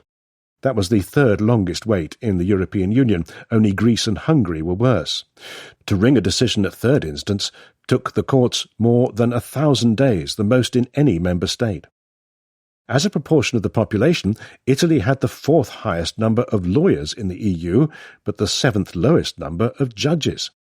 Court fees for low-value claims were prohibitive, more than half their average value. Since 2023, Italy has benefited from the largest share of the EU's post-pandemic recovery fund, including €2.3 billion to boost staffing levels in the justice system. In exchange, it has undertaken to introduce widespread changes. But there is still a long way to go. Polls suggest that in next month's referendum, voters will approve the government's reform bill. They should not expect it to bring them faster, cheaper, or even necessarily better justice. Europe. Ukraine's drones. Automated shoot-down. Ukraine is scaling up interceptor drones. They can hardly believe it themselves. At a secret training range north of Kiev, a group of volunteers are learning the basics of drone shoot-downs. The experiment attempts to revive the improvisational spirit of the war's first weeks. The part-time unit, which includes graphic designers, actors, lawyers, and a neurologist, feels more like Dad's army than Praetorian Guard. But they feel they have a duty to defend their homes. "We're preparing while we can," says new recruit Alexander Arzakina, a former deputy minister for infrastructure. We don't know what tomorrow brings. Ukraine's defence against Shahed drones is a key front line of the war. Originally Iranian, the modernised drones offer Russia a cheap, accurate substitute for missiles. Together with the lighter Gerbera, often used as decoys or for reconnaissance, they form the backbone of Russia's campaign against Ukraine's economy and power grid. For a long time, Ukraine struggled to find countermeasures. Now that is changing, with interceptor drones emerging as a cost-efficient defence. The drone the volunteers are test driving, Skyfall's P-1 Sun, is one of the three most popular models. It is somewhere between a quadcopter and a mini-missile. Once a target is identified, the pilot takes off vertically, then pitches forward 90 degrees so the drone's bullet-shaped nose leads. It can reach speeds of 350 kilometers per hour, fast enough for Russia's propeller-driven drones. A small charge is packed into the tip, but ramming is often sufficient. They work well provided it is not too windy or wet and the skies are free of jamming. More advanced interceptors are semi-autonomous. The Merops drone, produced by a company founded by Eric Schmidt, Google's former boss, needs only to be guided into visual range before engaging automatically. Crews rate it highly despite problems scaling up. The frontrunner is now the locally developed Sting, which at $2,000 costs less than half as much. Availability and cost remain the key questions, says Lieutenant Colonel Pavlo Verkhovod of the 25th Airborne Brigade. There is little point in shooting down 100% of the drones if the interceptor costs more than the target. Commanders say the cat-and-mouse game has produced capabilities that would overwhelm most Western armed forces. The Russians rework drones and tactics every few months. When Russian operators realized that Merops drones attacked from below, using the sky to outline their targets, the Shaheds flew lower. Later, they introduced maneuvers every couple of minutes to trick algorithms. Engineers who study downed craft say the drones used Ukraine's own cell phone and Wi-Fi networks for navigation, using inertial systems to hop between nodes when jammed. Ukraine has had some success disrupting this, and Russia's recent effort to shift to Starlink devices may have been a response. Even before Elon Musk cut Russian access to his satellites in early February, Ukraine was turning a corner. In January, a year after interceptor drones were launched, it destroyed a record 1,704 Shaheds, half of those launched. Some 70% of the interceptions used drones. The rest were downed by a more expensive mix of fighter jets, helicopters and missiles. The 412th Unmanned Systems Brigade, aka Nemesis, accounted for a sixth of the shootdowns. Operating outside the military bureaucracy, Nemesis has automated processes from combat to paperwork. We work as a startup, says Lieutenant Colonel Artem Bilenkov, the unit's chief of staff and a former financial analyst. Fail fast, build new prototypes, test and scale, or put it in the box and move on. Ukraine's new defense ministry team, led by a 35-year-old tech prodigy, Mikhailo Fyodorov, is trying to extend that kind of model across the armed forces. At a press briefing on February 23rd, the minister presented a three-part vision of how Ukraine might regain the battleground initiative. Closing the skies was his first priority. The other pillars, raising Russia's rate of attrition and squeezing its economy, are designed to make Vladimir Putin's war more obviously pointless. Ukraine's commanders are confident they can deal with this generation of Russian drones. The main issue is scaling, says Lieutenant Colonel Bilenkov. Yet few expect the enemy to stand still. The armed forces have already faced the first experimental jet-powered drones, which at 400 to 500 kilometers per hour fly faster than the current interceptors. There are cases of Russian drones operating in small swarms. If these projects are scaled up, they will demand new answers. Alexei Honcharuk, a former Prime Minister and chair of Nemesis's expert council, says drone power is growing exponentially. Every year, a drone halves in size or price or doubles in range, he says. Soon, Shahed-type drones may not be weapons, but platforms from which to catapult smaller drones into cities. Russia already uses Shaheds to launch FPV, first-person view, drones near the front line. That will eventually require new defences, Mr. Honcharuk believes. Walls of interceptor drones launching automatically on detection, bypassing the need for teams of pilots. It might sound like science fiction, but we are getting ready for it, he says. Europeans should be asking themselves if they are too. Europe. Slovakia's car industry. Intensive car. The world's most auto-focused economy. Robots outnumber employees by 2-to-1 at Porsche's smart battery shop, which opened in 2024 in the town of Horna Streda. Autonomous shuttles deliver parts to workstations, where robot arms assemble them into modules. These are turned into battery packs at a factory near Bratislava, Slovakia's capital, for Volkswagen Group, VW, Porsche's parent company, and fitted into electric Porsche Cayennes. Deliveries of the battery-powered SUV, made there alongside petrol and hybrid models, will begin this year. Porsche is said to have invested around €1 billion, that's $1.18 billion, in the battery plant. It is not alone in choosing Slovakia. Western European companies started looking eastwards 3 decades ago, trying to cut manufacturing costs while staying close to their main markets. Slovakia was just as appealing as bigger countries such as Poland and Romania. VW is now the country's largest private employer. Last year it built 337,000 VWs, Audis, Porsches and Skodas there. In 2025, Slovakia manufactured nearly 1.1 million vehicles, more than anywhere else in the world per head of population.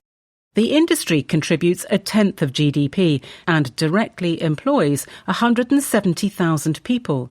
Almost all the cars head abroad, making up around 1/3 of Slovakia's exports. It is about to grow bigger still. Volvo is spending €1.2 billion on a plant for electric vehicles, or EVs, that will be able to make 228,000 cars a year when it opens in 2027. Francesca Gamboni, head of industrial operations, notes the country's skilled workforce, good infrastructure and supplier network. Nearly 400 firms serve the industry. Government subsidies help.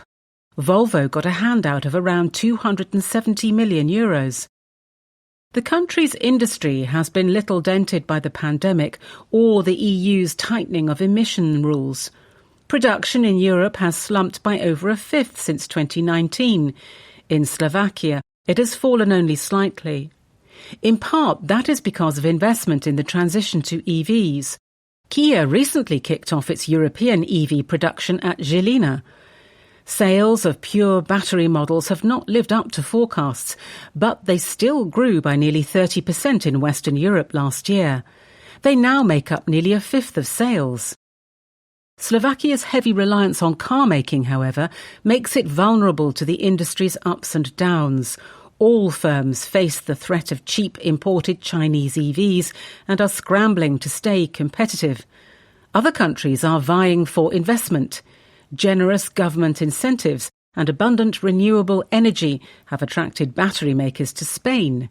Stellantis, whose biggest shareholder Exor part-owns the Economist's parent company, is expanding fast in Morocco, attracted by low wages and a free trade agreement with the EU.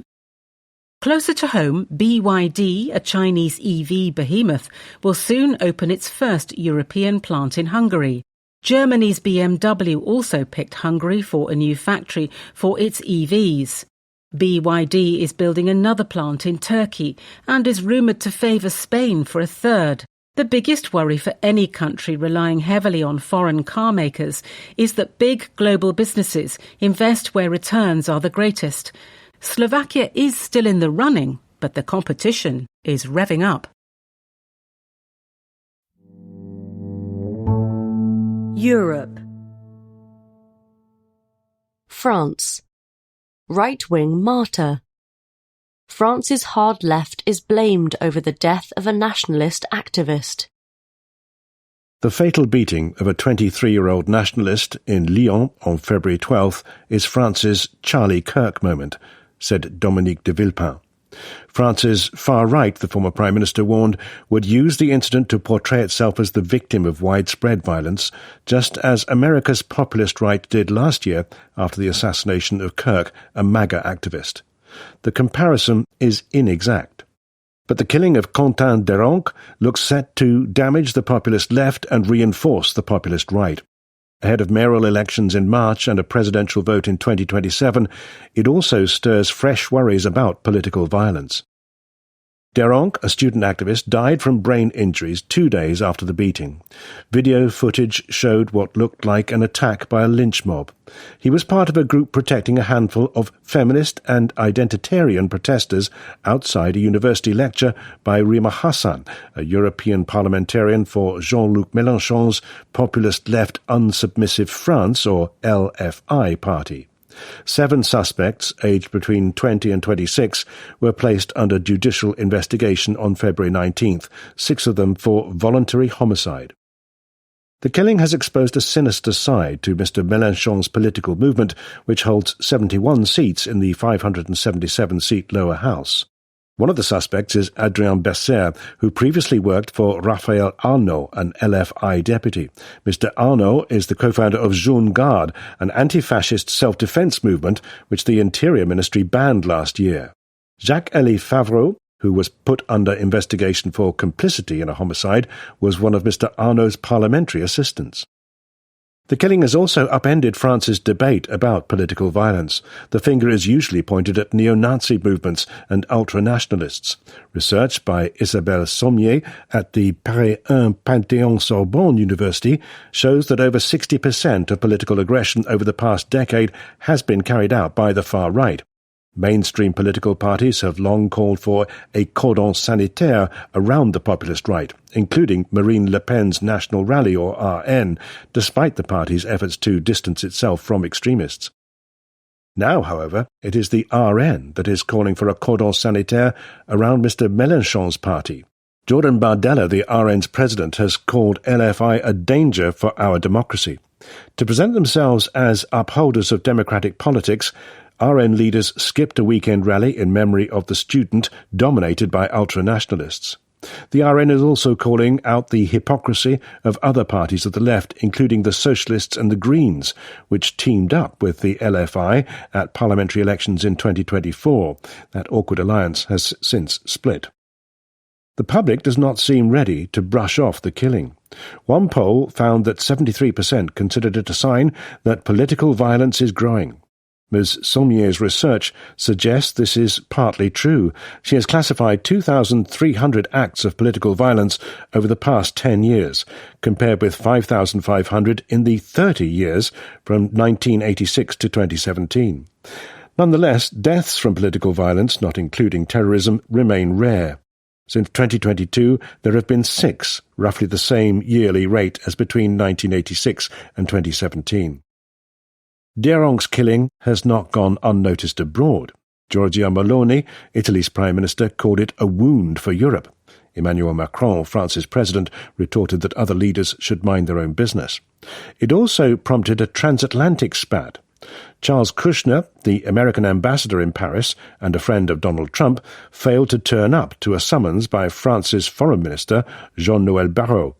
The American embassy had shared, in French, on X, a State Department post stating that it expects to see the perpetrators of violence brought to justice. Mr. Barrot denounced this as interference and barred Mr. Kushner from meeting any French ministers. The ban was reversed only after he called to make amends. Europe. Siberia in wartime. The North remembers. The war in Ukraine has changed Yakutia, but not its core. In the pagan tradition of the Evenki, an indigenous people living in the Alanyoksk district of Russia's Far Eastern Republic of Shahar, or Yakutia, red and black symbolize life and death. So at the head of a recent funeral procession in the village of Halyach, people carried a 2-metre-high cross with diagonal red and black stripes. Behind the small crowd came a truck with a coffin topped with a military cap. Igor Ivanov, a reindeer herder, was killed 4,500 kilometres away in Ukraine. Mr. Ivanov had enlisted as a contract soldier in the hope of earning enough money to buy a flat for his children, his daughter explains. But he fought for only a few months before being listed as missing in action. By the time his body was found, his son had also signed up and gone looking for his father. He too is now missing in action and probably dead. Yakutia is bigger than Argentina, but has a population of just 1 million, half of them Yakuts, a Turkic people. Temperatures drop to minus 60 degrees Celsius in winter and soar to 40 degrees Celsius in summer. According to Mediazona, an independent Russian news channel, the region has lost over 2,500 dead in the war in Ukraine. That is more than St. Petersburg, Russia's second city, which has 5 times as many people. Yakutia is rich in natural resources, producing a quarter of the world's diamonds, and in human talent. In the 2010s, it was one of the most exciting parts of Russia. It boasted a booming film industry, dubbed Sakharwood, that made its mark at festivals in Berlin and Seoul. Its IT firms included InDrive, a taxi app that lets passengers and drivers haggle, which became popular in Africa, Asia, and Latin America. Mytona, a local developer, won a prize at the International Mobile Gaming Awards in 2019. Yakutsk, the capital, elected a local woman as mayor, beating the Kremlin-approved candidate. It had its own indigenous dissident. In 2019, Alexander Gabyshev, a shaman warrior, set off for Moscow on foot to exorcise the dark forces of Vladimir Putin with a ritual in Red Square. He has been incarcerated in a psychiatric facility for 5 years. The war came as a shock. An important independent news site, ykt.ru, shut down, saying it had endured pressure for many years, but now the country is seriously closing itself off from the world. Its owner, Arsen Tomsky, the developer of InDrive, moved his staff abroad. Mytona went to New Zealand. When mobilization started in the autumn of 2022, some 400 Yakut women performed the traditional Asuahai round dance in Yakutsk's central square, chanting, "Let our children live." They were quickly dispersed. Like others, people in Yakutia have adapted to war. They buy Chinese goods instead of Japanese ones and have learned to speak cautiously. Under new ownership, ykt.ru publishes entertainment and property listings rather than news. Sanctions caused Alrosa, a diamond mining company, to close mines and cut charitable donations, including funding for monitoring reindeer migration, which had helped herders prevent their domesticated reindeer from coming into contact with wild ones. In 2024, Alanyoksk lost a quarter of its herds when that happened. In Yakutsk, recruitment posters are everywhere. Captured Ukrainian armoured vehicles, dragged clear across Russia, are displayed in a park. In January, a teenager climbed into one and was killed when a metal part fell on his head. In villages, women weave camouflage nets and send reindeer skins to the front lines.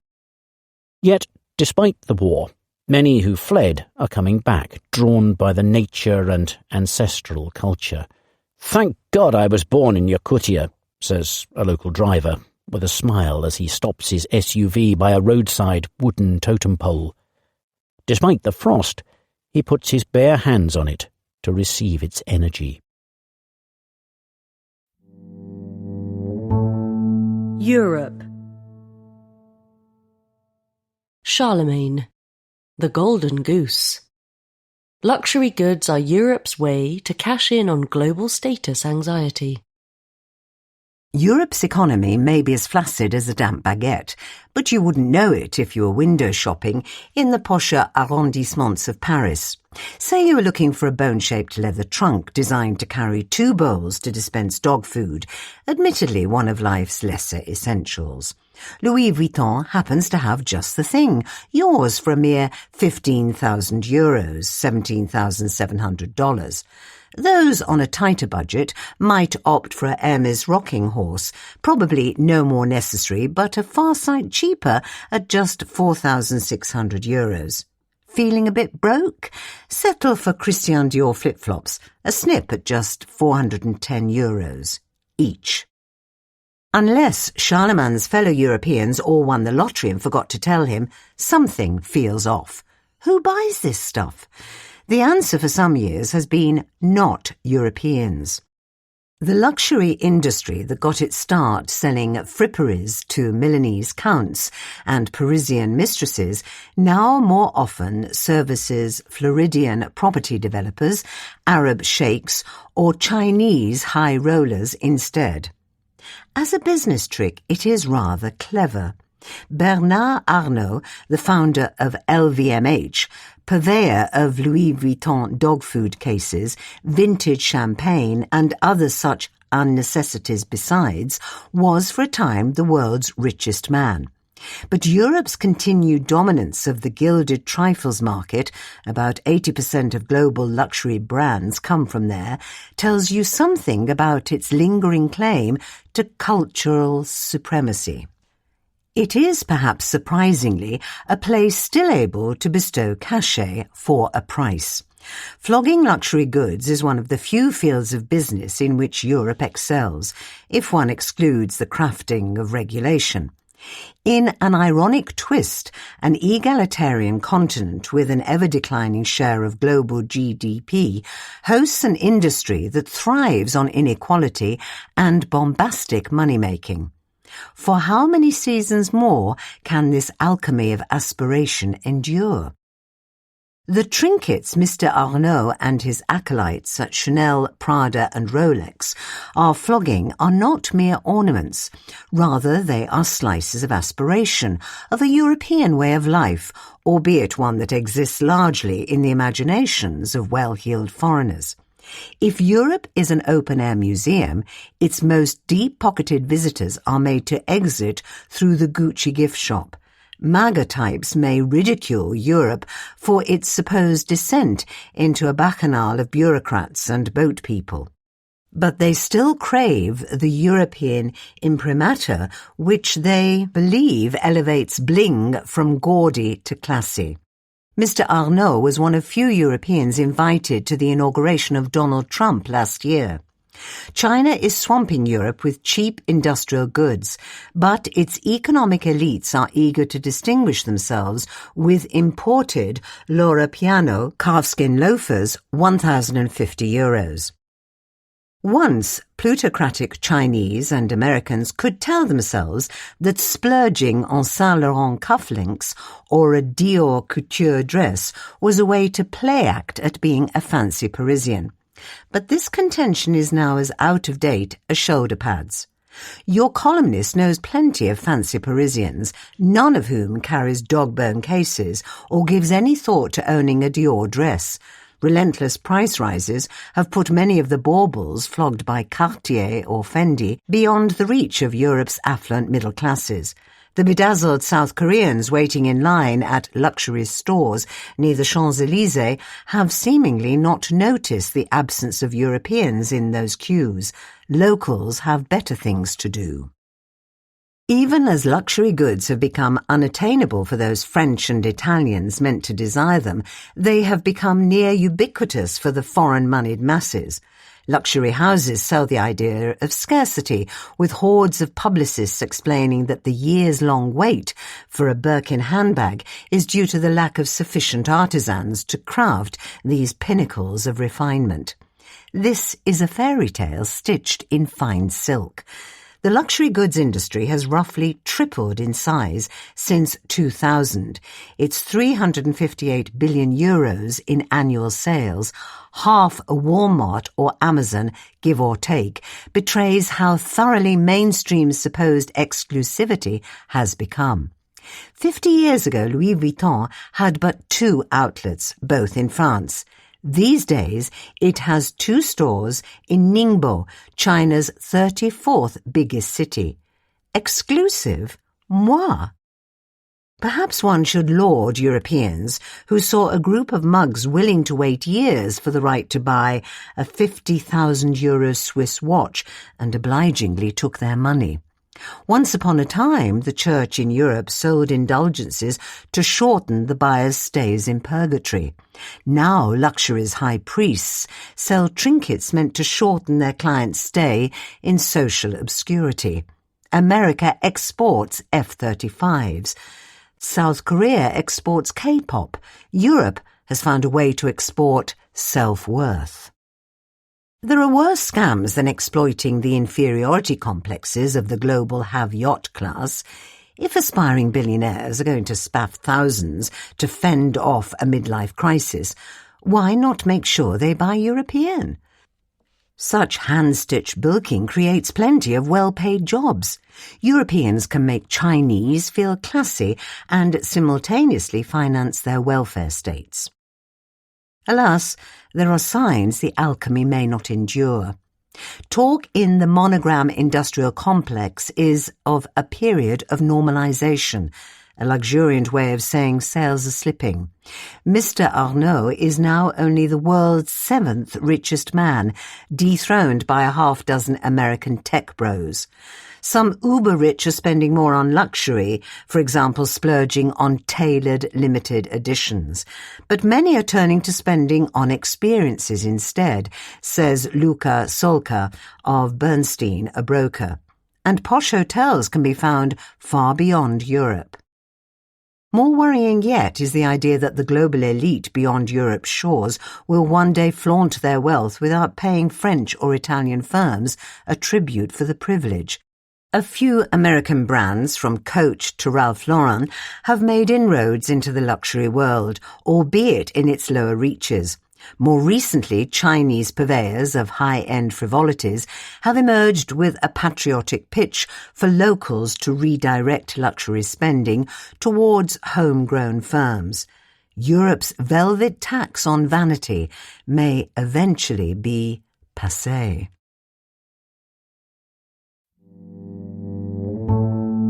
Britain.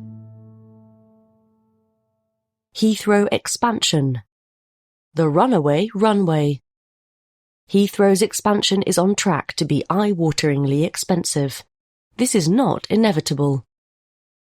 When George Osborne was Britain's Chancellor in the 2010s, he knew that the economy would not grow on a diet of spending cuts alone. It needed some pudding to go with the spinach, a totemic infrastructure project to show that the state was investing in the country's future. For Mr. Osborne, championing High Speed 2, or HS2, was the perfect choice for a sweet treat. The proposed railway line between London, Birmingham and the north would change the economic geography of Britain, providing an engine for growth.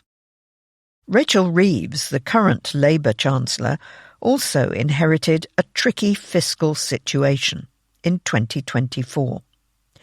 Never knowingly original, she responded by following Mr. Osborne's recipe.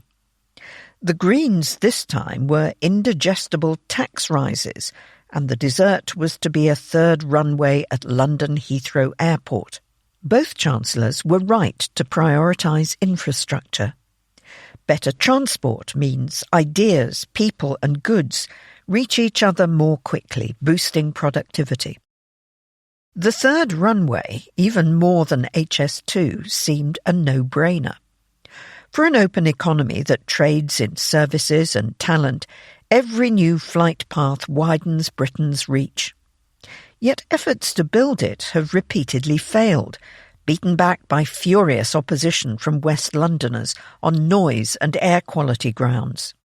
The airport is highly congested, with over twice as many flights per runway as competitors like Amsterdam Schiphol, which has 6 runways. Inaction threatens Heathrow's status as a global hub. Any serious growth policy would deal with this. But HS2 is also a cautionary tale for what can go wrong with infrastructure projects.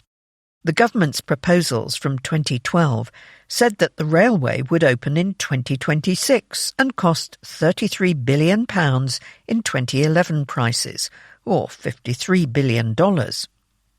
Since then, 2 of its 3 legs have been cancelled on cost grounds, and the remaining London to Birmingham segment has been delayed to the late 2030s. Costs are now set to exceed £100 billion. There are early signs at Heathrow of the problems that plagued HS2. The project's deadlines look fanciful. The government wants to grant planning approval by 2029, with the runway operational by 2035. But legal challenges are inevitable, both after the government publishes its airport's national policy statement this summer and once a planning decision is taken. Labour has tried to speed things up by limiting opportunities for judicial review, but it has stopped short of more radical steps, such as Heathrow-specific legislation that could prevent challenges altogether. More worrying is cost. Heathrow Airport Limited, or HAL, the site's operator, intends to privately fund the project, recouping costs through charges on airlines. Lord Dayton, who chairs the Economist Group, until recently also chaired HAL.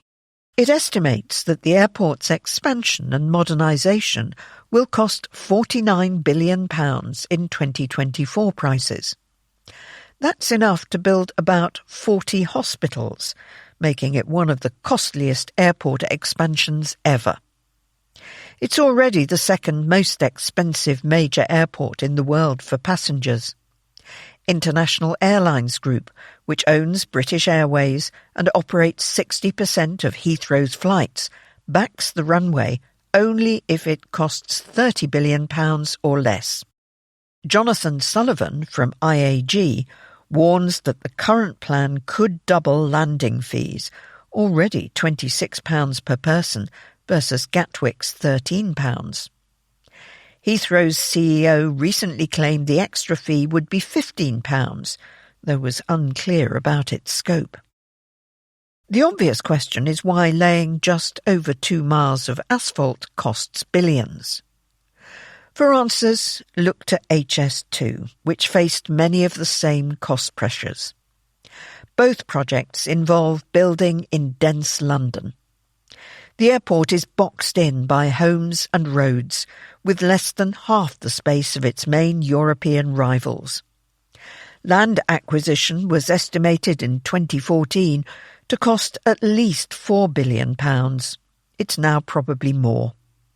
The runway must also be built over one of the busiest parts of the M25, London's Ring Road, which carries more than 200,000 vehicles a day. Further costs arise from Britain's sclerotic planning system, where the least relevant stakeholder can block proceedings to get their pound of flesh. HS2 has been riddled with such payoffs, including a £100 million tunnel to protect bats. Heathrow is at risk of following a similar path. Paperwork costs associated with planning applications alone are on track to exceed £1 billion. Over £700 million was previously earmarked for noise insulation in neighbouring homes. But the biggest reason for both projects' high costs lies in their tendency to gold plate requirements, a curiously British disease when it comes to big infrastructure projects.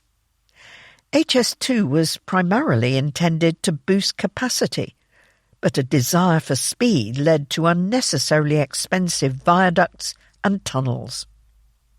HAL's plans are similarly bloated. The Marmalade Dropper is £1.3 billion for 2 car parks, but the biggest example of lavishness comes from the proposal to build new terminal buildings and revamp existing ones, which accounts for £27 billion of the £49 billion total. Andrew Light, an aviation finance consultant, singles out the plan to build multiple new terminals, linked by shuttles, as particularly expensive. The deeper problem is that both projects are structured to discourage cost control. Contractors on HS2 are paid a share of total costs, incentivising them to spend more, while officials lack the expertise to challenge them. Heathrow has similar flaws.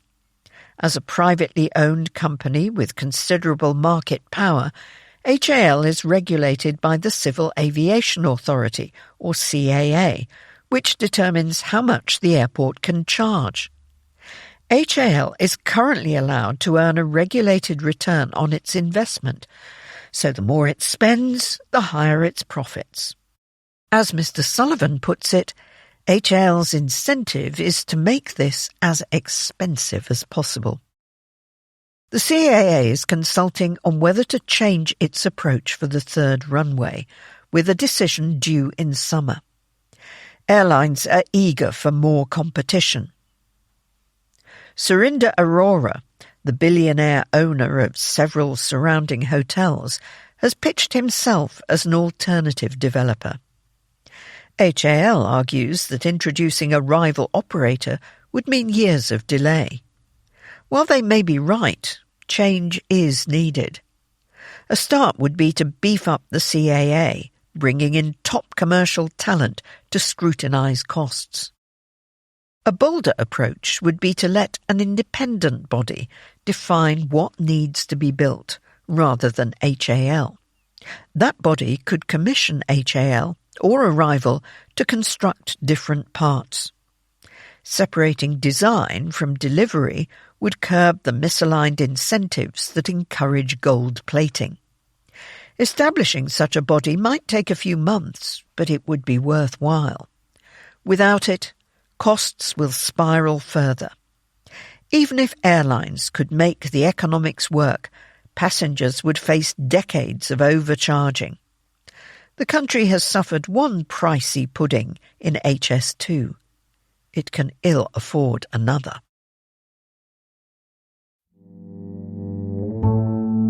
Britain.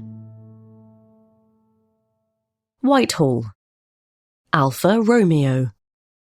Britain's new cabinet secretary wants to get stuff done. To understand what Sir Keir Starmer sees in Dame Antonia Romeo, his new cabinet secretary, take the 576-word memo she sent to Britain's senior civil servants on February 23rd. Written in the imperative mood, item 1 of 4 was delivery and results. Focus intensely on getting stuff done, taking the initiative and achieving outcomes, she wrote. Remove barriers, don't create them, be clear on objectives, what success looks like, and relentless in scrutinizing performance. For her part, she wrote, I will back you when you take appropriate risks and make difficult calls. That is the deal. No previous cabinet secretary has been appointed to such controversy. As Britain's Consul General in New York in 2016-17, she faced allegations of bullying and improper use of expenses. A Cabinet Office inquiry found no case to answer, but Sir Simon MacDonald, a former head of the Foreign Office, attempted to nix the appointment, declaring that if she were the candidate, the due diligence has some way still to go.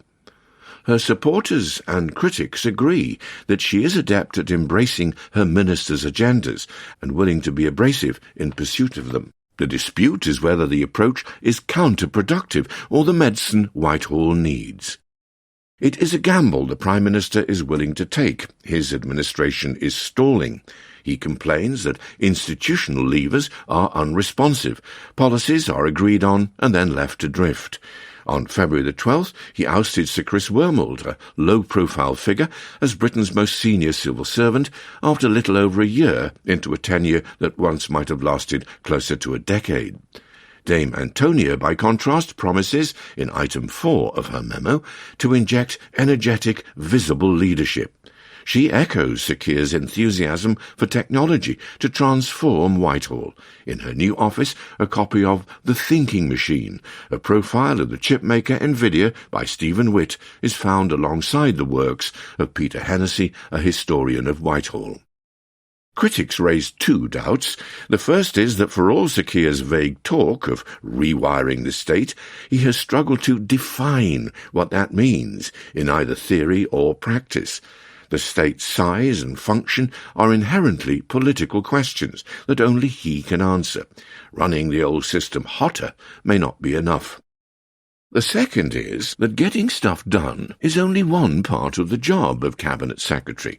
They are also the steward of a 550,000-strong civil service and the Prime Minister's most senior adviser.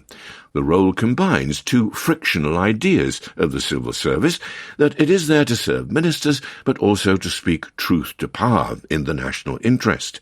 Critics question whether Dame Antonia is sufficiently candid with her bosses. The biggest disaster of her career, the botched privatisation of the probation service, saw the scheme driven through clear warnings that it might fail. More delicate matters now await, removing Andrew Mountbatten-Windsor from the royal line of succession, and the release of thousands of papers relating to Peter Mandelson, a former ambassador. One Whitehall watcher summarises the test. She totally gets on ministers' agenda. Does she give them solid advice? Her supporters argue that she has a knack for turning politicians' vague aspirations into enumerated plans and following them up ruthlessly. It is not a comfortable existence for people who are talkers, says one fan. She will make sure things happen, and people are on the hook for making them happen. Others are more sceptical of her record of delivery, and whether that scepticism is borne out matters. It is not merely that if she fails in getting stuff done, Sir Keir is unlikely to be re-elected. Something bigger is at stake: the legitimacy of Britain's 170-year-old model of a permanent apolitical civil service. Politicians across the spectrum doubt its capability. Reform UK, a populist right party, promises a Doge-style purge. It is a moment of acute jeopardy. If Dame Antonia falls short, rather than being followed by a softly spoken member of the old guard, her successor could well be an outsider wielding a chainsaw. Britain. Special educational needs. The right way to do welfare reform. Labour's handling of a notoriously tricky issue offers hope. As announcements go, it was understated. Much of the White Paper had already been trailed before the Education Secretary, Bridget Phillipson, set out her plans for England's schools on February 23rd. Even so, the launch at a school assembly in Peterborough marked a significant moment. The paper promises more use of AI in schools, increased funding for poorer pupils, and reforms to how schools are run, but these barely featured in her speech. The defining question in English education today is how to support children with special educational needs and disabilities, or SEND. It may also prove to be the one area of reform which shows how Labour should and could govern. More than 1.7 million children in England, about 1 in 5 pupils, have some form of SEND. Their needs range from difficulties with communication and learning to physical disabilities, sensory impairments, and mental health conditions. Over the past decade, the services meant to support them, including teaching assistants and speech and language therapists, have been cut back. Increasingly, the only way for parents to secure help for their child is by getting them approved for an Education, Health and Care Plan, EHCP, which comes with a legal right to generous funding. The number of children with EHCPs has doubled since 2015 to nearly 500,000.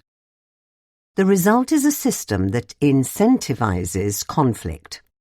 Schools and parents are pushed to battle for EHCPs to unlock even basic help, inverting a system that was designed to reserve such plans for children with the most severe needs.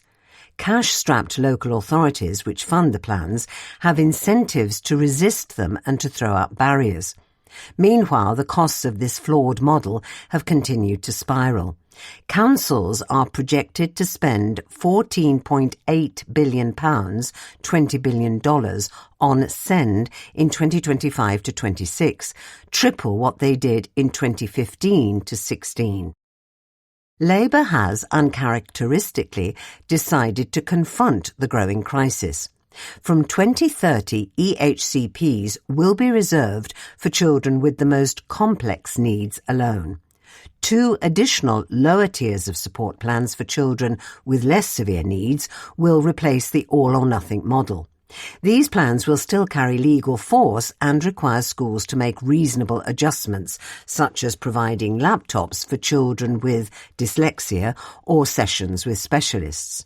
As part of the overhaul, the government has pledged to earmark £4 billion over 3 years to help mainstream schools cater better to children with special needs. Another pledge is to create 50,000 new places in special state schools. That should reduce reliance on private special schools for children whose EHCP requires them to receive non-mainstream education. A private special school place currently costs on average 2.5 times as much as a state-funded one, according to the Institute for Fiscal Studies, a think tank. Not everyone is persuaded. Teachers' unions worry that £4 billion is insufficient to make up for years of cuts.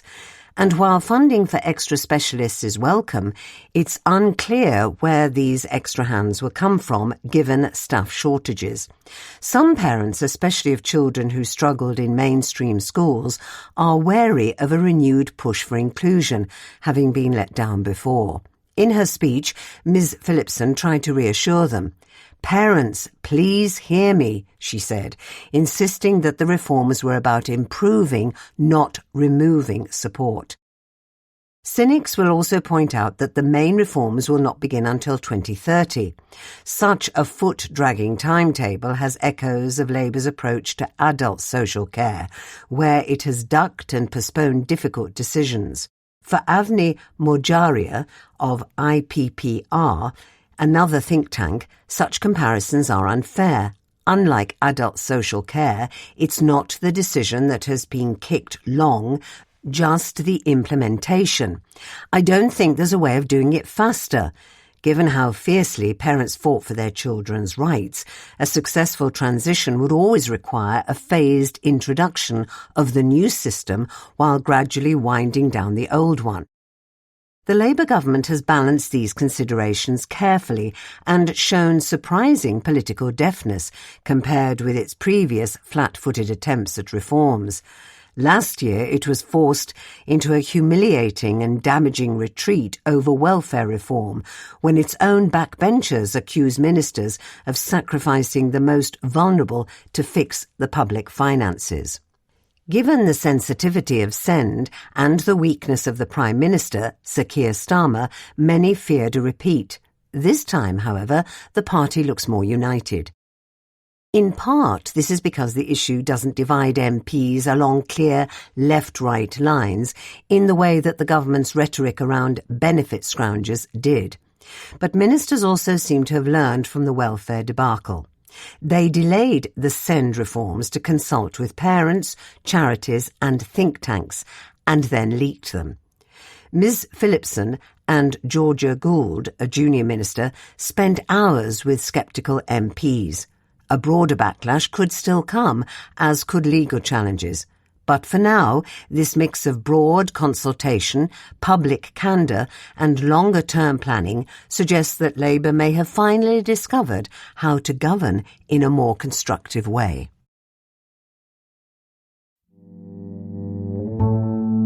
Britain. Reforms economic policy. Reeves regenerated. Robert Jenrick's economic plans ape Rachel Reeves's similarly flawed ones. When Robert Jenrick was announced as Reform UK's pick for Chancellor on February 17th, he swiftly attacked the mainstream parties. In a speech the next day, he depicted both Labour and the Conservatives, from which he defected in January, as representing a 30-year-long economic consensus that has failed. Nigel Farage's gang of right-wing populists, he insisted, would be different, providing a new economic model for Britain. Yet the policies outlined by Mr. Jenrick sound like a covers album of Rachel Reeves's greatest hits. His promise to be fiscally prudent, respecting the independence of both the Office for Budget Responsibility, or OBR, and the Bank of England, could have come from the mouth of the Labour Chancellor. Mr. Jenrick's commitment to liberate planning echoed Ms. Reeves's pledge to back the builders, not the blockers.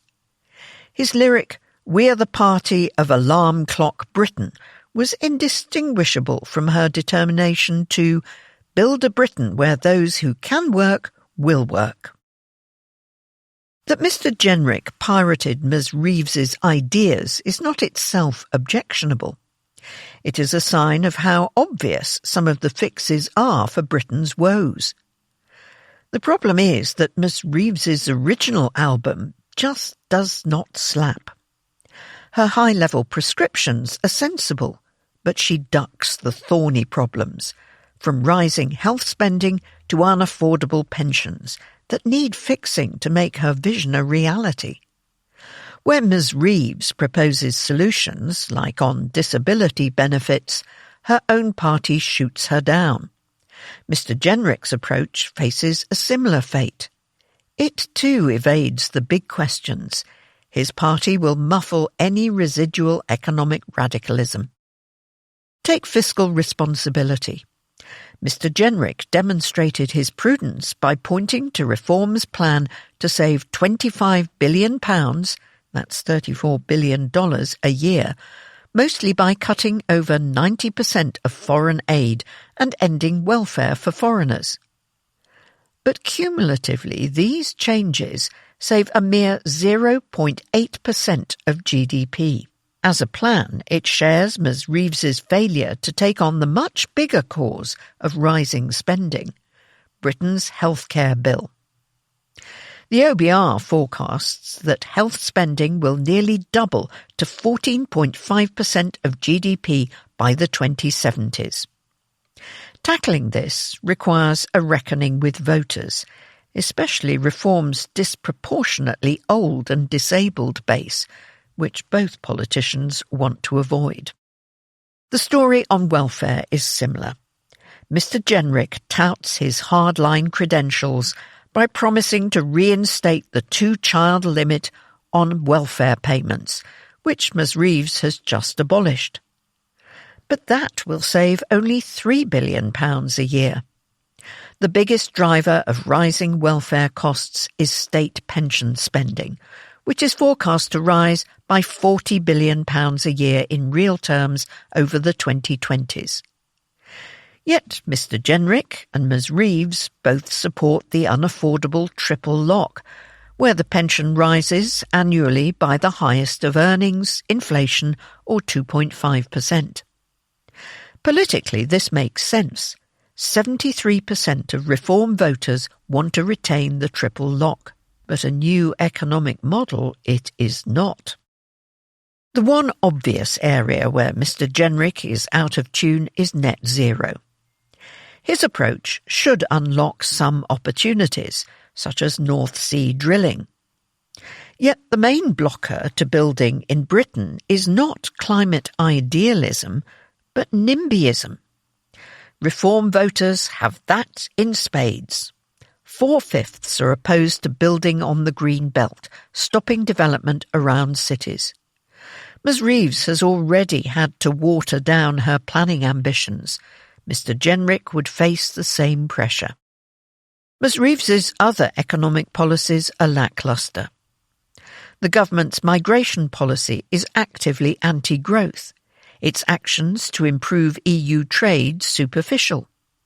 Mr. Jenrick's hard Brexit zero migration approach would cause even greater economic damage on both fronts.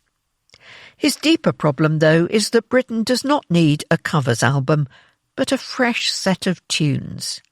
If Mr. Jenrick is serious about a new economic model, now is the time to start writing.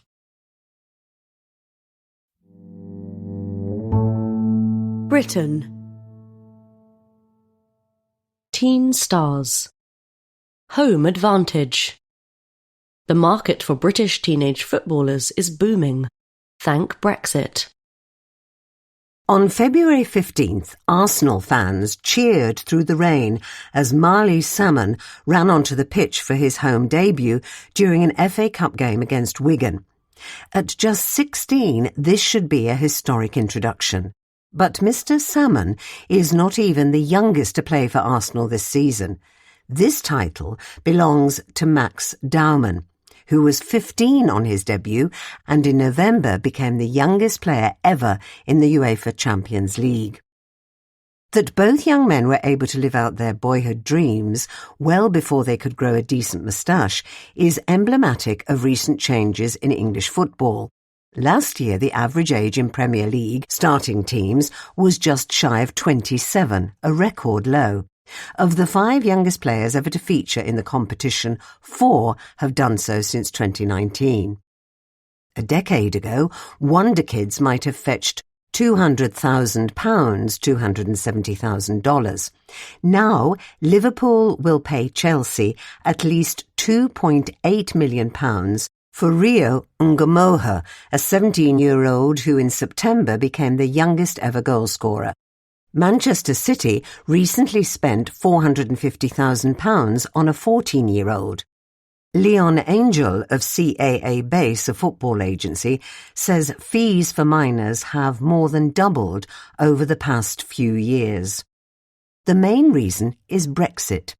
FIFA doesn't allow international transfers of players under 18, but makes an exception for EU members, a loophole that Britain can no longer exploit.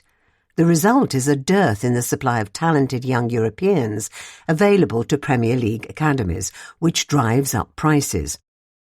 The Premier League's financial rules are also causing an increase in demand for budding superstars by setting strict limits on how much clubs can spend relative to revenue.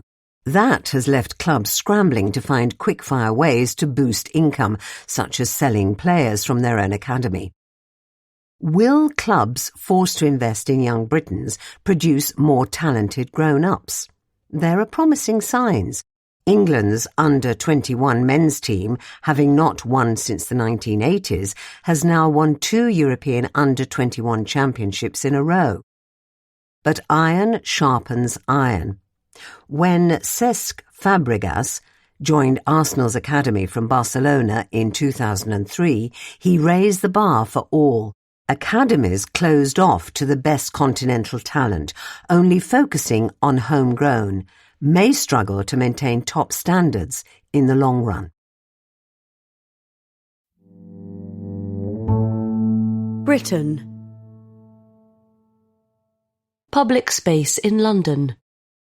River views. An engineering project has changed the shape of the Thames and added parks. Defying a cold breeze, a dozen skateboarders have gathered in a new public park near Blackfriars Bridge in central London. They clatter along granite terraces and zoom down black concrete sculptures, heedless of the immense engineering works beneath their feet. They're giving it a good old battering, says Claire Donnelly, the architect of this and several other new parks. She seems surprisingly cheerful about the assault. If the River Thames is London's intestine, and it has at times performed a similar function, it has grown polyps. At Blackfriars and at 6 other places dotted along the river, from Wapping in the east to Putney in the west, the city has bulged into the water, creating new places for people to wander and sit down. Viewed from above, the polyps are different shapes. The largest intrusion at Blackfriars is a rounded triangle. Others are semicircles and rectangles. All but one are now open. They encourage Londoners to see their river in a fresh way. The bulges are the visible parts of a great civil engineering project that aims to protect the Thames. The sewers built by Joseph Bazalgette, a Victorian engineer for a city of 4 million people, can no longer cope with a combination of the waste generated by 9 million people and the runoff entering London's drains during heavy storms. For years, the crappy solution was to discharge untreated sewage directly into the Thames, where the tides pushed it around. That should hardly ever happen now. Over the past decade, engineers have built a new sewer known as the Tideway Tunnel under the river. When the Victorian sewers on the riverbanks are overwhelmed, foul water flows down colossal vertical shafts up to 20 metres wide and 64 metres deep. To reach the tunnel, the liquid spins down in a vortex rather than pouring. The new parks sit on top of the shafts. Marko Neskovic of Hawkins Brown, who helped to design many of them, likens them to the visible parts of an iceberg. They could also be described as glorified manhole covers. Bazalgette's sewer project and the simultaneous building of underground railway lines drastically altered the Thames.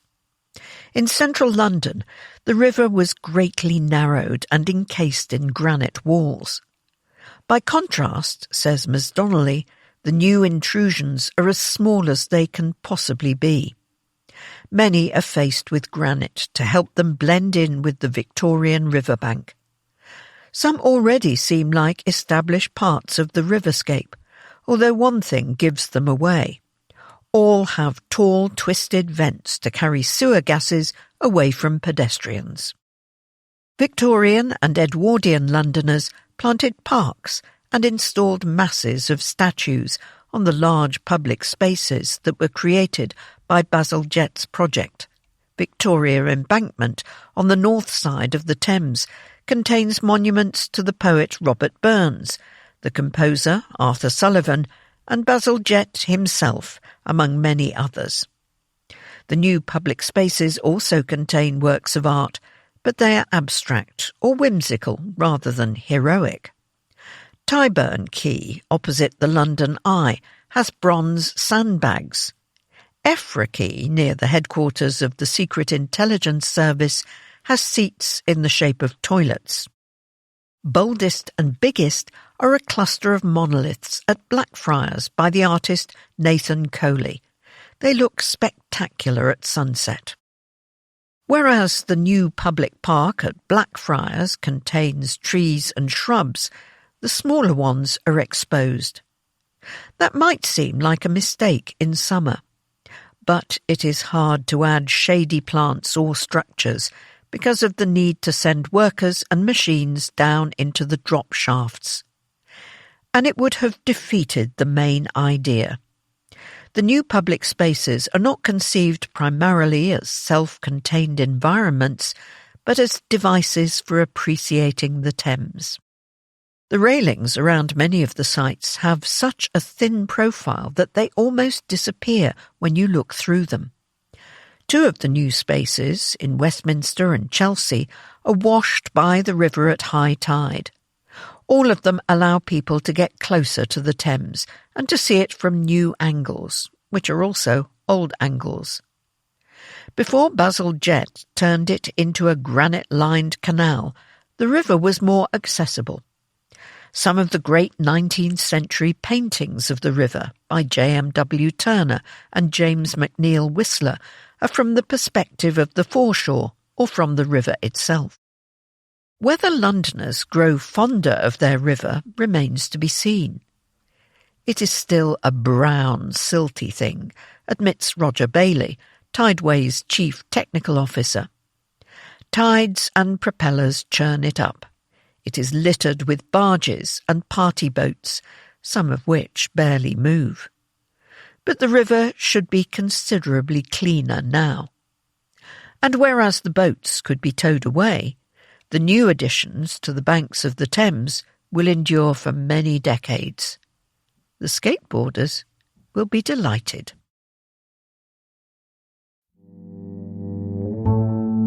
Britain. Budget. The paranoid style in British politics. It has its uses. The first golden age of paranoia came in the 1970s. It was a decade in which everyone in Britain, from the Prime Minister down, believed malign forces were at work. Harold Wilson, the former Prime Minister, was by turns a KGB plant or a soon-to-be victim of a Secret Service coup, depending on who was asked. Reactionary colonels plotted while revolutionary sects marched through trade unions. Enemies were within and without, above and below. A second golden age of paranoia is happening right now. Almost half of British voters believe that the statement, "a secret group of people is responsible for making all major world decisions, such as going to war," is definitely or probably true, points out More in Common, a pollster. From left to right, rich to poor, almost every Briton will at some point reach for a complicated, conspiratorial explanation when a simpler and more likely one is at hand. The paranoid style, as it was dubbed by Richard Hofstadter, an American historian, is back in fashion. Settle in for a focus group in one of Britain's fading towns to see how. Corruption has become the guiding frame for how people interpret politics, says Sasha Hillhorst of the London School of Economics, who spent years researching Mansfield, a former mining town in Nottinghamshire. How else to explain why once prosperous town is on its uppers? Politicians are on the take, lining their pockets on that game. COVID, a means to privatise the NHS. Those football pitches in town that were turned into houses. Someone must be benefiting. Corruption talk has become so common, it is akin to the weather, an uncontroversial icebreaker. Bonds of class replaced by the shared experience of being victims of a thieving, corrupt elite. If paranoia blights the left behind, it also stalks the well ahead.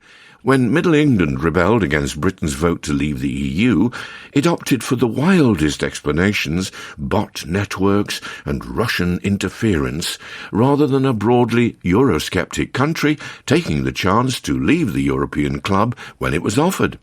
Conspiratorial thinking ran through the follow-back pro-EU movements, points out Morgan Jones, the author of No Second Chances, an entertaining history of the campaign for a second referendum.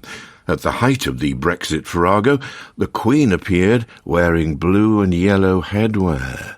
It was seized on by believers as a symbol of the monarch's opposition to leaving the EU. A rich, well-educated slice of England sincerely believed that Elizabeth II was communicating to them through a hat.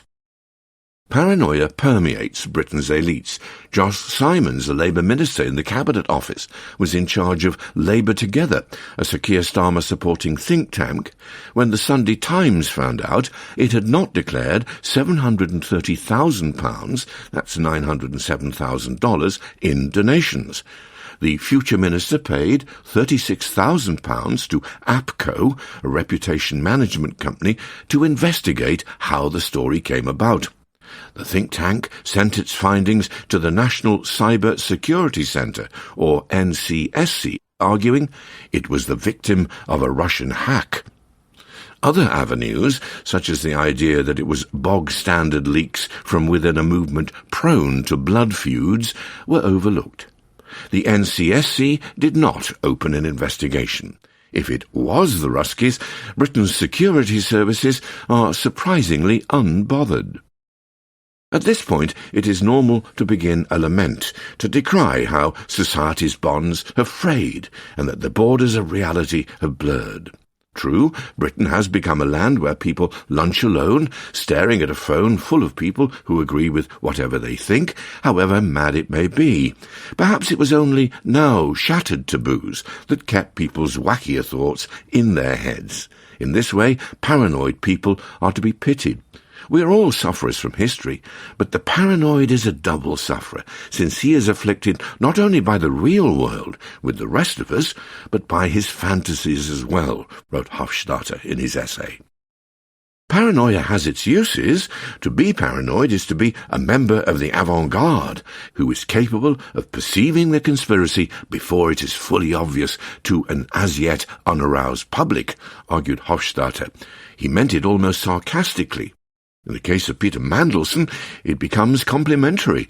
A combination of left-wing internet posters and the Financial Times repeatedly asked why Lord Mandelson had maintained a long and affectionate relationship with Jeffrey Epstein, the billionaire financier and child sex offender. The batch of emails that finished off the pier was merely a spark on kindling piled high by Britain's main business newspaper and people with screenshots from The Simpsons as their profile picture. When people did clock the scandal, they were livid. Better to think of paranoia as a necessary symptom or part of an immune system kicking into action. In Strange Days Indeed, a tremendous history of the conspiracy-addled 1970s, Francis Wheen argued that the paranoid style was not a constant but an episodic phenomenon which coincides with social conflict and apprehensions of doom. During the 1970s, Britain was riven by tales of treason and plot because an old order was dying and the fight to forge a new one was afoot. The country is groping its way towards a new settlement today. It is messy and mad. Paranoia is a consequence of living through an age of consequence. After all, the opposite of paranoia is not cool-headed analysis, but apathy. Anyone who thinks Russia is behind all Britain's ills is deranged. Anyone who thinks it is behind none is a fool. Britain's departure from the EU was so needlessly idiotic, it is little wonder people constantly rake over its cause. Voters are right to demand an explanation for why the public realm is so degraded, rather than accepted. Apathy is something Britain cannot afford. Paranoia is what it costs to care. International. Muslim opinion. Who speaks for the Islamic world? There are many contenders, but Turkey's president leads the pack. Whether speaking to a small group or a mass rally, Recep Tayyip Erdogan, Turkey's president, often appears to have a bigger audience in mind than the people right in front of him. A talk he gave in mid-February on the eve of Ramadan, the Muslim holy month, seemed addressed in parts not to the 80 provincial governors who had convened at his palace in Ankara, but to the world's nearly 2 billion Muslims. May the Ummah not be crushed by the divisions that have lasted for ages, he said, referring to the global community of Muslims. If only we cling tightly to our brotherhood, to our brothers, to our faith and to our dreams, then, by the permission of Allah, there will be no trap we cannot break. The Ummah has no spokesperson. Since the death of the Prophet Muhammad in 632, the Muslim world has not had an undisputed leader or paramount religious authority. Like Buddhism or Christianity, it is divided not only into many nationalities, but also many sects. Most Muslims do not share a common language, even though many learn the Quran in Arabic. Mr. Erdogan was speaking Turkish, a language understood by only a small sliver of Muslims. The idea that an imagined Muslim public is clamouring for someone to speak on its behalf is a fiction, says Jamil Aydin of the University of North Carolina. Yet a few politicians seem to be auditioning for the job. Mr. Erdogan has gained a following abroad and appealed to devout voters at home by taking up the cause of downtrodden Muslims around the world. Iran's supreme leader, Ayatollah Ali Khamenei, goes further, casting himself as a leader of resistance to the oppression of Muslims. Others, such as Mohammed bin Salman, Saudi Arabia's crown prince, emphasize modernity and moderation rather than religious zeal. All have their followings and their detractors, but new survey data from Arab Barometer, a research network, and other polling suggest that Mr. Erdogan's approach is the most appealing to Muslims around the world. Mr. Khamenei often casts today's struggles in sacred hues. As an American armada massed off Iran's shores, he wore a ring to a scriptural study group inscribed with a Quranic verse recalling Moses' deliverance from the mighty Pharaoh and the drowning of the vast and godless Egyptian army in the Red Sea. But Mr. Khamenei, a Shia, has relatively little influence among Sunnis, who make up between 85% and 90% of the world's Muslims. What is more, the Iranian regime's frequent, violent repression of protests at home has diminished his appeal. Even fellow Shias in countries like Lebanon and Iraq seem to be cooling on the aging Ayatollah. Some Sunnis see Ahmed al-Sharaa, Syria's rebel leader turned president, as a more credible defender of their faith. He led an Islamist insurgency against the largely secular regime of Bashar al-Assad, so his religious convictions are not in doubt. In fact, by overthrowing a regime backed by Shia Iran and by defeating militias representing minority sects such as Alawites and Druze, Mr. Sharaa has delighted many in Syria's Sunni majority. Lots of Sunnis in Lebanon and Iraq, who worry their Shia compatriots will sideline them politically, are also thrilled by his success. According to unpublished recent polling, Mr. Sharaa commands broad support in Jordan and Saudi Arabia as well. Mr. Sharaa's youth, his natty dress sense, and his unusual mix of Islamism and pragmatism may all be bolstering his popularity. So too may his novelty. But the near-impossible task of patching up a physically devastated and politically divided country on a shoestring budget may quickly sully his reputation. Prince Mohammed is also a young leader presiding over rapid change, with vastly greater resources. Although he is reviled by many Westerners for his role in the murder of a Saudi journalist, he is a much more popular figure around the Muslim world. Fully 87% of Syrians, 68% of Moroccans, and 58% of Jordanians have a positive opinion of his role in the region, according to Arab Barometer. Of the 12 world leaders the Lowy Institute, an Australian think tank, asked Indonesians about in 2021, he was the most popular, with 57% of respondents expressing confidence that he would do the right thing in world affairs. Prince Mohammed does not spend much time talking about religion. Unlike previous Saudi rulers who trumpeted their role as custodians of Mecca and Medina, the two holiest sites in Islam, he shows little interest in religious or moral leadership. He never claims to speak for the Ummah, analysts say, or to pose as the champion of oppressed Muslims. He is popular within Saudi Arabia for loosening religious strictures and promoting secular pastimes such as music and sport. On the bombing and blockade of Gaza, an emotive topic throughout the Muslim world, the prince has been extremely circumspect, trying not to whip up public opinion in Saudi Arabia or elsewhere. When he engages religion, it's more in the vein of emphasizing the importance of moderation and pluralism and coexistence, says Peter Mandeville, author of The Geopolitics of Religious Soft Power.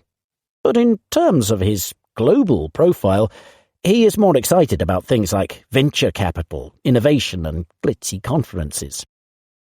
Mr. Erdogan, in contrast, seldom passes up an opportunity to denounce Israel's conduct in Gaza. His government has issued arrest warrants for much of Israel's cabinet on charges of genocide and crimes against humanity. He was similarly outspoken in his support for the Arab Spring in 2011. Indeed, that is when his popularity in the Arab world appears to have peaked, although it remains high. Arab Barometer's data suggest that Mr. Erdogan has long been the most popular leader in the Middle East.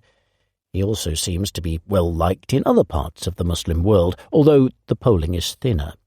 A survey by Gallup in 2017 put Mr. Erdogan's net favourability in Indonesia and Pakistan, the two most populous of the world's roughly 50 Muslim-majority countries, at plus 45 and plus 27, respectively.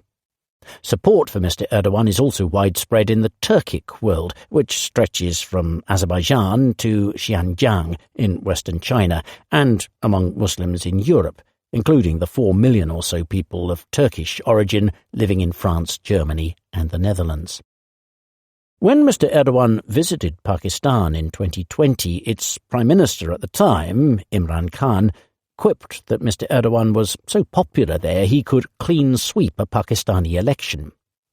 Mr. Assad, the bloodthirsty Syrian despot Mr. Sharar recently overthrew, is said to have once joked that Mr. Erdogan was more popular in Syria than he was, a statement that was almost certainly true. At first blush, Mr. Erdogan's popularity is surprising. Turkey is a secular state and its president has no religious authority, although Mr. Erdogan has made a career of opposing doctrinaire secularism and championing Turkey's pious heartlanders over its urban elite. What is more, his record is checkered. He has hollowed out Turkey's democracy, locking up political opponents, cowing the media and purging the bureaucracy and armed forces of suspected enemies.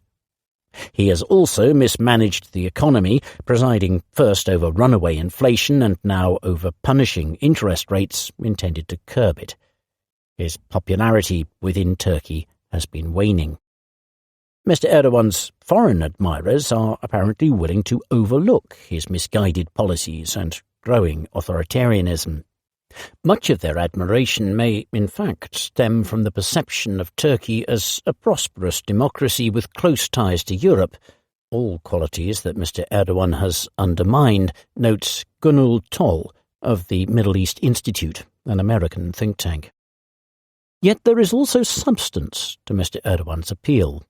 His longevity in office, he has run Turkey for over 20 years, first as Prime Minister and then as President, has given him the opportunity to visit almost every Muslim-majority country, including war-torn places like Afghanistan. When he went to Mogadishu, the capital of Somalia, in 2011, he was the first leader from outside Africa to visit in nearly 20 years. Even minuscule spots like Brunei and Kosovo have not been forgotten. It presumably helps that Turkish firms are big investors in much of Africa and Central Asia, among other places. Mogadishu teems with Turkish aid workers, business people and teachers. Mr. Erdogan is willing not just to show up, but also to take up causes dear to these places, positioning himself as a spokesman for the Muslim world's grievances. On that visit to Somalia, he called for more to be done to relieve a deadly famine. While in Pakistan and on several subsequent appearances at the UN, he criticised India for its conduct in Kashmir, a territory divided between India and Pakistan. In much the same vein, he has inveighed against Islamophobia in Europe, the persecution of the Rohingya in Myanmar, and China's mistreatment of its Uyghur minority. He is seen as a strong and brave leader standing up to the West and speaking on issues close to Muslims, says Mushahid Hussain, a former Pakistani senator. Mr. Erdogan cultivates this image, regularly claiming to speak on behalf of Muslims everywhere. In a multipolar world, the Muslim world needs to become a pole in its own right, he proclaimed at a meeting of the Organization of Islamic Cooperation last year. Our biggest problem is lack of unity. Mr. Erdogan is not exactly a unifier. His government has stoked conflicts all over the Middle East, from Libya to Iraq. But it has also made grand gestures of solidarity, most notably by taking in more than 3 million Syrian refugees, not all of them Muslim, during that country's long civil war. An impressive 69% of Syrians have a positive opinion of Mr. Erdogan. More recently, Turkey has mooted a defence agreement with Pakistan and Saudi Arabia, which pundits describe as a Muslim NATO. Other leaders, such as Mr. Sharaa, may come to rival Mr. Erdogan's popularity. Turkey's troubles may end up tarnishing his reputation. But as flawed as Mr. Erdogan is, he, more than anyone, has the ear of the Muslim world. International. The Telegram. The Stubb plan to save the world. Alas, not every foreign leader is as reasonable as Finland's President Alexander Stubb. If a boat carrying heads of state ever sank in a tempest, staying close to President Alexander Stubb of Finland would be a shrewd move. Mr. Stubb has shipwreck survivor written all over him. He is tall, lithe, and dauntingly fit, coming second for his age group after secretly entering a Finnish triathlon last summer. As important, Mr. Stubb, 57, has built his political career around can-do optimism and a refusal to panic. In these troubled times, his fellow world leaders have noticed and approve. Though his Nordic country has just 5.6 million people, this unflappable Finn is a fixture at crisis summits of Western leaders. President Donald Trump is a texting buddy, hailing Mr. Stubb for his golfing skills and for powerful good looks. When leaders of mid-sized countries lament a world dominated by America, China, Russia, and other bullies, Mr. Stubb stands out for insisting that middle powers can look after themselves. This confidence was on display at the World Economic Forum in Davos. After Canada's Prime Minister Mark Carney blamed America and other great powers for a rupture in the post-1945 order, Mr. Stubb took a more upbeat line. He declared that Europe could unequivocally defend itself against Russian aggression, with the confidence of a man whose homeland twice fought off Stalin's armies. He expressed confidence that ties of mutual dependence still bind America and Europe, despite Trump administration curveballs. In part, fizzing with positive energy is Mr. Stubb's political brand.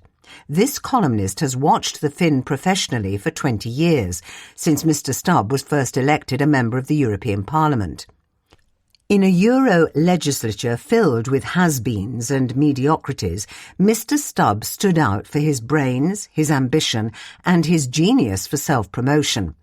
An undergraduate education in South Carolina, initially on a golf scholarship, left him a devoted Atlanticist, as well as a devotee of European integration, a rare combination. In between cultivating Brussels power plays, hyperactive Mr. Stubb dashed off a regular column in English for Finnair's In-Flight magazine, judging passengers on Finland's national airline to be an influential and captive audience. Columns might opine on lessons that Europe could learn from America or on the etiquette of nudity in saunas. Each was adorned with a photograph of Mr. Stubb, variously doing one-handed push-ups, practicing his golf swing, or tossing golden leaves to celebrate autumn. His Finnair columns continued even after he left Brussels to become his country's foreign minister and then prime minister. Mr. Stubb's refusal to despair also reflects a sincere philosophy. In writings and interviews, he has long sounded sure that it is possible to reason with most people, including foreign leaders, most of the time, by appealing to their rational self-interest. This year he published The Triangle of Power, Rebalancing the New World Order. In this book-length manifesto, he sets out his plan for agreeing on a new international order which can accommodate the clashing values and shared interests of three competing blocs: These consist of a global West of liberal democracies led by America, a global East of autocracies led by China and Russia, and the largest bloc, a global South of countries that are weary of being lectured by European and other rich world powers.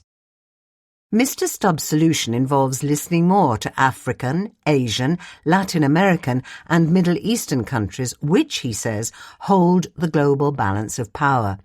He would give such countries seats at the top tables of global governance, starting with the UN Security Council, whose 5 permanent members he would double while ending single-nation vetoes. He would stress trade over aid. He suggests that Finland, a country that never had colonies, may find it easier than some Western powers to earn a hearing. The Stubb plan emphasizes understanding how even the most alarming foreign leaders see the world. He chides Western commentators for calling Russia's President Vladimir Putin crazy. Recalling his own meetings with the Russian, he calls Mr. Putin well-prepared, analytical, strategic and composed. At the same time, Mr. Stubb, a staunch defender of Ukraine, agrees that Mr. Putin's imperial ambitions make it folly to trust him. 3 meetings with China's Communist Party boss, Xi Jinping, have left Mr. Stubb oddly confident that China is led by men who lack the history-fueled revisionist zeal of Russia's rulers. He predicts that China will reassess its friendship after peace comes to Ukraine, and noting the high costs of Mr. Putin's senseless war, will rethink any ambitions to take Taiwan by force. In an interview for Inside Geopolitics, a video show published by The Economist, Mr. Stubb concedes that his strategy reflects a little bit of hope that foreign leaders will be reasonable. He cannily downplays his influence on Mr. Trump. He calls America's president a man guided by a bleakly zero-sum worldview who sometimes listens to Mr. Stubbs' warnings about Russia. If I can plant 1 idea out of 10, that's good. Since completing his book, he has become less sure that America is ready to lead a united West. Revealingly, Mr. Stubbs' optimism is linked to a conviction that today's disruptions are temporary. I think it'll take another 5 years for the world order to settle, he suggests. In the middle of the storm, we just have to stay calm. In a shipwreck, those are words of comfort.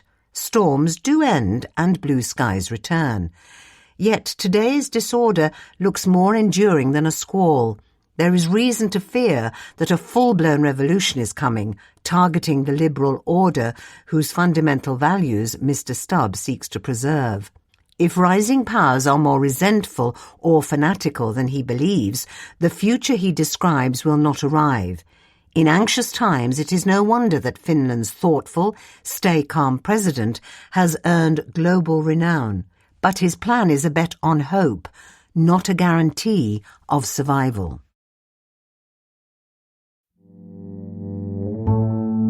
Business. Private equity. Barbarians at the nail salon. PE is taking over America's small businesses. Consumers should rejoice. The day starts in one of the loud, dark studios run by Solidcore, a Pilates-inspired fitness chain. Your correspondent, balancing on top of a sliding platform, dutifully performs plank holds and cross-legged lunges as her energetic instructor cheers her on. Having worked up an appetite, she heads to Maman, a chic French-style eatery. Next comes a facial at Heyday, where a beautician beams light across this correspondent's face in order to give her skin a more youthful glow. As e-commerce gobbles up a growing share of consumer spending on goods, service businesses such as these have been taking over America's shopping streets and strip malls. Customers working remotely visit them to break up their day with a workout or a coffee. Because they spend more time at home, they are also investing in their property's upkeep, spending more on landscapers and the like. Technology underlies these trends. The internet has made online shopping and remote work possible. But it is not the only force transforming small business in America. Each outlet this reporter visited, on the shopping street closest to her house, is owned by a private equity or PE firm. When many think of PE, they think of takeovers of big companies such as RJR Nabisco, a consumer goods conglomerate, in the 1980s, or Toys R Us, a retail stalwart in the 2000s. But such mega deals now reflect only a small part of what the industry does. Today, 85% of PE investments are in firms with fewer than 500 staff. Over the past few years, the industry has been hoovering up small service providers, from coffee shops and nail salons to pest controllers.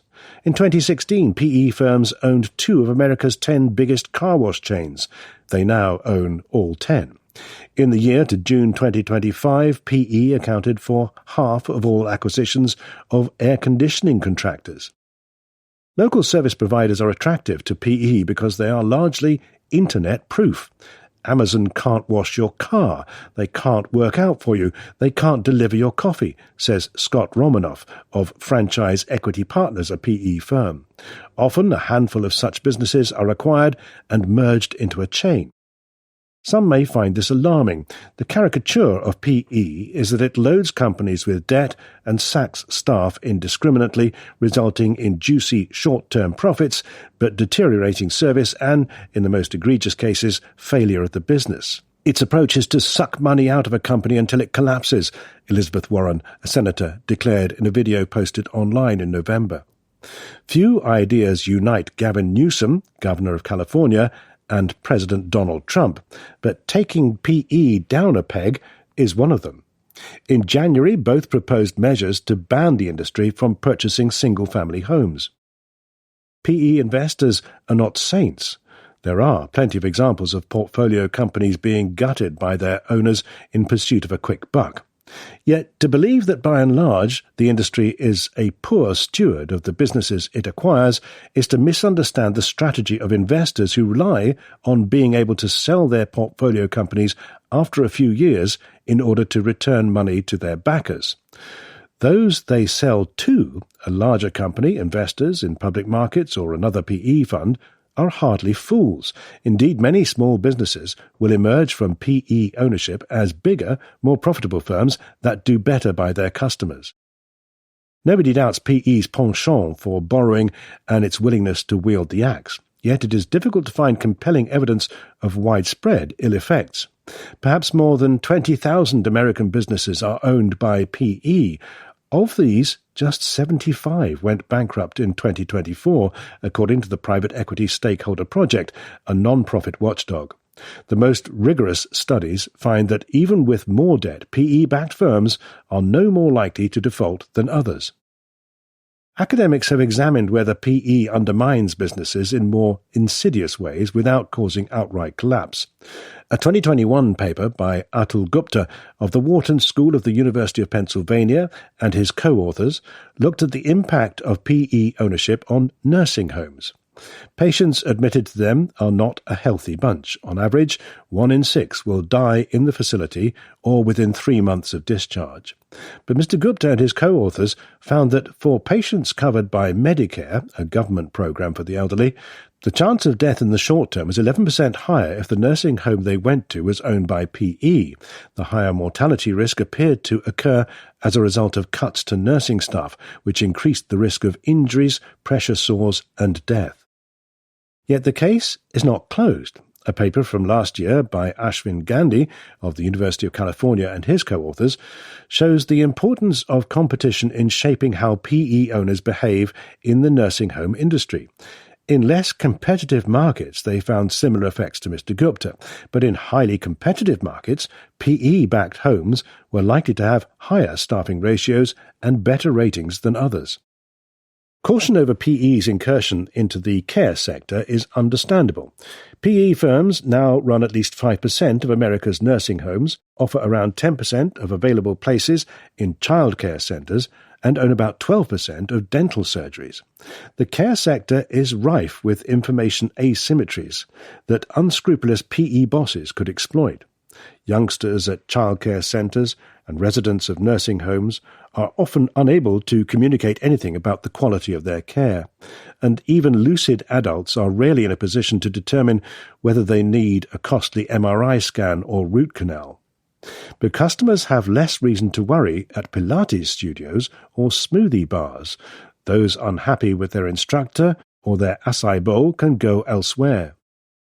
In some cases, the financial firepower provided by a PE backer may be just what a small business needs to thrive, especially when it is trying to compete against big incumbents. A 2009 paper by Alexander Popov of the European Central Bank and Peter Rosenboom of the Erasmus University of Rotterdam concluded that the rate of new business formation in industries with steep barriers to entry is significantly higher in countries with more PE investment relative to GDP. The experience of Solidcore shows how PE ownership can transform a small business for the better. Brian Myers, its boss, says he knows that private equity gets a bad rap, but he points out that Solidcore would be a fraction of the size it is now without its backers. The chain is owned by L. Catterton, a PE firm focused on consumer industries. At the outset, Solidcore could grow only by reinvesting its profits, which meant opening around 5 studios a year. The rate more than doubled after it first took PE money in 2017. The other advantage Mr. Myers points to is expertise. In 2021, Solidcore's PE owners helped it to conduct a price elasticity study, which showed that its memberships didn't make sense unless you were going to come here literally every day of the week. So it reduced the price of a membership relative to paying for single classes. It completely upended our business model, says Mr. Myers. Recurring membership fees now make up 60 to 70% of revenue, up from just 20% before the change. Solidcore's staff share in its success. Coaches are paid a flat fee plus a percentage of the revenue their classes generate, a strategy intended to motivate trainers. Senior coaches can reportedly make around $100 an hour if their class is full. The upheaval of retail landscapes over the past decade or so has required extensive adaptation. In America, where PE money is plentiful, investors have rushed to take advantage of the opportunity to replace goods retailers with service businesses. The vacancy rate in American retail spaces is around 4%. Across Europe, where PE funding is less abundant, the figure has lingered higher for longer. In much of Britain, vacancy rates are double or triple the level in America. Consumers may grumble about getting their lattes or facials from a business owned by PE. The alternative may be empty shop fronts.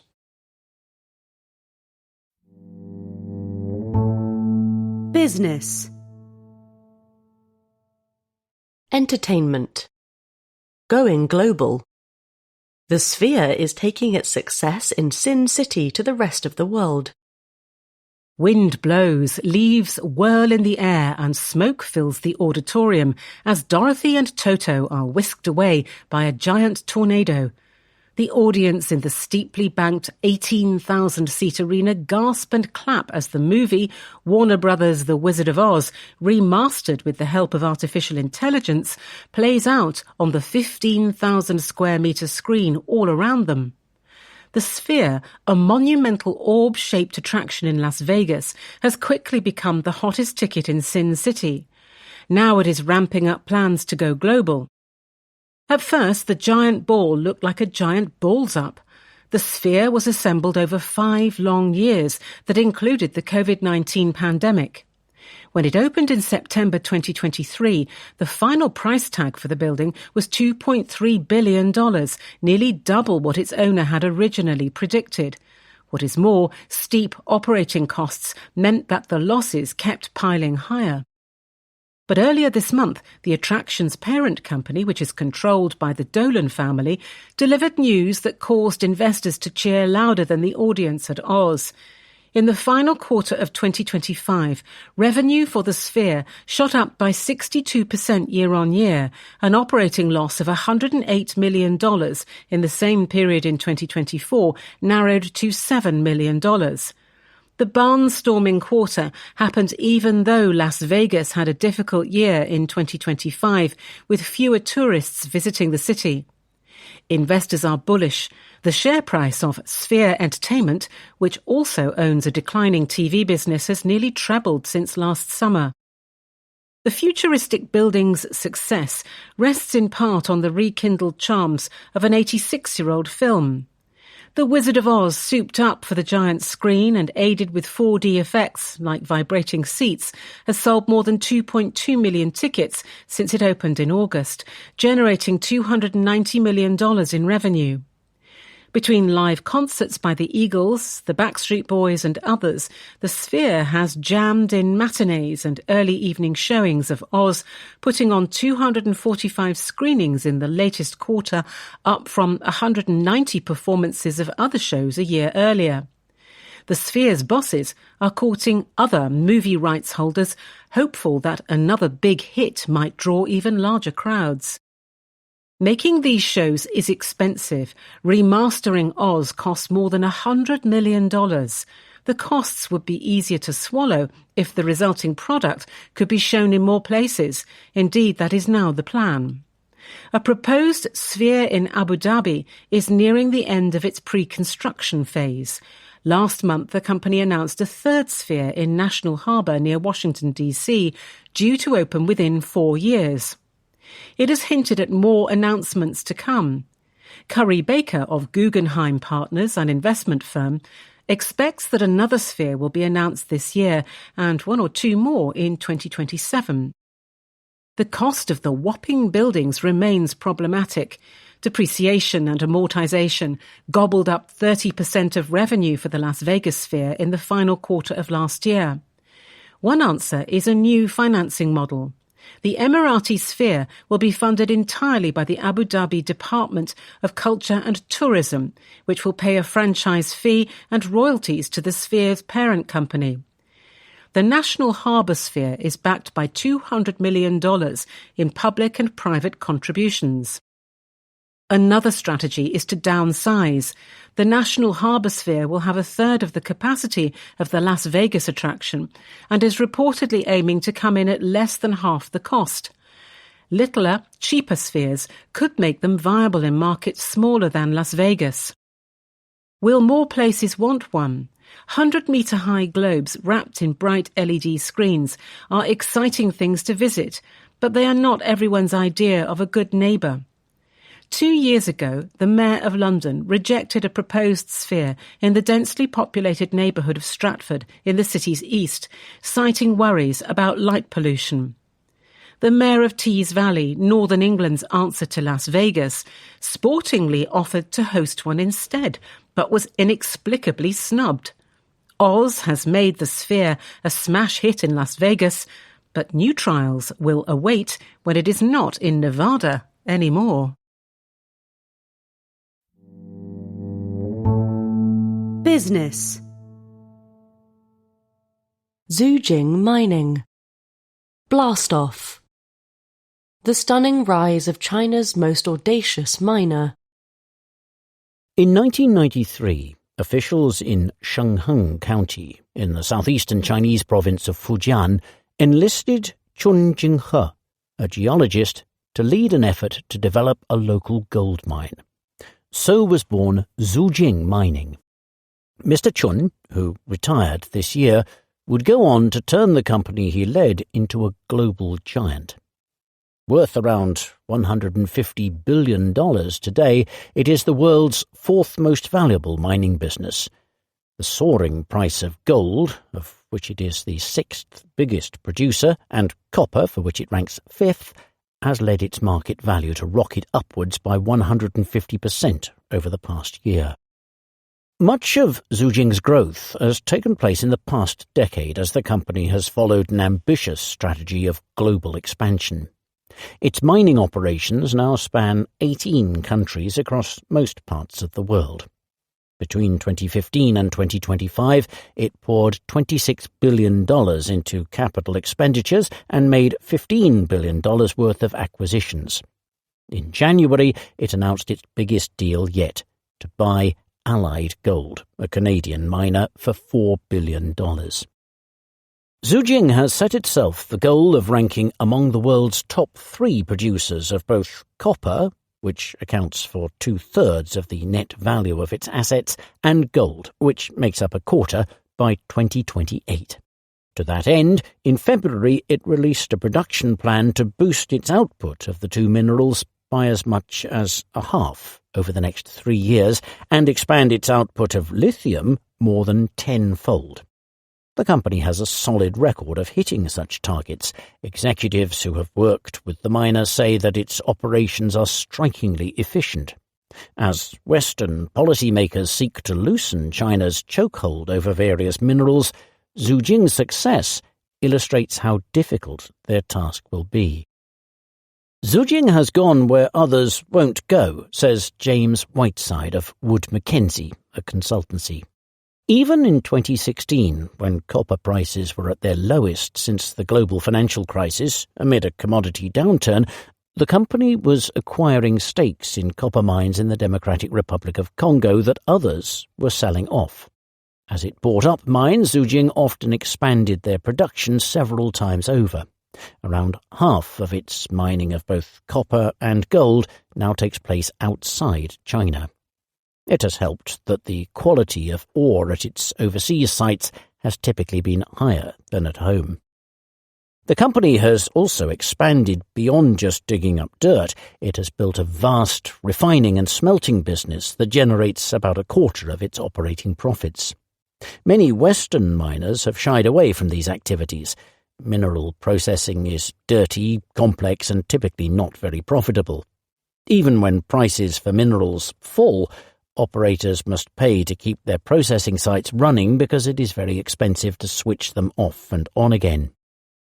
For Xi Jinping, however, its vertical integration has paid off. Because the profitability of processing is tied to the quality of the ore being used, Xi Jinping's acquisition of top-grade mines around the world has made refining and smelting more lucrative for it than others. By constructing facilities at many of its overseas mines for the initial stages of processing, the company is also able to ship semi-processed rock back to China for further treatment, saving on transport costs. Xi Jinping also processes copper and gold supplied by other miners, providing greater economies of scale. Many of the end products, typically copper cathodes and gold bars, are then sold by Xi Jinping's trading arm. Creating such a sprawling business has not been cheap. To fund its expansion, Xi Jinping has had to borrow heavily. In 2010, the ratio of its debt to its assets was 21%. In the first half of 2025, the figure was 38%, far higher than for the big Western miners.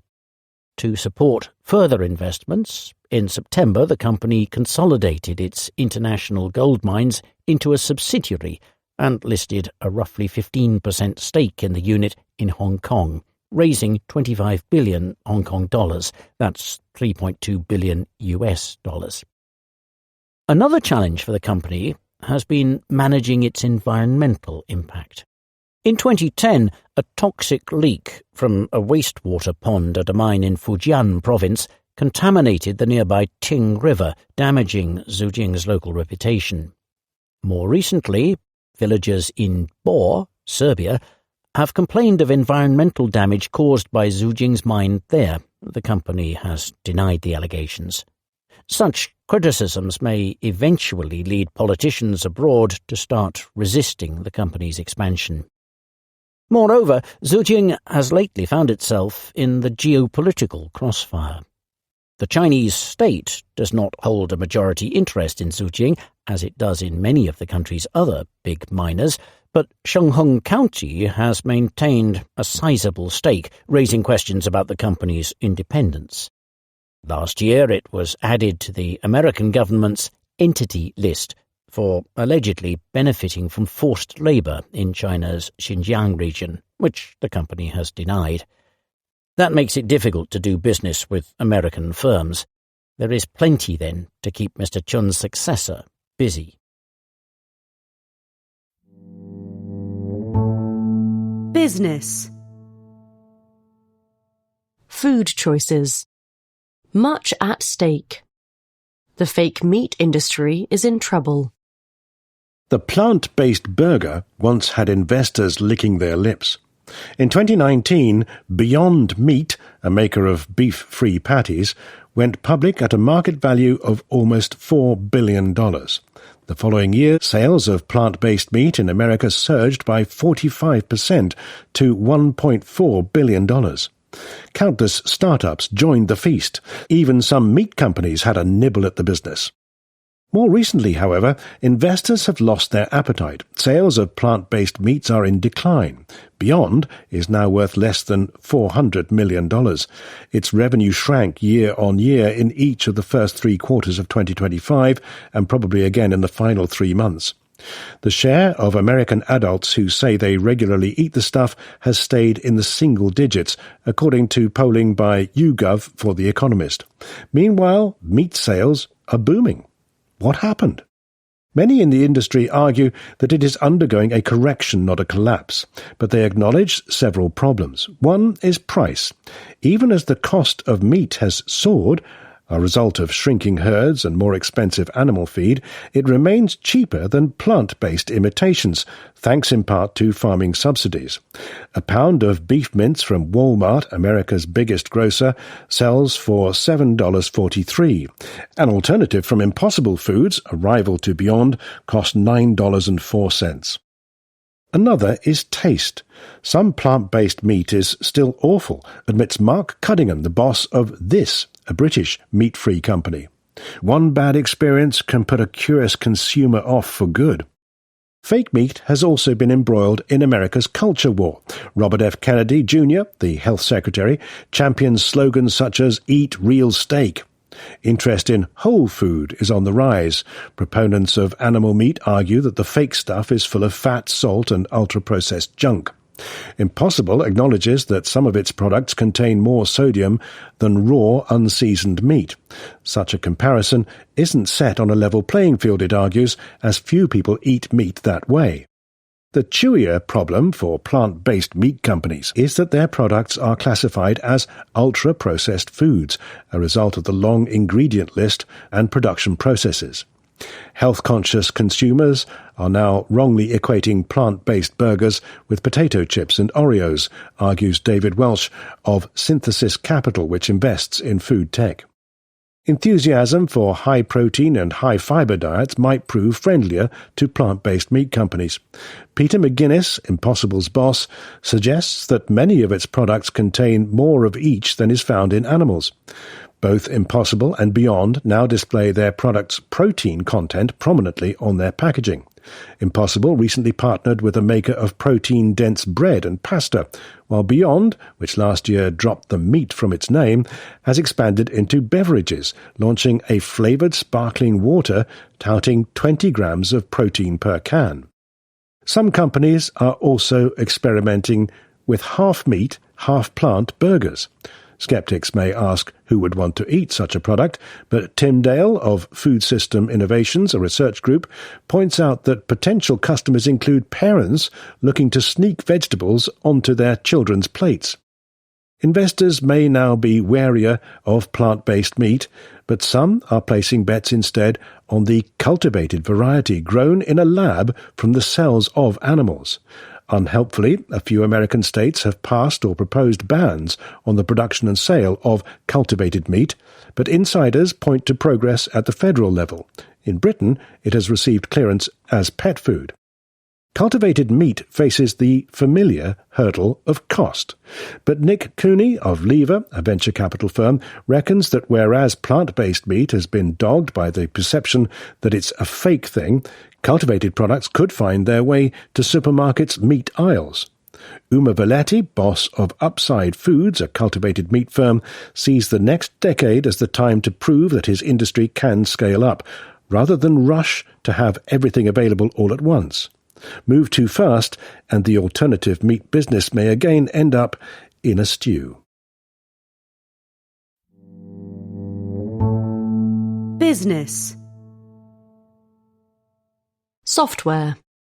Attachment issues. Will the PDF survive in the age of AI? When Adobe introduced the portable document format, or PDF, in 1993, A consultant from Gartner called it the dumbest idea I've ever heard in my life. Users would have to twiddle their thumbs waiting for the megabyte-sized files to download over their dial-up internet, then wait again for their PCs to render them. The software makers board wanted to kill the project, but as sharing digital files became essential, the PDF triumphed, particularly after the Internal Revenue Service, America's tax authority, started using it for its forms. Today, more than 2.5 trillion PDFs float in the ether, but will the format survive the AI revolution? PDFs still have drawbacks. They are a pain to view on a smartphone. Copying data from them is fiddly. Software tools that read screens for blind people struggle with PDFs. The file type, which Adobe relinquished control over in 2008, is also a vehicle for malware. A fifth of email-based cyber attacks utilize PDF attachments, according to Checkpoint, a cybersecurity firm. Lately, another source of criticism has emerged.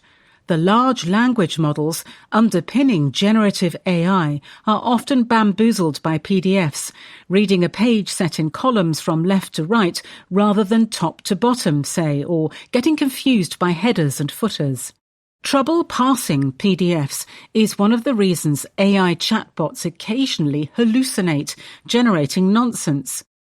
Enter the disruptors. Startups such as Factify are on a mission to build a new file type that is better suited to the technology. Matan Gavish, its boss, talks of his megalomaniac vision of displacing the PDF. Yet Duff Johnson, head of the PDF Association, protector of the format, argues that the fault lies not in the file type but in ourselves. He contends that there is no reason developers cannot build bots that are able to use PDFs. The AI assistant embedded in Acrobat Adobe's PDF reader is designed to do precisely that, notes Leonard Rosenthal, the software firm's PDF guru. Google, a leader in AI, has rolled out a tool for developers using its Gemini models that makes it easier to ingest PDFs. The format's reign is not over yet. Business. AI on the battlefield. Court-martialing Claude. The Trump administration has gone to war with Anthropic. Pete Hegseth, America's Secretary of War, is taking a my way or the highway approach to the use of artificial intelligence on the battlefield. On February 24th, he gave an ultimatum to Anthropic, maker of the Claude family of models. If it did not agree to terms set by the Pentagon on usage of its AI for military purposes, it would face severe penalties. It is not the first time this administration has picked a fight with a company that fails to follow its orders, but Anthropic has leverage. The showdown took place during a meeting at the Pentagon between Mr. Hegseth and Dario Amodei, Anthropic's boss. Among AI labs, Anthropic was the first to do classified work for the Department of War, or DOW, via a partnership with Palantir, a data firm, and Amazon Web Services, a cloud provider. But it also has clear red lines when it comes to the use of its models for national security. In negotiations with the DOW, it has insisted that Claude must be used neither for mass domestic surveillance nor for autonomous weapons. The restrictions have put it at loggerheads with Mr. Hegseth, who has stipulated that companies providing the Pentagon with AI models must give it carte blanche to do with them what it likes, provided the actions are lawful. At the latest meeting with Mr. Amodei, Mr. Hegseth vowed to terminate Anthropic's contract by February 27th if the AI lab did not agree to his terms. A senior Pentagon official said that if Anthropic did not get on board with the DOW's conditions, it would risk being labelled as a supply chain risk, and that the government could invoke the Defence Production Act, or DPA, which gives the President authority to oblige companies to do national security work. Anthropic's main contract with the DOW is worth no more than $200 million, a trifling sum for a firm that generated an annualized $14 billion of revenue in February. But it cannot take the standoff lightly. Barring all of the Pentagon's suppliers from using Claude would have a much bigger impact on the AI lab. It is a measure usually reserved for companies linked to hostile powers. As for the DPA, it has been invoked in recent emergencies such as the COVID-19 pandemic, but is rarely brandished in such an adversarial way. That the Pentagon is threatening such drastic measures, however, indicates its reliance on Anthropic. Dangling the DPA suggests that the DOW is reluctant to rip Claude out of its systems. That is because Anthropic's model is seen as one of the best available, according to former defense officials with ties to Silicon Valley. Could the standoff create an opening for rival labs with fewer qualms? OpenAI, Anthropic's nemesis, has been slower to seize the opportunity to work with the DOW. Its models are used by Microsoft, with which it was once joined at the hip for highly classified defense work, but OpenAI is not a party to the contract. Some contestants in a competition to build voice-activated drone-swarming technology for the Pentagon are using the lab's models, but again, its involvement is indirect. Its only formal contracts with the DOW are for unclassified work, and the use of its models for national security purposes is considered on a case-by-case basis. Fears of militarizing AI run deep at both Anthropic and OpenAI. The pair are also alert to the risk of losing their brainy AI researchers, many of whom come from abroad and may not share the Trump administration's ideology. By contrast, Elon Musk, who previously warned against killer robots, appears to have shed his compunctions. SpaceX, his rocket and satellite company, and xAI, his model maker, with which SpaceX is merging, are said to be competing together in the Pentagon contest to make drone-swarming technology. Grok, xAI's model, is on board for use in classified settings, says a Pentagon official. Google, having scrapped restrictions on the use of AI for defense purposes in 2024, is also taking on contracts for classified and unclassified work with the Pentagon. That is a striking reversal for the Silicon Valley giant. In 2018, it was forced to relinquish a Pentagon contract called Project Maven, which used machine learning to analyze footage from drones after an internal revolt at the company. Since the Project Maven days, the mood in Silicon Valley has become more pro-Pentagon. But that saga carried lessons for both sides that are worth remembering. For tech firms, it may be unrealistic to think they can control how their technologies are used on the battlefield. They can urge caution, but it is constitutional oversight of the armed forces that ultimately determines how wars are fought. And for the DOW's part, demanding unfettered access to technologies with the potential for extreme lethality requires building a bedrock of trust. That can be eroded if these technologies are used for actions of dubious legality. Controversial decisions, such as strikes against civilian drug smuggling boats in the Caribbean, have raised concerns in Silicon Valley about how autonomous weapons systems could be misused in the future. If Mr. Hegseth is not careful, he may jeopardize his access to more than just Claude. Business. Bartleby, the megalosaurus of motivation. Watching Tony Robbins, the world's best-known life coach, do his thing. If you have gone to church as a non-believer, or watched a tedious sport like cycling with people who are fanatical about it, you will know what it is like to be a cynic at a Tony Robbins event. You will be bored, but also fascinated. You will feel a bit superior, and also wonder whether you are the one who is missing the point. Mr. Robbins is probably the most famous life coach on the planet. On a promise of helping people live extraordinary lives, he claims to have reached an audience of 100 million over his 45-year career. His clients include Serena Williams, Hugh Jackman and Mark Benioff. He writes books and hosts podcasts. He fills stadiums with immersive events, delivering motivational sermons while his followers whoop and do firewalks. And earlier this year, he threw open the virtual doors for a free 3-day online event called the Time to Rise Summit. It could also have been called Time to Enter the Marketing Funnel. In the days leading up to the event, registrants get emails telling them that just signing up has set them apart as a leader. That was easy, you think. The clock is counting down to what will be a launch pad to unstoppable growth and transformation. Blimey, you think. And for just a small fee, you can join the Gold Card Experience, which, among other things, promises you access to an intimate Zoom channel with no more than 1,000 other people.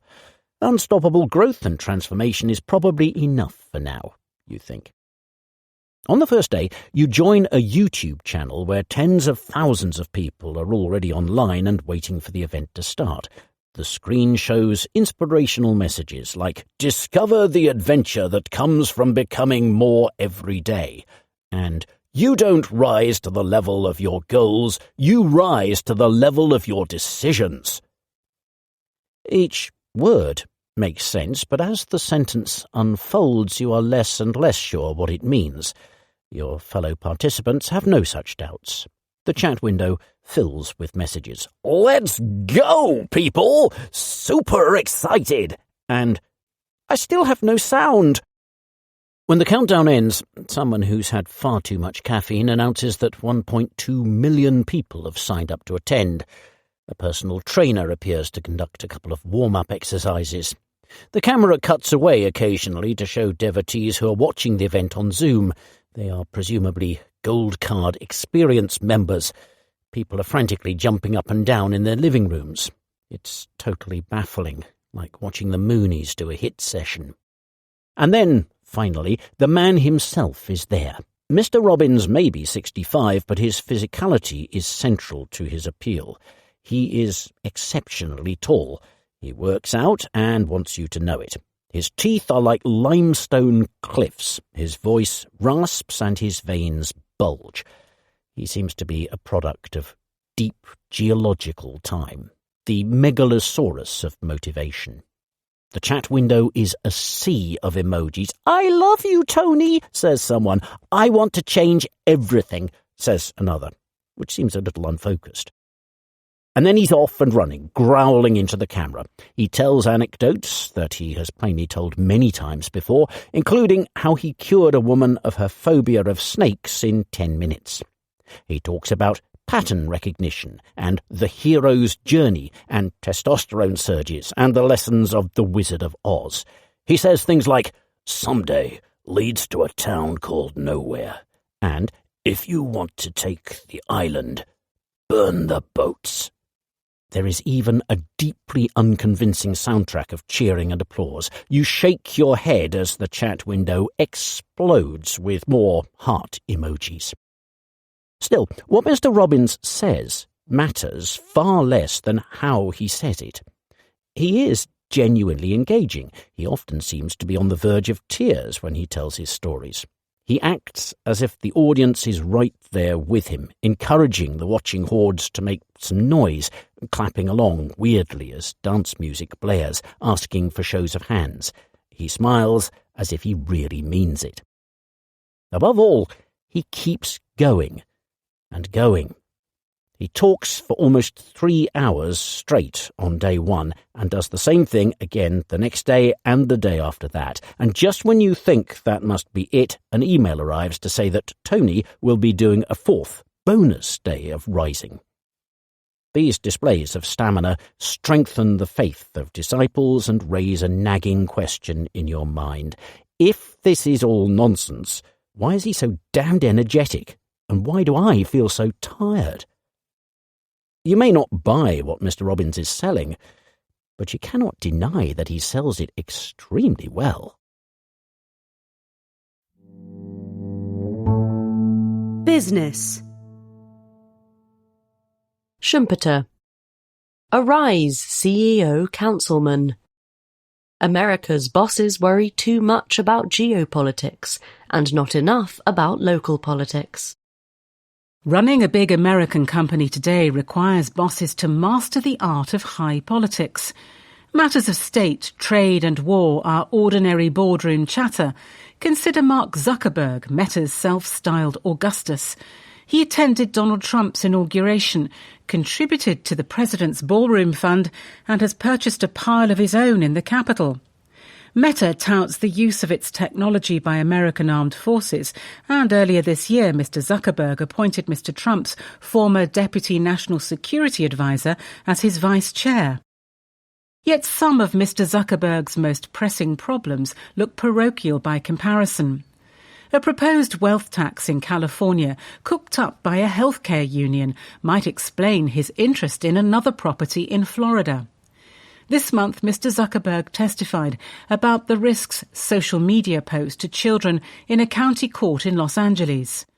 Meta's grand plans to build data centers have, like those of its competitors, met opposition in anonymous municipal buildings from locals worried about electricity prices. Then there are the state-level artificial intelligence laws, which the firm hopes to bend to its will by suspending $65 million on lobbying. Mr. Zuckerberg must not only play the CEO statesman, but increasingly the CEO councilman too. The rule of ever larger companies by ever smaller bodies of political authority has two causes: political disintegration and technological acceleration. In the absence of federal rules, 5 states have passed broad laws regulating the use of AI in the private sector. At least 16 more are working on them. The hundreds of AI-related bills introduced by states conflict on everything from how AI-generated content must be labelled to how quickly local authorities should be informed if the technology puts all humanity at risk. Makers of self-driving cars face a similarly eclectic meze of laws. California, where robo-taxis are now a common sight, has assigned 2 different bodies to regulate them. When the Department of Justice held an inquiry into the health of interstate commerce last year, complaints came not only from America's sexiest industries, but also some of its least alluring. Debt-collecting laws in New York and Massachusetts undermine national banking supervision, bristled the American Bankers Association. The Pistachio Growers Association was apoplectic about conflicting definitions of ultra-processed foods. The National Chicken Council clucked that the single market was at risk. They would say that. Still, it is striking how often Mr. Trump's deregulatory plans are met with efforts to do the opposite in miniature. Federal trustbusters have reduced their scrutiny of mergers. In response, blue states have built antitrust regimes of their own and are challenging deals they disapprove of. Mr. Trump is trying to gut the body responsible for consumers' financial protection. Its spirit lives on in New York, which now wants to regulate buy now, pay later lenders. MAGA World loves prediction markets such as Polymarket and Kalshi. States want to smother them with local gambling laws. Native American tribes that rely on income from casinos are also after them. Sometimes bosses can flee to warmer climes. Ringing a bell in New York to list a company incorporated in Delaware before spending the proceeds in California was once the American entrepreneurial dream. But the dominance of New California is less secure today. Miami, which offers lower taxes and better weather than New York, is rising as a financial centre. More than a dozen publicly traded firms have reincorporated away from Delaware, mostly to Nevada, since Elon Musk kicked off after a court in the first state rejected his pay in 2024. Mr. Musk also reincorporated his unlisted companies, including SpaceX. Last summer, Andreessen Horowitz, the world's largest venture capital firm, encouraged the startups in its portfolio to do the same thing. If California does adopt its radical tax plans, which would impose a 5% levy on billionaires, an exodus of the roughly 200 of them who live there would be likely. Mostly, though, American companies doing business across many states are stuck with a regulatory system that is developing some disturbing similarities to Europe. California, like Germany, is the traditional economic engine. Again, like Germany, it insists on imposing its ideas on everyone else, including plenty of bad ones. Not only is it among the states insisting on a greater role in antitrust enforcement, its size has ensured its data privacy laws and stringent disclosure rules on pay and climate are in effect national policy. The comparison may strike some American bosses as absurd, even insulting, given how many of them have imbibed Mr. Trump's distaste for the land of fine art and fines. They argue that the White House will soon sue states' AI laws out of existence, as it promised to do in December, and Congress will pass a comprehensive bill on self-driving cars. Perhaps, but if history is any guide, inefficient restrictions on interstate commerce can last a while. Railroads operated for decades before they came under federal supervision in 1887, and interstate banking was truly permitted only in 1994. Few chief executives are well suited to their new responsibilities. Dealing with 50 regulators demands far more attention than dealing with one. The way tech bosses in particular talk about the future of AI indicates that they will struggle with a populism which brings them closer to the populace. Still fewer will enjoy it. Invite the boss to lunch with a retired general and he will clear his afternoon, whatever the topic of discussion. Collar him to talk about a new state law or crusading attorney general, and he will fast rope from the window.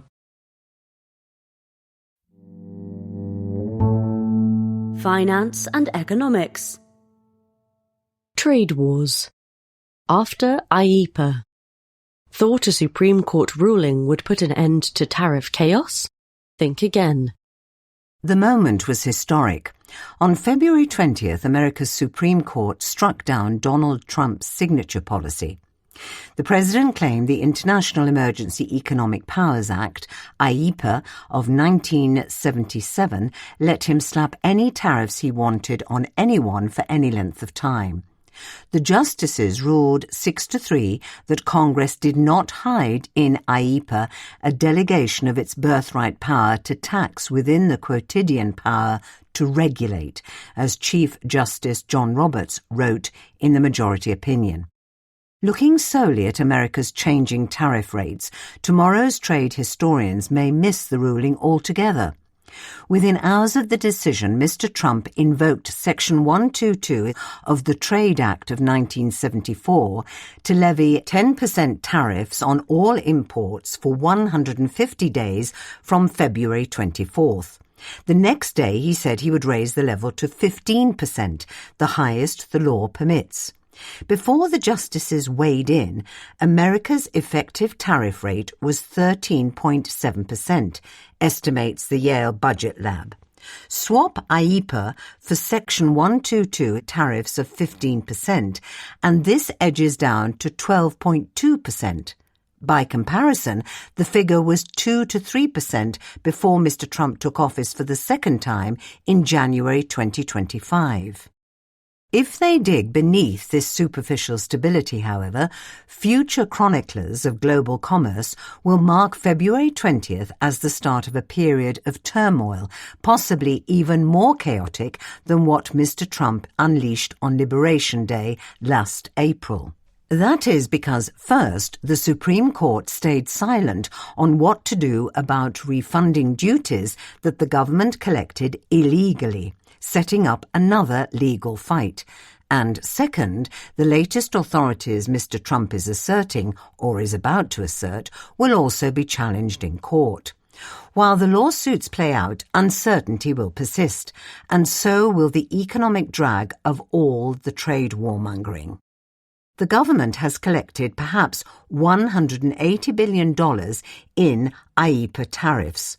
Over the past year, 1,800 companies, including Goodyear, a tire maker, and Costco, a retailer, have filed lawsuits to protect their right to a refund should the Supreme Court overturn them. They are now owed this money, equivalent to roughly 5% of the profits companies generated in America last year, or 0.6% of GDP, plus interest, compounded daily at an annual rate of 6 to 7%. Despite this rising bill, the administration will not make life easy for refund seekers. It may be hoping that some will be shamed into foregoing claims because they had passed the tariffs on to consumers. Goldman Sachs, a bank, estimates that by the end of last year, around 60% of the tariff's cost was being borne by shoppers through higher prices. Others may prefer not to anger a president who has used the power of his office to go after his perceived enemies in business, law, and elsewhere. Trading partners which have struck deals with America offering concessions to secure lower tariff rates and Mr. Trump's grace face a similar dilemma. Because Section 122 must be applied indiscriminately, trade partners clobbered by IEEPA, like China and Brazil, come out ahead. Those which negotiated better terms, like Britain and the European Union, are up in arms. Some are likely to stay quiet. Others won't. A deal is a deal, declared the European Commission in a statement after Mr. Trump said he would raise the levies from 10% to 15%. Everyone will await more legal wrangling. Rick Woldenberg, the toy maker whose company Learning Resources was the lead plaintiff in the IEEPA case, is scathing about the White House's response. I wonder what process the US government went through between dinner on Friday and breakfast on Saturday to determine that 10% would not solve the national emergency they discovered. It's a sham, he fumes. That's $100 billion of tax that is highly questionable. Like IEEPA, Section 122 is an untested instrument from the disco era. It applies in the event of fundamental international payments problems, such as large and serious balance of payments deficits or an imminent and significant depreciation of the dollar. The dollar has indeed weakened in the past year, but partly as a result of Mr. Trump's tariffs, so using its slide to justify their reimposition seems like a stretch. And the decline is anyway within historical norms. The administration has more wriggle room with the hazier concept of balance of payments deficits. This was a bigger concern when the world was moving away from fixed exchange rates in the 1970s. Still, the courts may defer to the executive branch on what constitutes a crisis. There is another reason for trade partners and companies to hold their breath. Section 122, tariffs, expire after 150 days unless Congress agrees to extend them. This looks like a non-starter with the midterm elections around the corner in November. So when this authority lapses, Mr. Trump will try to recreate it using other tools, notably Section 301 of the Trade Act of 1974 and Section 232 of the Trade Expansion Act of 1962. These allow for country and sector-specific tariffs, like those levied against China during his first term or on steel and aluminium imports more recently, and stand on firmer legal ground. Both also require formal investigations to be launched before tariffs are levied, making them cumbersome to use. If the administration's probes look frivolous, that will invite more lawsuits. Mr. Trump is hoping that his relentless pursuit of tariffs will persuade companies to build factories in America. But that is complicated, expensive, and makes little sense in uncertain times like these.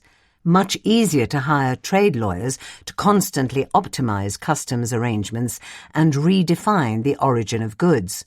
The first sale rule, for instance, lets importers pay duties on the price charged by the original manufacturer rather than the middleman. Duty drawback rules allow companies to offset tariffs against equivalent goods that they then export. Goods can be shuffled around cross-border supply chains to alter the legal country of origin. Mark Trushan of PwC, an accounting and tax advisory firm, says that such strategies could save firms between 10% and 50% of their tariff bill. All this constitutes a less than ideal mix for the American economy. The tariff refunds, which would flow straight to businesses' bottom lines, and marginally lower tariffs, which amount to a tax cut, may add up to a stimulus worth 0.7% of GDP. They come alongside separate tax refunds courtesy of Mr. Trump's One Big Beautiful Bill Act passed last year. Some of this stimulus will, though, be offset by the uncertainty that keeps importers guessing and deters firms from hiring and investing. Trade lawyers will stay busy. Everyone else will just be exhausted. Finance and economics. AI and productivity. Everywhere but the statistics. There is little evidence that artificial intelligence has boosted output much. Artificial intelligence is advancing at startling speed. The latest models can now complete complex, time-eating tasks with little human supervision. This month, one of OpenAI's models helped derive a new result in theoretical physics. No wonder an essay declaring that something big is happening, and in recent days a blog post of a similar tenor have gone viral. Is something big happening to the economy too? Scott Bessent, America's Treasury Secretary, predicted last year that AI would soon start biting, by which he meant lead to noticeable improvements in productivity. Kevin Warsh, President Donald Trump's nominee to lead the Federal Reserve, is counting on an AI-driven productivity boom to help tame inflation. A puzzle in America's macroeconomic data appears at first glance to suggest that Messrs. Bessent and Warsh are right. The economy grew by a brisk 2.2% in 2025, according to data released on February 20th.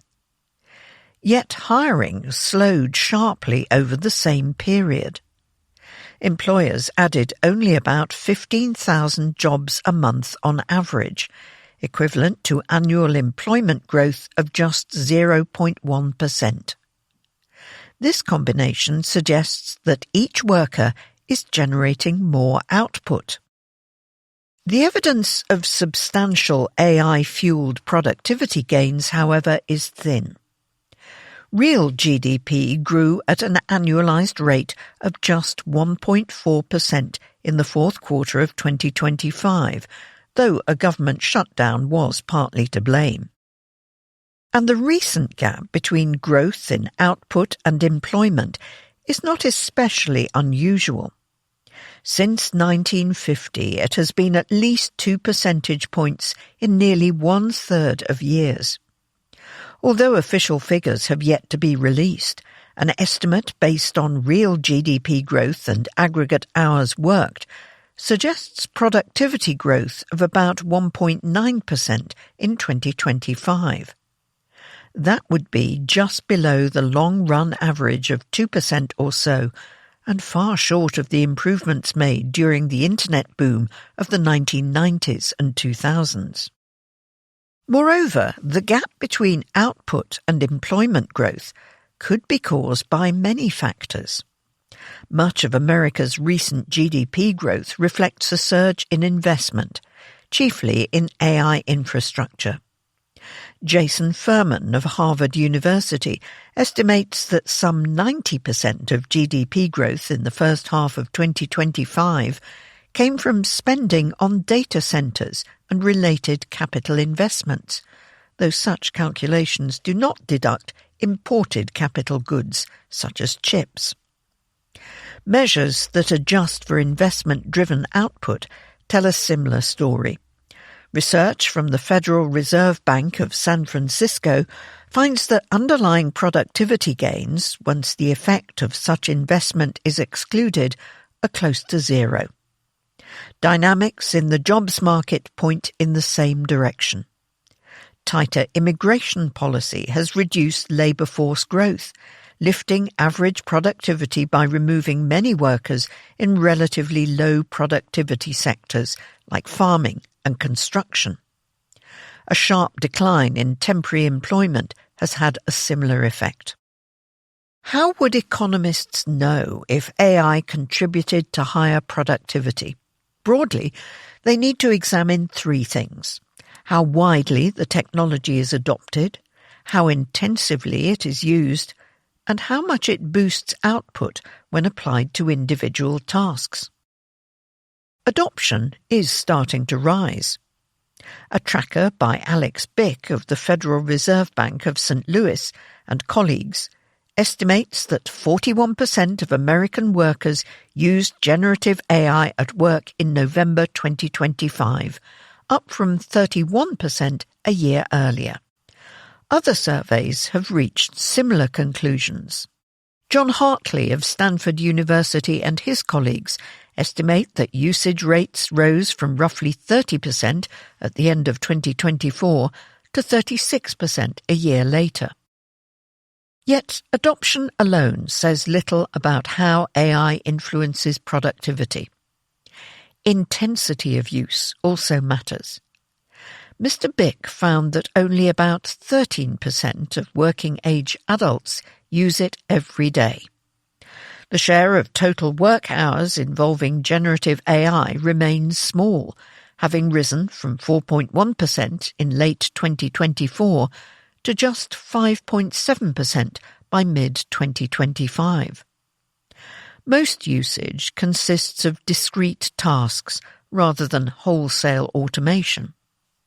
OpenAI's data suggest its models are mostly used in workplaces for writing assistance and information queries.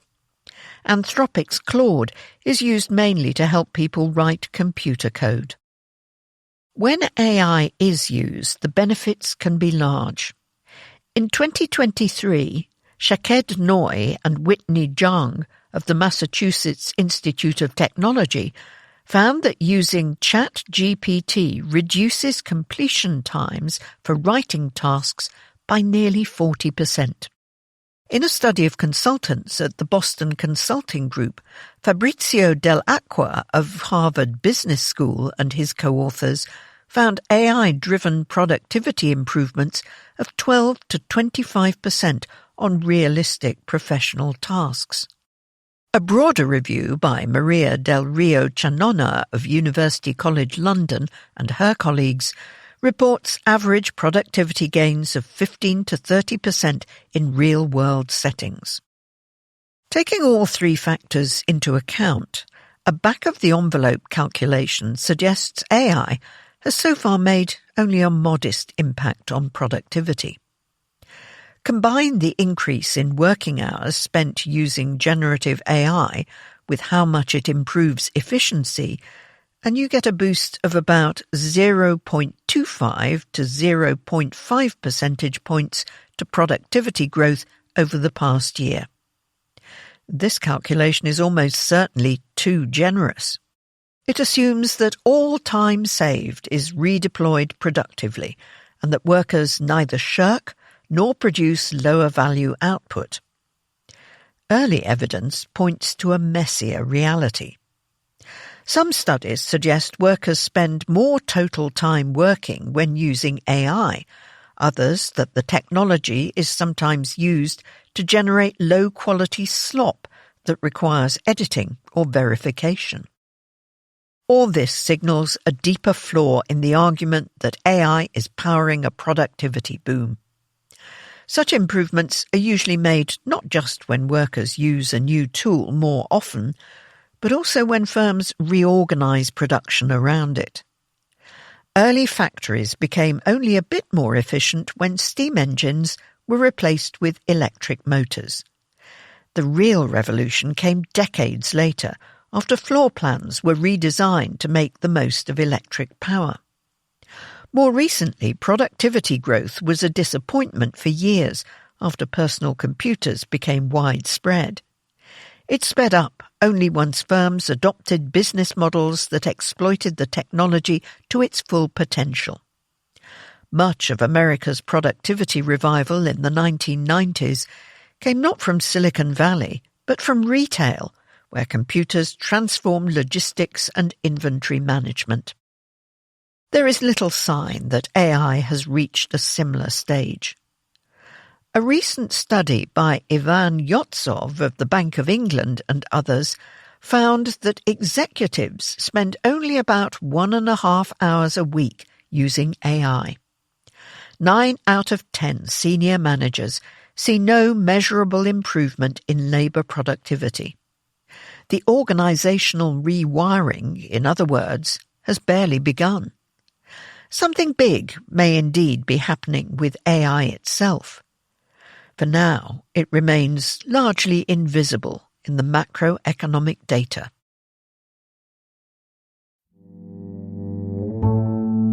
Finance and economics. Equity research. Too much of a good thing. A research note goes viral but gets its economics wrong. As stocks wobbled in the last week of February, some found a cause in a note by Citrini Research, a firm of equity analysts. It imagined a world in 2028 in which artificial intelligence had rendered a lot of white-collar work obsolete, along with firms from American Express to DoorDash and much of the software industry. The note went viral, but its economics are shaky. In Citrini's near future, output keeps growing, driven by AI agents that don't sleep, take sick days or require health insurance, while consumer spending collapses. Workers have no jobs and no incomes to spend. Economic pundits popularize the phrase ghost GDP, output that shows up in the national accounts but never circulates through the real economy. Economists have been here before. In the early 19th century, David Ricardo, a financier, and Thomas Malthus, a clergyman, debated the possibility of a general glut. Grain prices were falling and industrial output surging, but workers were visibly unemployed. A surge in output was seemingly matched by an absence of spending power. There was too much of everything all at once. Ricardo thought such a thing impossible. It violated Say's law that production creates its own demand. How does a farmer buy textiles? He produces food and swaps it. Real output is the income with which to buy something else. Only a partial glut was possible.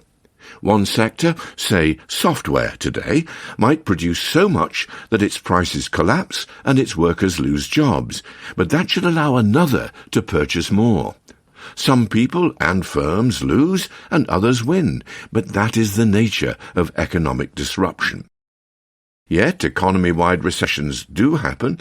Later economists, such as John Maynard Keynes, pointed out that money could get in the way. Production and consumption do not have to be simultaneous. A firm can make something, sell it, and then hold on to the cash. A general glut was therefore possible.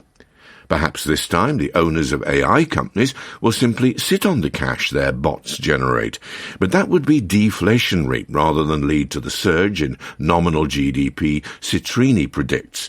Unemployment would indeed rise, but GDP would fall. Is this a plausible future? It doesn't look that way. If anything, AI companies are desperate to redeploy cash to build more data centers, not to hoard it, even though big productivity gains are elusive so far. Many investors worry that AI companies will run out of funding, and policymakers have tools of stimulus, interest rate cuts, bond buying, and handouts with which to fight demand slumps. It is unlikely that an AI takeoff would bring about an economy that lacks spending.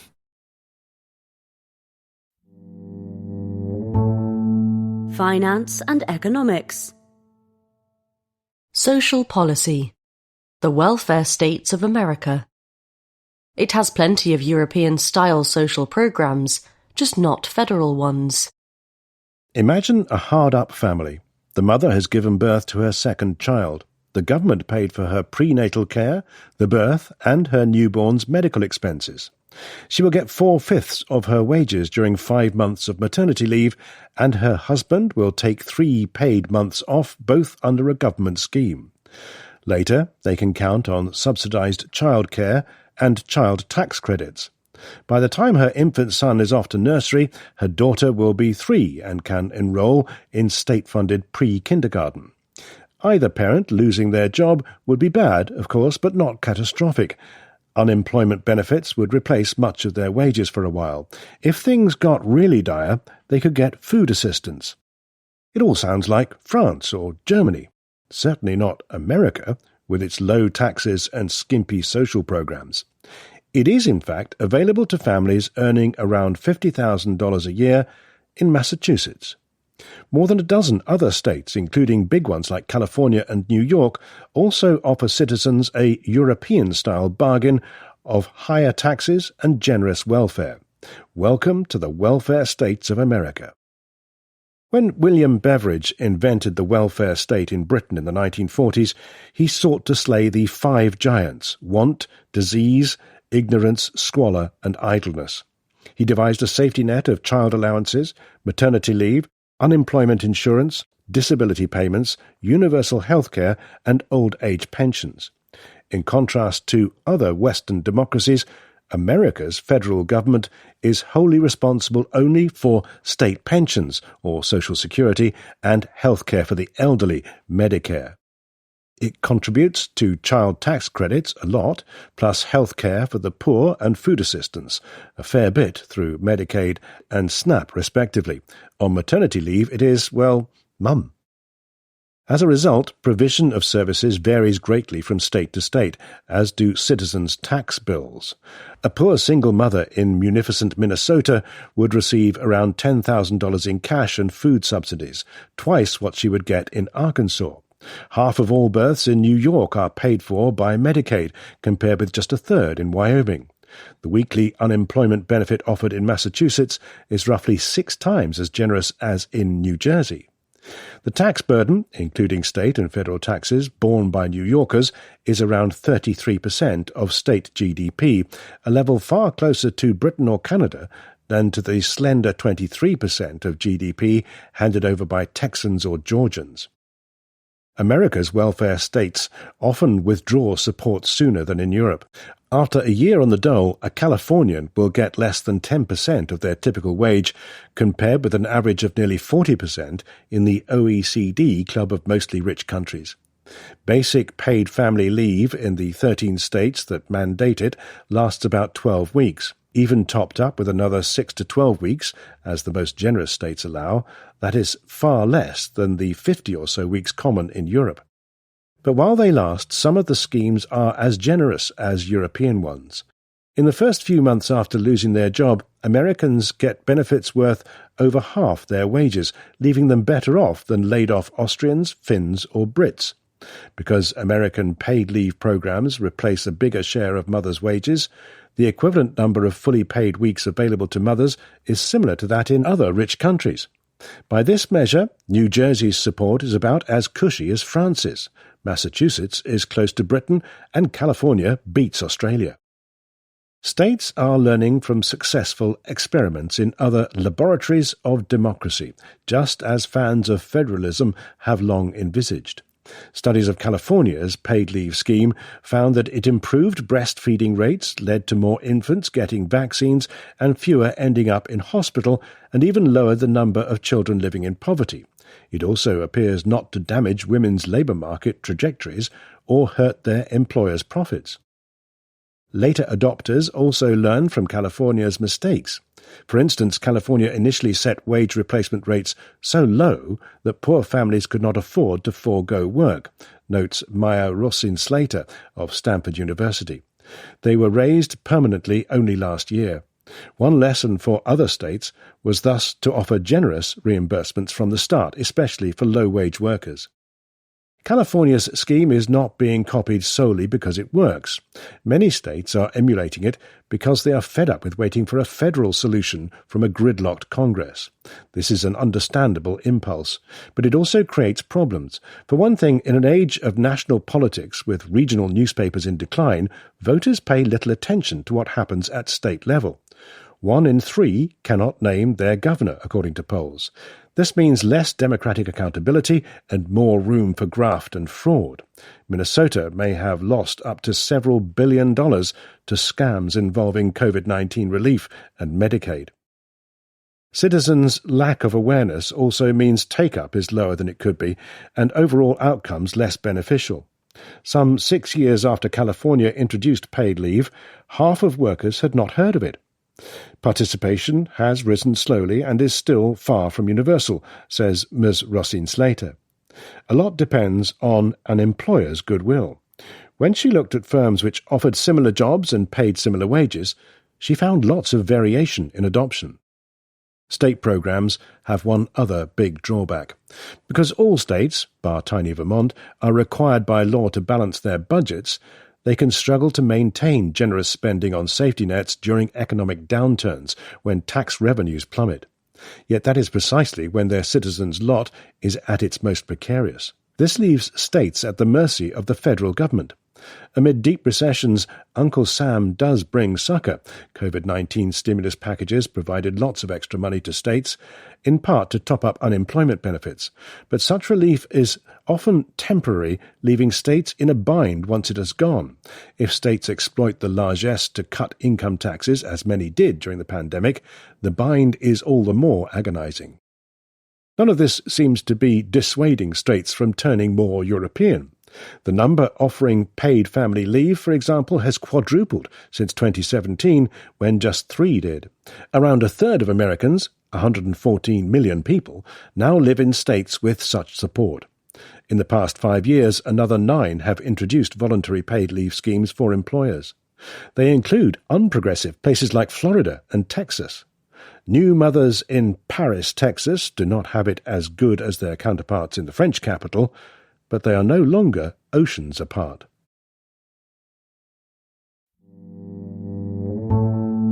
Finance and economics. Deglobalization.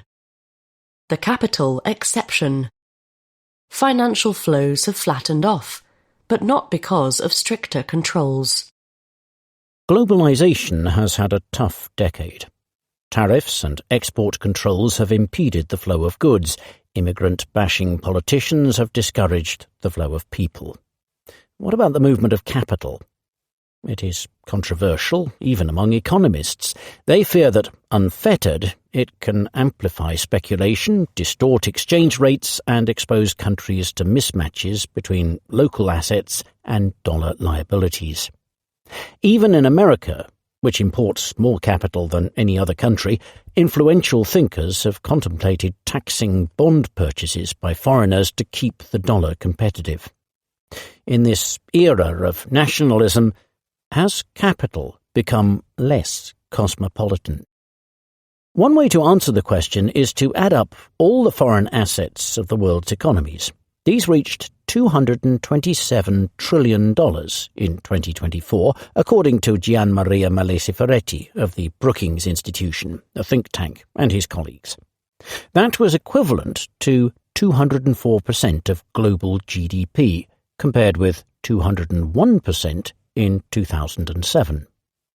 By this yardstick, the globalization of capital has stagnated like that of trade. But it is what economists call a de facto measure of openness, capturing outcomes rather than instruments or intentions. Factors besides capital controls shape the flow of money across borders, just as factors besides tariffs dictate the volume of trade. So, have the fetters been tightened or loosened? Measuring trade barriers is hard because they take many guises: tariffs, quotas, tariff rate quotas, plus things like safety standards. Measuring capital controls faces similar difficulties. Undeterred, economists affiliated with the IMF have come up with some new yardsticks. All are based on one of the fund's oldest publications, the Annual Report on Exchange Arrangements and Exchange Restrictions, a sizzling read since 1950.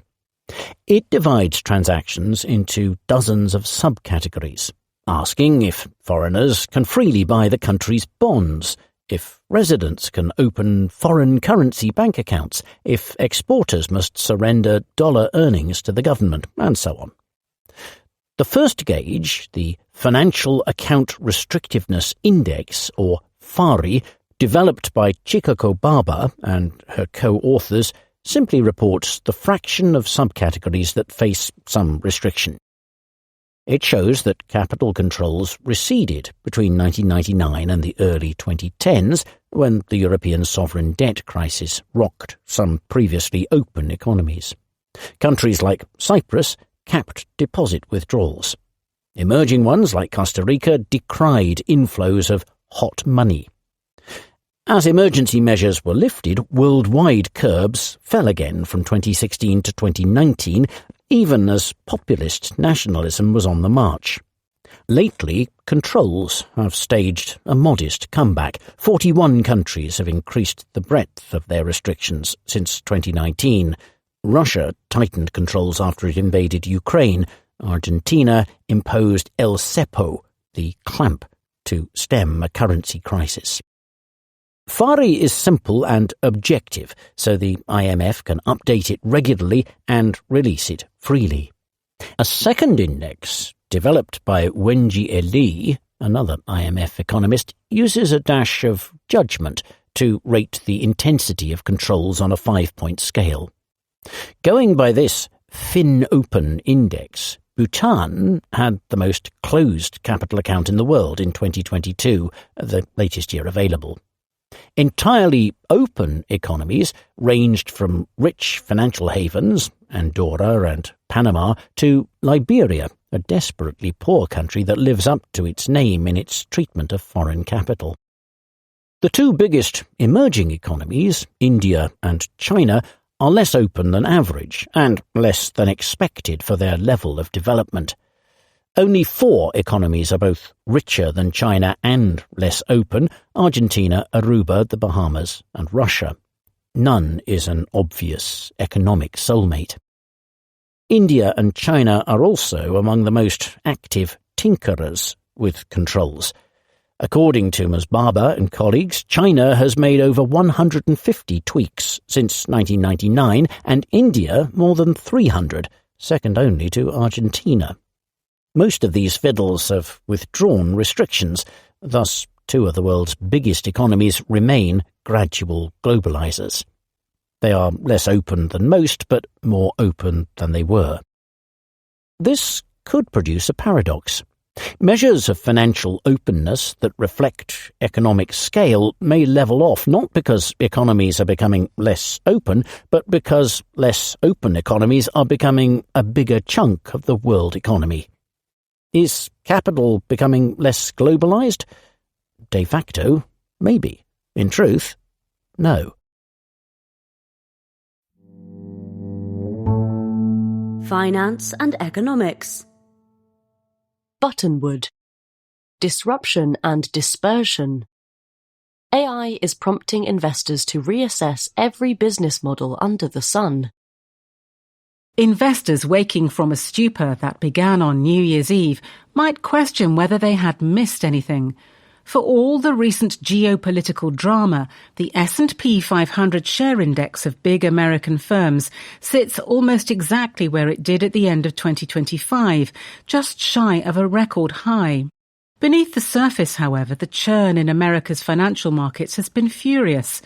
A panic about what artificial intelligence will do to business models has prompted software firms' stock prices to tumble. They are a third below a recent peak last year. On February 23rd, IBM's slumped by 13% owing to vague worries about what AI means for the tech veteran. It is not just software companies that investors worry will be disrupted by the rise of AI agents and vibe coding. Waves of share price volatility have rippled through sectors as varied as logistics and commercial real estate.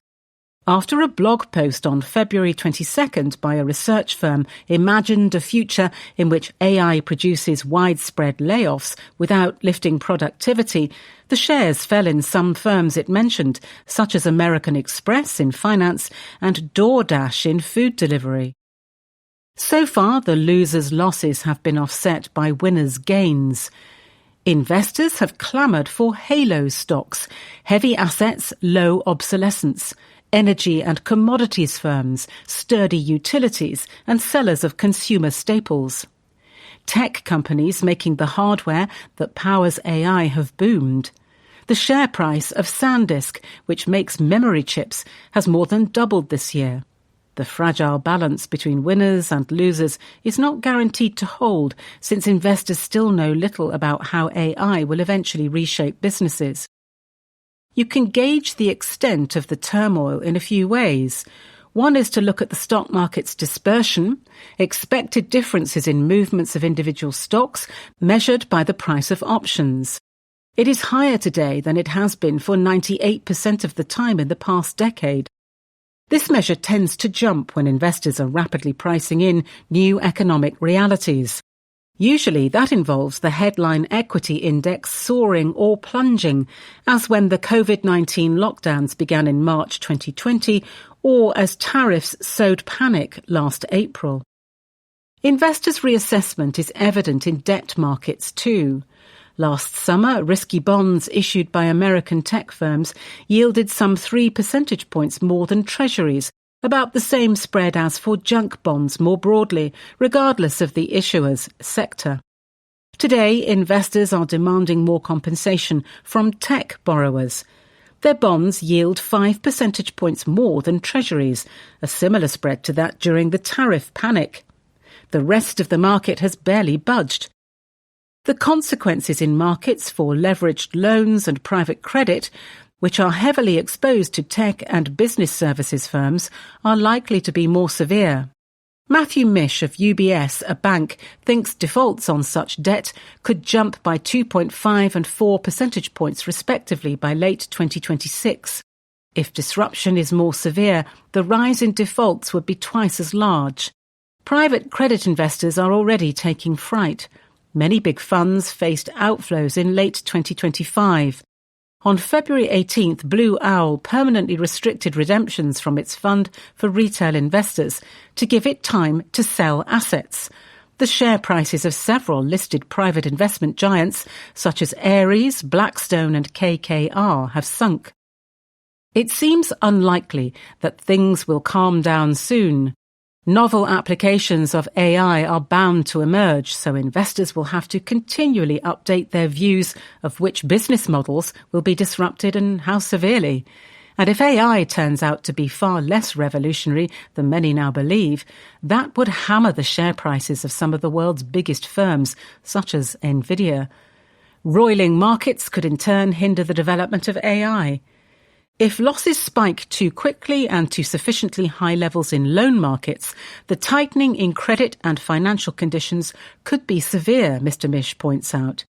If firms find it harder to borrow, they will build the infrastructure needed for AI more slowly.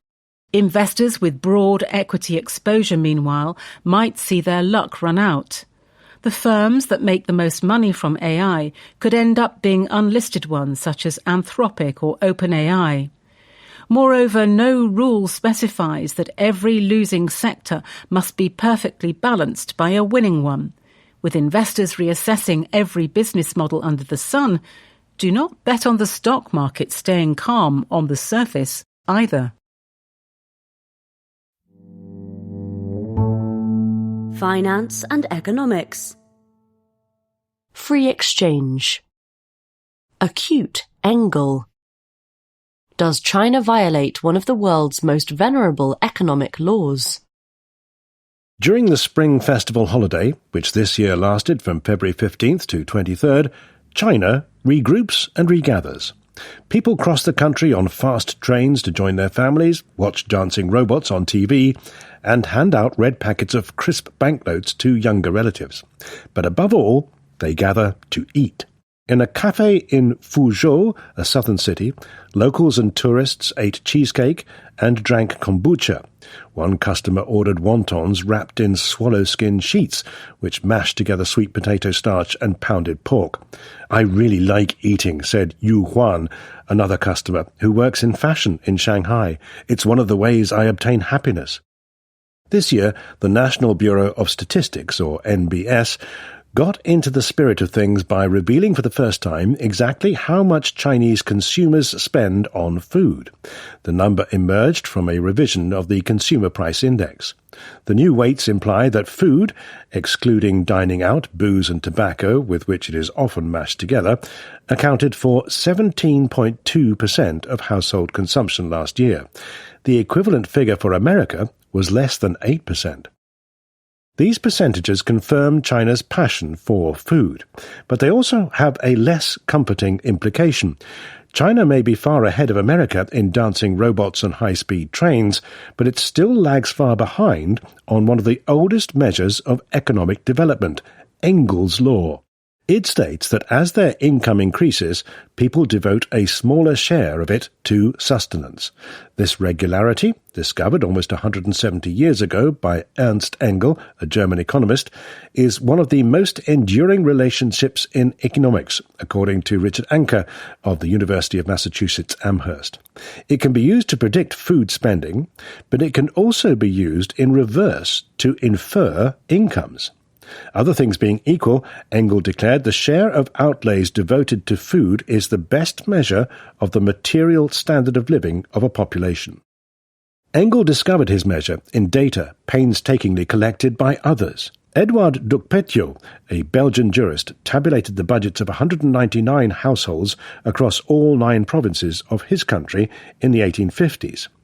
Frédéric Leplay, a pioneering sociologist, gleaned similar figures from 36 families across Europe, gaining their confidence through praise, small gifts, and interesting conversation. Ducpétiaux and Leplay had delivered the pearls, admitted Engel, but not the string. What tied the data together was the consistent relationship between dosh and nosh that he spotted. Reviewing the law 150 years later, Mr. Anker found the link was still easy to discern across over 200 countries. Even China's NBS takes it seriously. The Engel coefficient, it said last year, is an important indicator for measuring the standard of living of residents.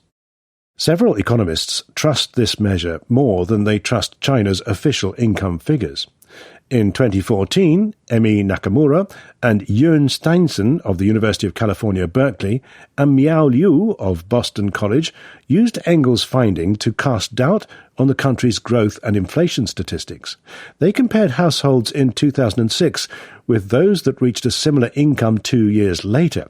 They discovered that the later households were still devoting substantially more of their budgets to food. Perhaps they were not quite as prosperous as the official figures claimed. Engel's law is also a source of concern for Adam Wolf of Absolute Strategy Research, a consultancy. He points out that the official Engel coefficient, which includes spending on cigarettes, alcohol and dining out as well as food, has mysteriously stopped falling despite China's reported growth. These items accounted for 29.3% of consumption in 2025, the same as 8 years before. This violation of Engel's law, Mr. Wolf argues, suggests that China has suffered a severe development setback. But Engel's law has a wrinkle: dining out. When people eat at a restaurant, cafe or stall, they are not just buying food, they are also paying for the cooking, washing up and ambience. Mr. Anker once did his own fieldwork to quantify this point. He bought noodles and steamed buns in street markets in Xi'an, a city in western China. He also patronized McDonald's and Outback Steakhouse in Massachusetts. Rather than eat the dishes, he weighed their ingredients, then estimated their cost. He calculated that the Chinese street food cost up to 30% more than a similar meal at home. McDonald's cost 150% more, the steak 233% extra. If restaurant meals are included in calculations of Engel's law, the weight of food spending may be overstated, but excluding them poses the opposite danger. Awkwardly, the NBS did not disclose this month how much the Chinese spend on dining out, nor did it provide a narrower measure of food consumption, excluding dining out, for the years before 2025. That makes it hard to know whether eating out has been propping up the Engel coefficient. Figures from Wind, a financial data platform, provide a clue. They show that restaurants and other catering services rose from 5% of consumption in 2017 to 7.4% in 2024, the latest figure available. Such numbers can also be deducted from the official Engel coefficient to arrive at a narrower measure of past food spending. This calculation suggests that food's weight was as high as 20.7% in 2017, well above the 17.2% for 2025 that the NBS has just revealed. In other words, if dining out is subtracted, Food's weight in Chinese consumption has continued to fall. The country has not broken Engel's law after all. In Fuzhou, Mizu provides corroboration. She came to visit restaurants, not family. She has tried seafood hot pot, peanut soup, and local fish balls. Food makes up the biggest part of my budget, she confesses, but that's no economic setback. She is limited less by her wallet than by her stomach. As one person, I can't eat that much, she says, so that's why I stayed for 5 days. Science and technology. Artificial intelligence. I can show you the world. To become more useful, AI systems need to know their environments. Project Genie, an experimental artificial intelligence model released by Google in January, is a jaw-dropping technical achievement.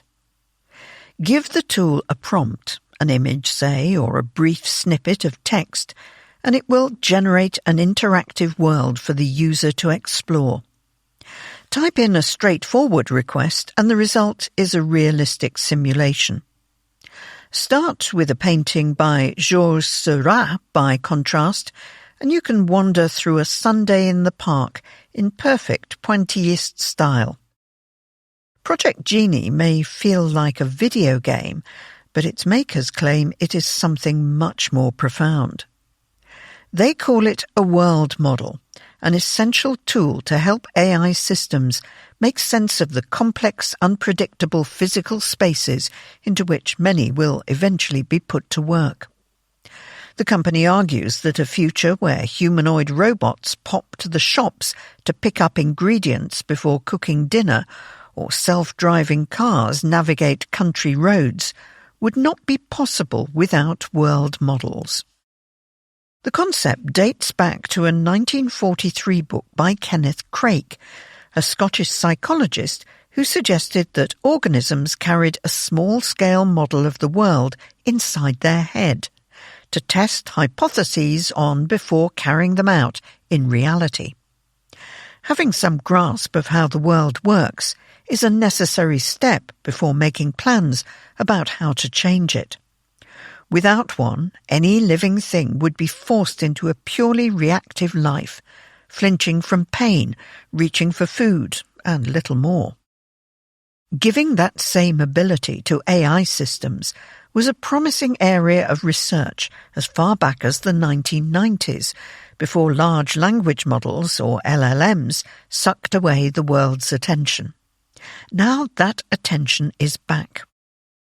There are three main approaches being explored to build world models.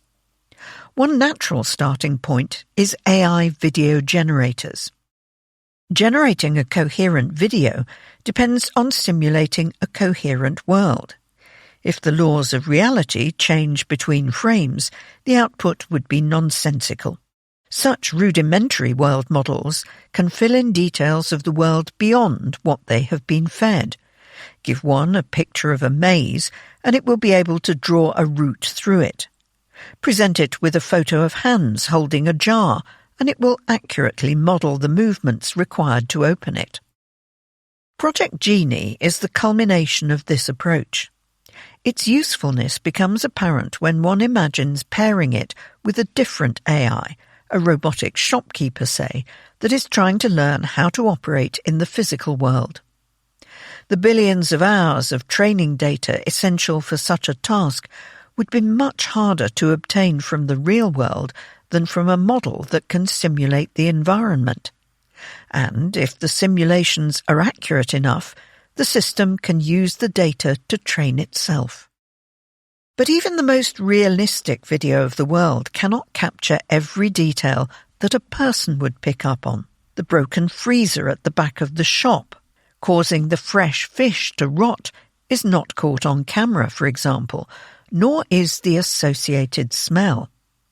Even objects that are not directly visible are beyond it. Generate the contents of one aisle, for example, and the neighbouring ones do not exist for the model until the user enters them. That makes it harder to simulate complex environments or let multiple users move in the same model. Another approach to building world models, therefore, seeks to create full 3D environments rather than 2D simulations. Fei-Fei Li, a computer scientist at Stanford University, is leading an approach she calls spatial intelligence. In her view, world models must be interactive, multimodal, capable of interpreting prompts, and consistent. Video-based systems can clear the first two hurdles, but balk at the third. Project Genie, for instance, runs for a maximum of 60 seconds before its simulations start fraying at the edges. Dr. Li's startup, World Labs, has built a world model called Marble that can create digital versions of 3D worlds which are internally consistent and complete. That means it is possible to, for instance, have several users inside the same world. What's more, spaces are not hallucinated afresh each time the user looks around. Instead, they are created in their entirety from the off. World Labs is pitching its product to architects who could use it to dream up a space and explore it virtually before sending it to a 3D printer. Yann LeCun, Meta's former chief AI scientist, thinks world models can be built in a different, less literal way. To him, focusing on real spaces is a distraction. After all, many AIs will have to navigate virtual mazes such as HR systems or legal documents rather than physical spaces such as shops. He believes that giving AIs the tools to consistently model environments of both kinds is an important step towards making them useful. In his view, an AI could use an LLM to interact with such a world model in order to help it carry out tasks, whether in the real world or on a computer. That approach, called a Joint Embedding Predictive Architecture, or JEPA, would allow an AI to simulate complex features of the real world.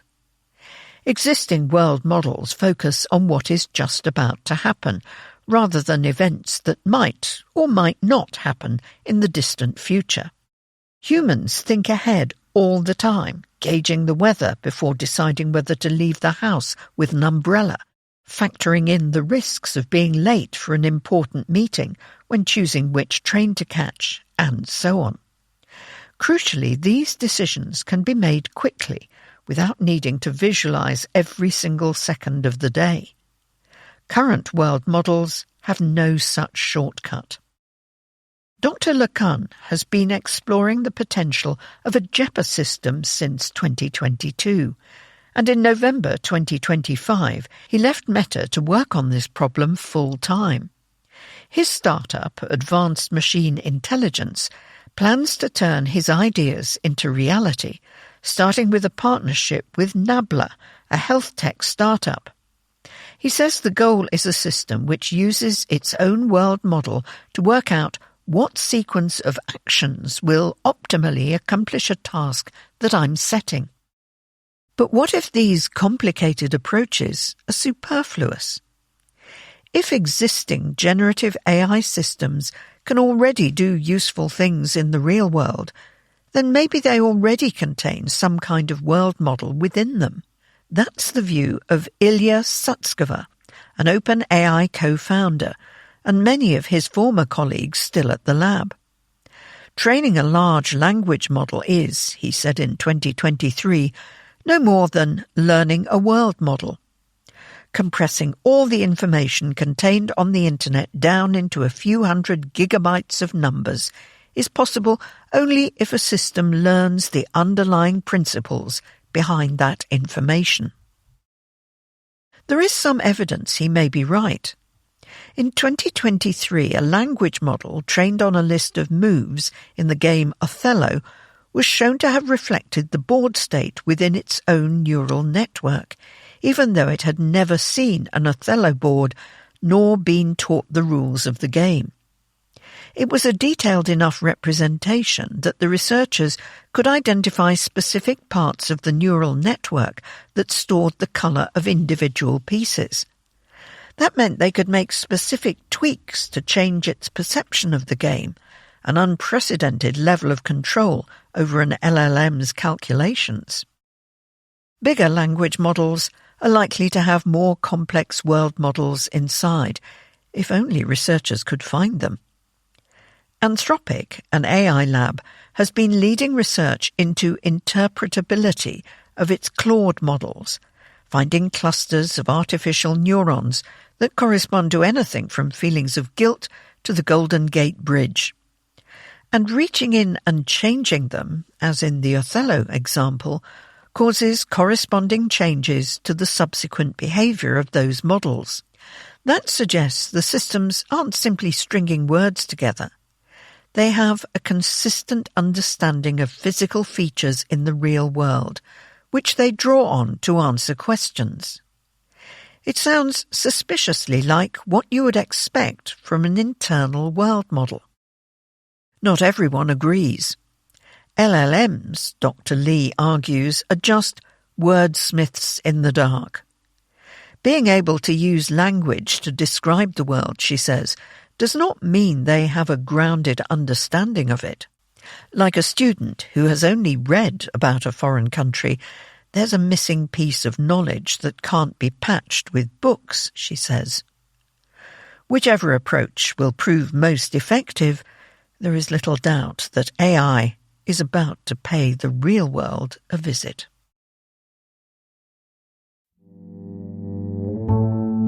Science and technology. Oncology. Rich veins. Can one-stop blood tests for cancer one day improve survival rates?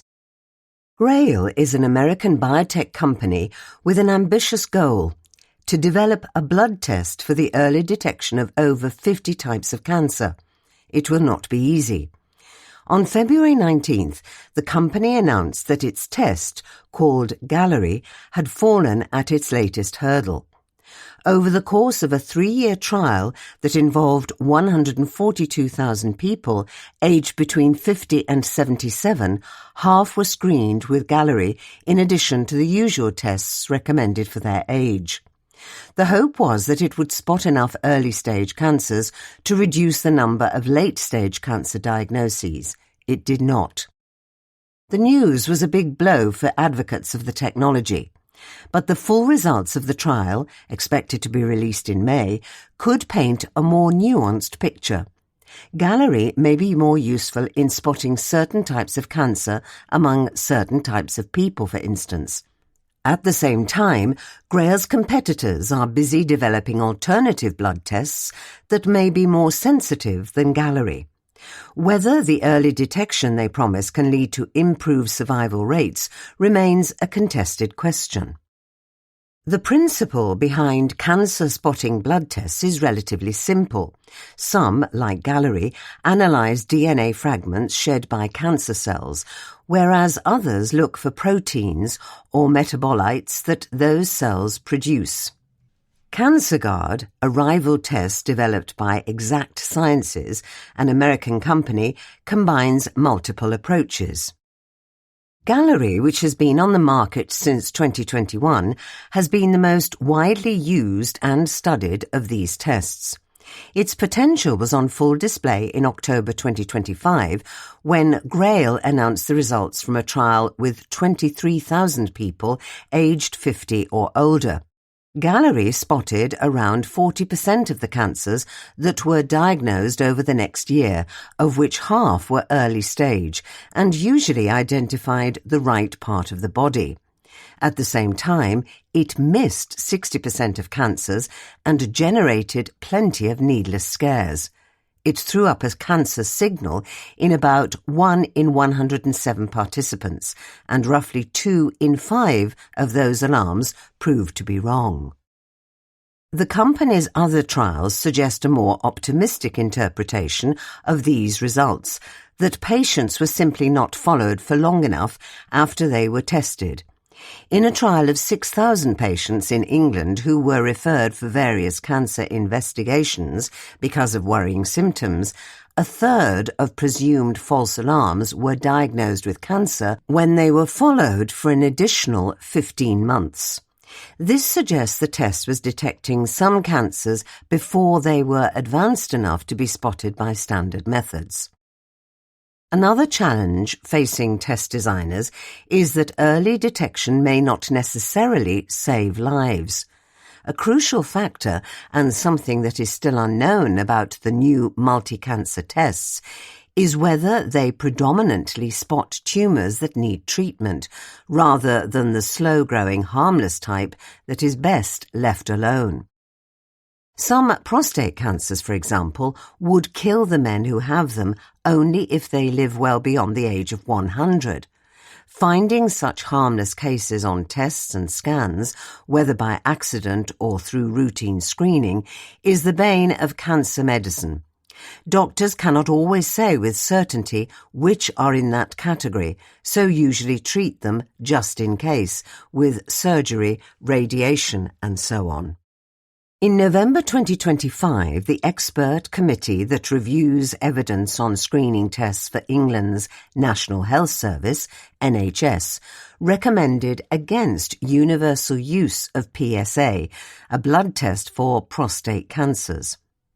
For every 2 lives extended thanks to the test, the committee found around 20 men are likely to be overdiagnosed with harmless tumours, and 12 will undergo treatment of a type that often results in harms such as impotence or incontinence, to say nothing about the unnecessary anxiety.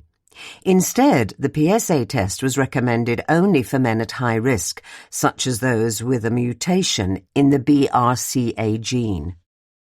Another complication is that, for reasons not well understood, some cancers are more lethal than others, even if found early. A trial of a blood test for ovarian cancer called CA125, conducted by England's NHS from 2001 to 2011, showed how this can play out. Even though the blood test spotted more early cases, the lethality of the cancer meant it did not save lives.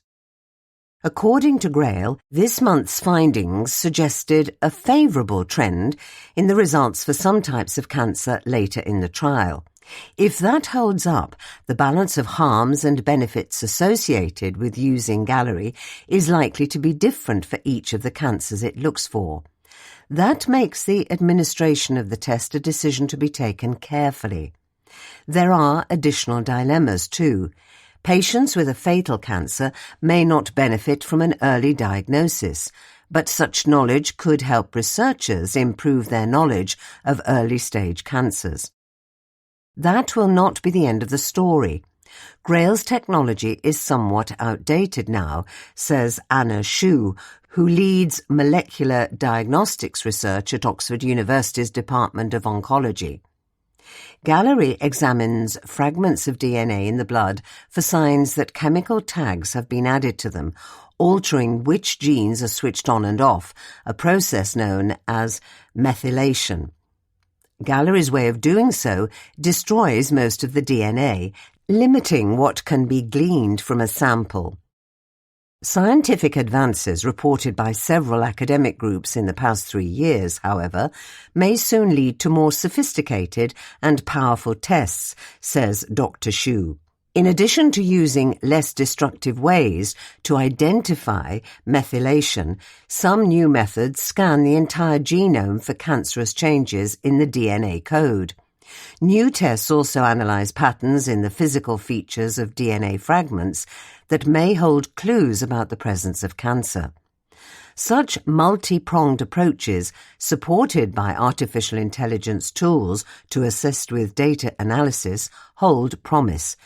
If they can be turned into reliable tests, they may well help identify which cancers need prompt action and which do not.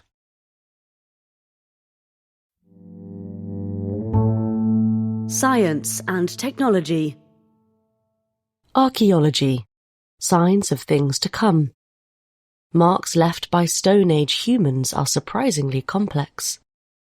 A system of caves in the Swabian Jura, a mountain range in what is now southwest Germany, offers archaeologists a window onto the life of the first anatomically modern Europeans. Between 43,000 and 34,000 years ago, the inhabitants of these caves created a cornucopia of artifacts, specialized tools and jewelry, figurative art, flutes whittled from bone and ivory, and miniature figurines of megafauna, both real and imagined. Many of these artifacts are adorned with what archaeologists call signs, geometric markings such as dots, lines, crosses and stars, the meaning and purpose of which remain unknown. Christian Benz, a linguist at Saarland University, and Eva Dukiewicz, an archaeologist at the Museum of Prehistory and Early History in Berlin, aimed to bring some clarity to the matter. In a paper published in PNAS, they reveal not only that these ancient carvings were applied in an intentional, systematic manner, but that they were complex enough to have the potential to convey information. What's more, say the authors, they are as information-dense as the system of marks that closely preceded the advent of writing some 5,000 years ago. To reach their conclusions, the researchers digitized sign sequences made on 260 artifacts recovered from the Swabian caves.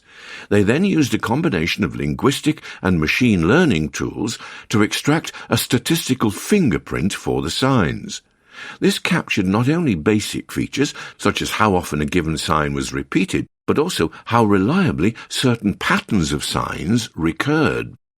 So that the signs could be compared with other marking systems, the researchers also ran their tools on a database of 89 modern languages in 16 scripts, as well as examples from 3 eras of Proto-Cuneiform script, a system that originated in Mesopotamia around 3300 BC. Proto-Cuneiform script holds a special status in humanities history, as it would eventually evolve into cuneiform, the first known form of writing, defined by linguists as the use of marks to represent speech. Doctors Benz and Dukiewicz found that the sign sequences from the caves bear no resemblance to modern writing. Unlike the latter, they exhibit a high degree of repetition and a low information density. The sign sequences are therefore unlikely to represent the languages spoken by the humans who made them. But there was a twist. The researchers also found that the sign's statistical fingerprint significantly overlaps with that of the earliest Proto-Cuneiform scripts. Moreover, the similarity between them is greater than that between the latter and modern writing. The results imply that the complexity of human-made markings remained roughly unchanged for tens of thousands of years. Then, in the space of a few centuries, the first true writing system emerged. Many hypotheses have been proposed for why these engravings were made. Some say they were counting devices and calendars. Others claim they logged prey migrations. This latest paper cannot answer this question on its own, but does provide valuable clues. It shows that dots appear on figurines of lions and humans, for example, but not on tools. Ivory figurines, meanwhile, are the most information-dense. When it comes to resolving a 40,000-year-old mystery, no detail is too small. Science and technology. Well informed. Are you getting enough fibre? If you're eating plenty of whole foods, you probably are. Move over protein. Eating more fibre, or fibre maxing as it is known on TikTok, may be the hottest new dietary trend of 2026. Extra fibre appears in everything from frozen pizza dough to unhealthy soft drinks. Are those extra grams worth chasing? Fibre is a carbohydrate found in the cell walls of plants.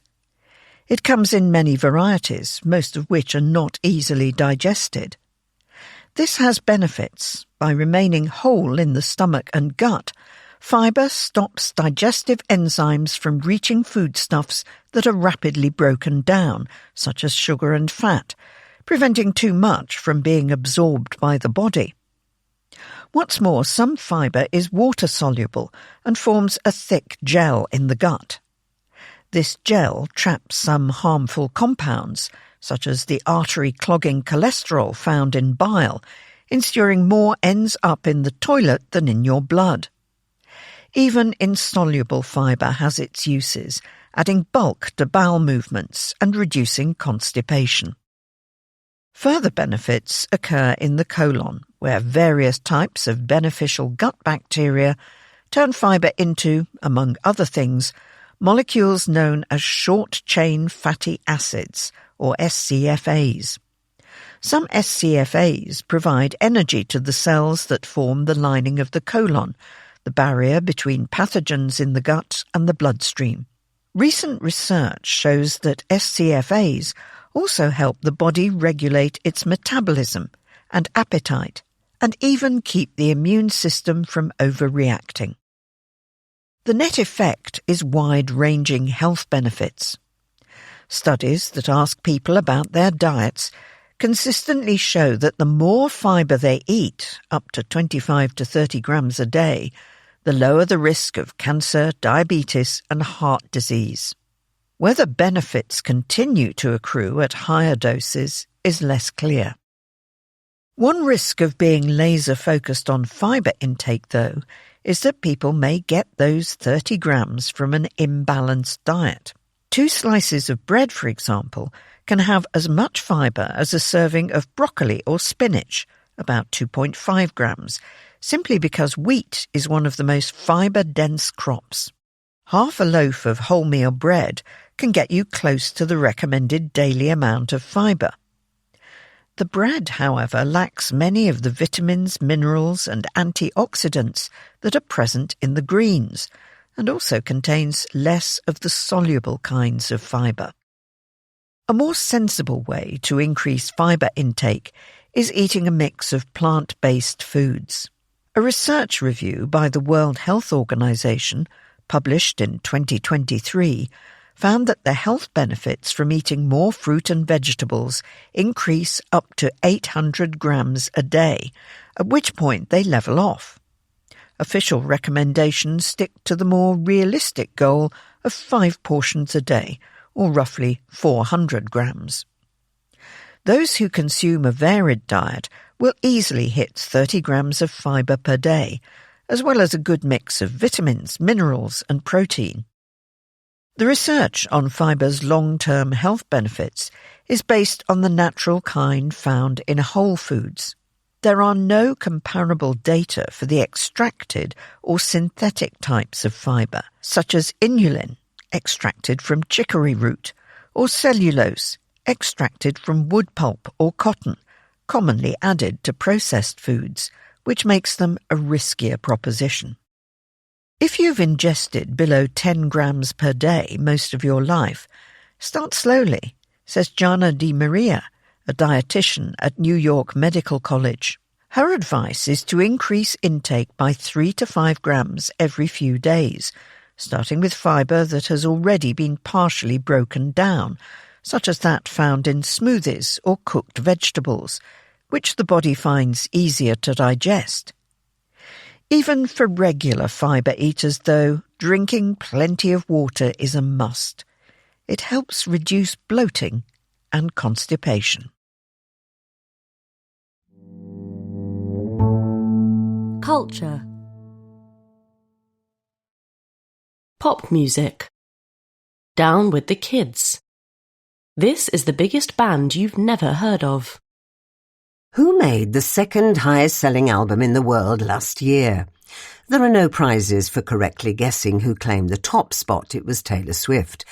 You may be tempted to name a pop juggernaut such as Lady Gaga or Justin Bieber. Country music fans might opt for Morgan Wallen.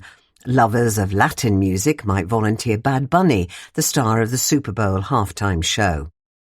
All those answers are wrong. The right one is Stray Kids, a South Korean boy band. You might find this perplexing because Stray Kids sounds like a clothing line or an after-school club. Chances are you cannot name one of their hits, never mind hum one of their punchy dubstep and electronic-inflected tunes. But there are millions of people across the world who can. Stray Kids are fully fledged superstars. The band has more than 10.5 billion views on YouTube and almost 2 billion likes on TikTok. Fans have spent some 21 million hours, roughly equivalent to 2,400 years, feasting on a track called God's Menu on Spotify. In November, Do It became their 8th album, or EP, extended play, to reach number 1 on the Billboard 200 chart. It is a feat not even BTS, another K-pop group with far superior name recognition, have accomplished. Stray Kids' recent stadium tour, Dominate, lived up to its name, with revenues of almost $200 million. A concert film was released in cinemas at the beginning of February. For one weekend, it was the highest-grossing movie in the world. The band is not an overnight success. The 8 members had been working on their skills as singers, rappers and dancers in K-pop's intensive training system long before they joined the band in 2017. That year, a reality television show chronicled Stray Kids' transformation from a gaggle of nervous youngsters. During shows, members would drop their microphones and mess up the words into a well-oiled entertainment machine. The show was a canny marketing technique. Their debut single, Hellevator, was released to coincide with its broadcast. But the group's global breakout came later in 2020 with the release of God's Menu, a cacophony of sirens, thudding beats and aggressive vocals. Throughout, the members mimic the sound of gunshots. Doo-doo, doo-doo, doo-doo. The music video, displaying sharp dance moves and even sharper editing, went viral. Stray Kids' success is not the result of child's play. They have prospered for 2 reasons. One is a defiantly original sound. From the start, Stray Kids eschewed the effervescent tunes preferred by their K-pop rivals in favour of something much rowdier. Some call it noise music, which does a disservice to the catchy hooks and tuneful bridges. The frenetic trap-pop style made them outliers, but over time has won them admirers. Stray Kids followers, around 75% of whom are female, according to Chartmetric, a music data firm, find it thrilling. We made it on our own, the band declares. We do what we want to do. This is all by design. In 2017, Bang Chun, the group's leader, selected each member himself from the trainees at JYP Entertainment, a record label. Normally, it is music executives who put bands together, and it can result in groups that lack chemistry. But Bang Chun picked performers who suited his boisterous style. For instance, Felix, a rapper, has a deep, gravelly voice that lends a distinctive texture to songs. And whereas other K-pop groups may be assigned tracks by their label, leading to variations in style across albums, Stray Kids write most of their music themselves. 3 members, working as a group called 3 Racha, handle the music production. Their songwriting approach is guided by recurring melodic symbols within tracks. Chun Bin, one member, has said, "Fans can repeat these leitmotifs even if there is a language barrier. Watch Dominate and you will see hordes of women screaming la la la la or maniac on beat." The other reason for their success is Stray Kids' relationship with those fans. For though their music is gritty, their public image is anything but. The band members wear makeup and paint their nails. They sport designer clothes. It is a miracle their concert outfits did not precipitate a global shortage of rhinestones and sequins. Stray Kids demonstrate a more progressive kind of manhood, says Ray Soul of Berklee College of Music. It's the Korean way of masculinity. It's very different from the Western way, Mr. Seoul says. Fans love to see this kind of stuff. The members also cultivate an air of authenticity. K-pop fans are attuned to engagement they feel is fake or done at the behest of a record label. The group regularly chats with fans online via live streams, with special broadcasts for birthdays and other major events. Stray Kids also take fans behind the scenes, sharing songs in progress. This creates a sense of proximity and allows fans to feel that they have a direct relationship with their idols. Stray Kids chat about their feelings, particularly feelings of anxiousness. In the Dominate film, every single member talks to the camera about one insecurity or another. Hee Yoon-jin says it took him a long time to accept that being vulnerable was acceptable, to realize that a wounded blade of grass smells sweeter. This sensitive side comes out in their music. Their lyrics express the concerns of young listeners starting to make their way in the world. A large majority of the fan base is aged 13 to 24. My Pace talks about the perils of comparing yourself with others. Grow Up reassures listeners that they are doing fine. Even adults make mistakes. Nicole Ahoma-Paul, a teenage fan from London, says that she didn't really like to show her emotions for fear of seeming weak. But Stray Kids have taught her that it is part of who we are. We're human. Stray Kids exemplify a generational divide that has long existed in culture. Since the dawn of popular music, parents have been perplexed by what their offspring bop along to in their bedrooms. This has been heightened with the advent of streaming, as listeners can access tracks written by anyone, anywhere. The scale of Stray Kids' success demonstrates just how much the media landscape has changed in the 21st century. In decades past, television shows, radio stations and newspapers were music's kingmakers. They decided which acts were worth exposure and listeners' time. They could boost careers or throttle them. That is no longer the case. Consumers are the new broadcasters, says Will Page, a former chief economist at Spotify. Stray Kids have had relatively little attention from traditional outlets, but they have still won fans from Seoul to Sydney and São Paulo. We make the rules, the band asserts on Megaverse, and our music echoes through the galaxy. Culture. Book review. Family memoirs. The Lucky Ones. Ausländer. One Family's Story of Escape and Exile by Michael Moritz. 2 decades ago, in 2006, Sir Michael Moritz passed out during a meeting at Sequoia Capital, the venture capital firm he ran. It helped fund Silicon Valley titans such as Google and YouTube. He had blood cancer, caused by an errant gene, more common among Ashkenazi Jewish men, meaning Jews with Central and Eastern European ancestry, than in the general population. A doctor said he would not live to see 70. But he has, and like many people with more time behind them than ahead, he began exploring his past. The result is Ausländer, or outsider, an exceptionally finely observed, engagingly written family history and memoir of dislocation. The book opens with a family tree that will look familiar to Ashkenazi Jewish readers, with many branches lopped off suddenly in the early 1940s. Sir Michael was lucky. His maternal grandparents and his parents, Alfred and Doris, fled Nazi Germany and the horrors of the Holocaust for Britain. He was born in Cardiff in 1954. He delves into his late parents' characters with a novelist's sensitivity and patience. Alfred and Doris were an unlikely pair with little in common, thrown together by circumstance and shared history.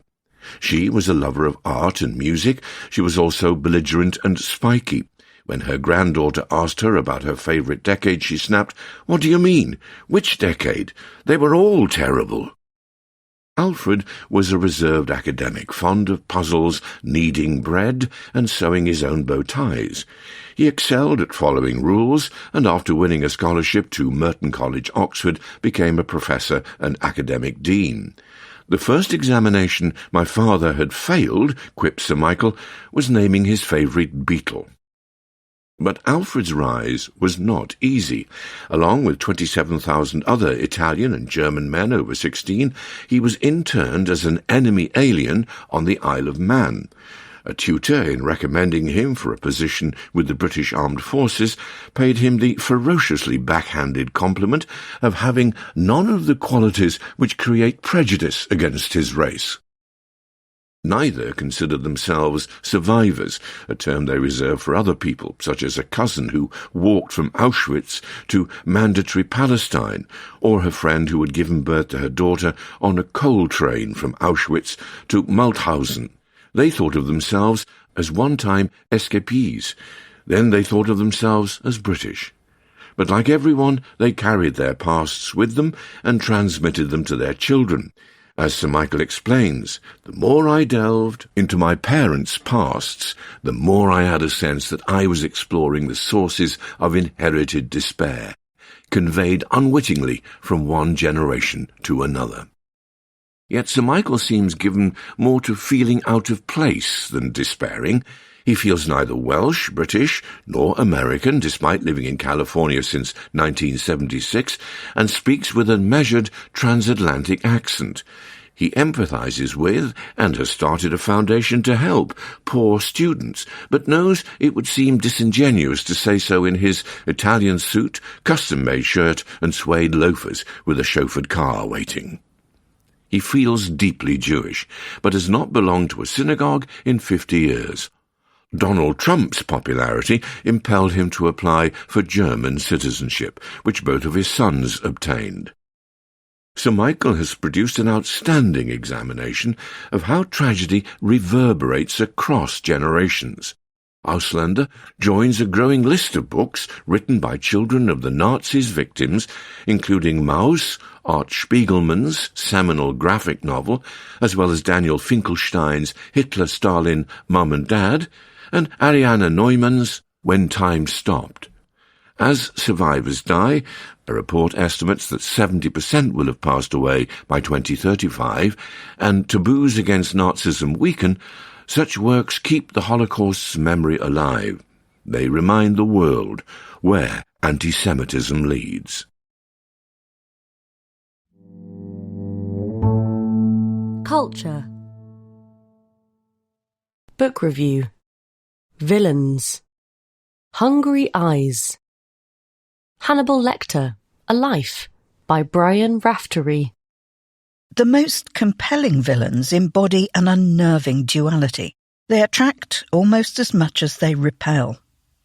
From the moment Hannibal Lecter appeared in Red Dragon, a psychological horror novel of 1981, readers were captivated by the character. Since then, the psychiatrist-turned-cannibal has featured in 3 more novels, 5 films and a TV series. In a new book, Brian Raftery tries to explain the anti-hero's grisly allure. What is it about Lecter that proves so delectable? Mr. Raftery's book offers a range of answers, not all of them convincing. Lecter's terror comes not from the way he indulges his dark urges, but in the way he'll expose you to your own. Few have watched The Silence of the Lambs and realised they are a frustrated cannibal. Lecter is so nakedly what he is, proffers Brian Cox, who was the first to play Lecter on screen. This is true of many people. We feel murderous things, suggests Sir Anthony Hopkins, Lecter's most famous portrayer. The character forces viewers to acknowledge that we have those parts of ourselves. The same could be said of any horror villain. A more intriguing suggestion is that Lecter rose to fame in the 1980s and 1990s, when public fascination with serial killers was growing, but before podcasts and the internet gave true crime obsessives enough material to last lifetimes. Lecter is also urbane, charming and witty. He would be an enjoyable dinner companion, at least until he decided your thigh looked better than the chickens on his plate. Two other factors account for Lecter's longevity. One is Sir Anthony. In 1991, he won the Oscar for Best Actor for his performance in The Silence of the Lambs. The film showed Lecter imprisoned in a dungeon, called on by the FBI for help to catch another serial killer. Sir Anthony was still, poised and unblinking. His speech was precise and his accent refined. The effect was equally chilling and mesmerising. The other is scarcity. In Red Dragon and The Silence of the Lambs, Lecter was a supporting character. Sir Anthony's Oscar-winning turn required just 16 minutes of screen time. This made him enigmatic, as did his lack of backstory. He insisted that nothing happened to me, I happened. You can't reduce me to a set of influences. Lecter blossomed in viewers' and readers' imaginations. But Hollywood's philosophy is more is more. Subsequent books, films and the TV show made Lecter the protagonist and explained his gruesome origins. The exposure bled him of his mystery. He became a bitchy gourmet with that most common of things, a troubled past. Yawn, change the channel, and pass the fried earlobes.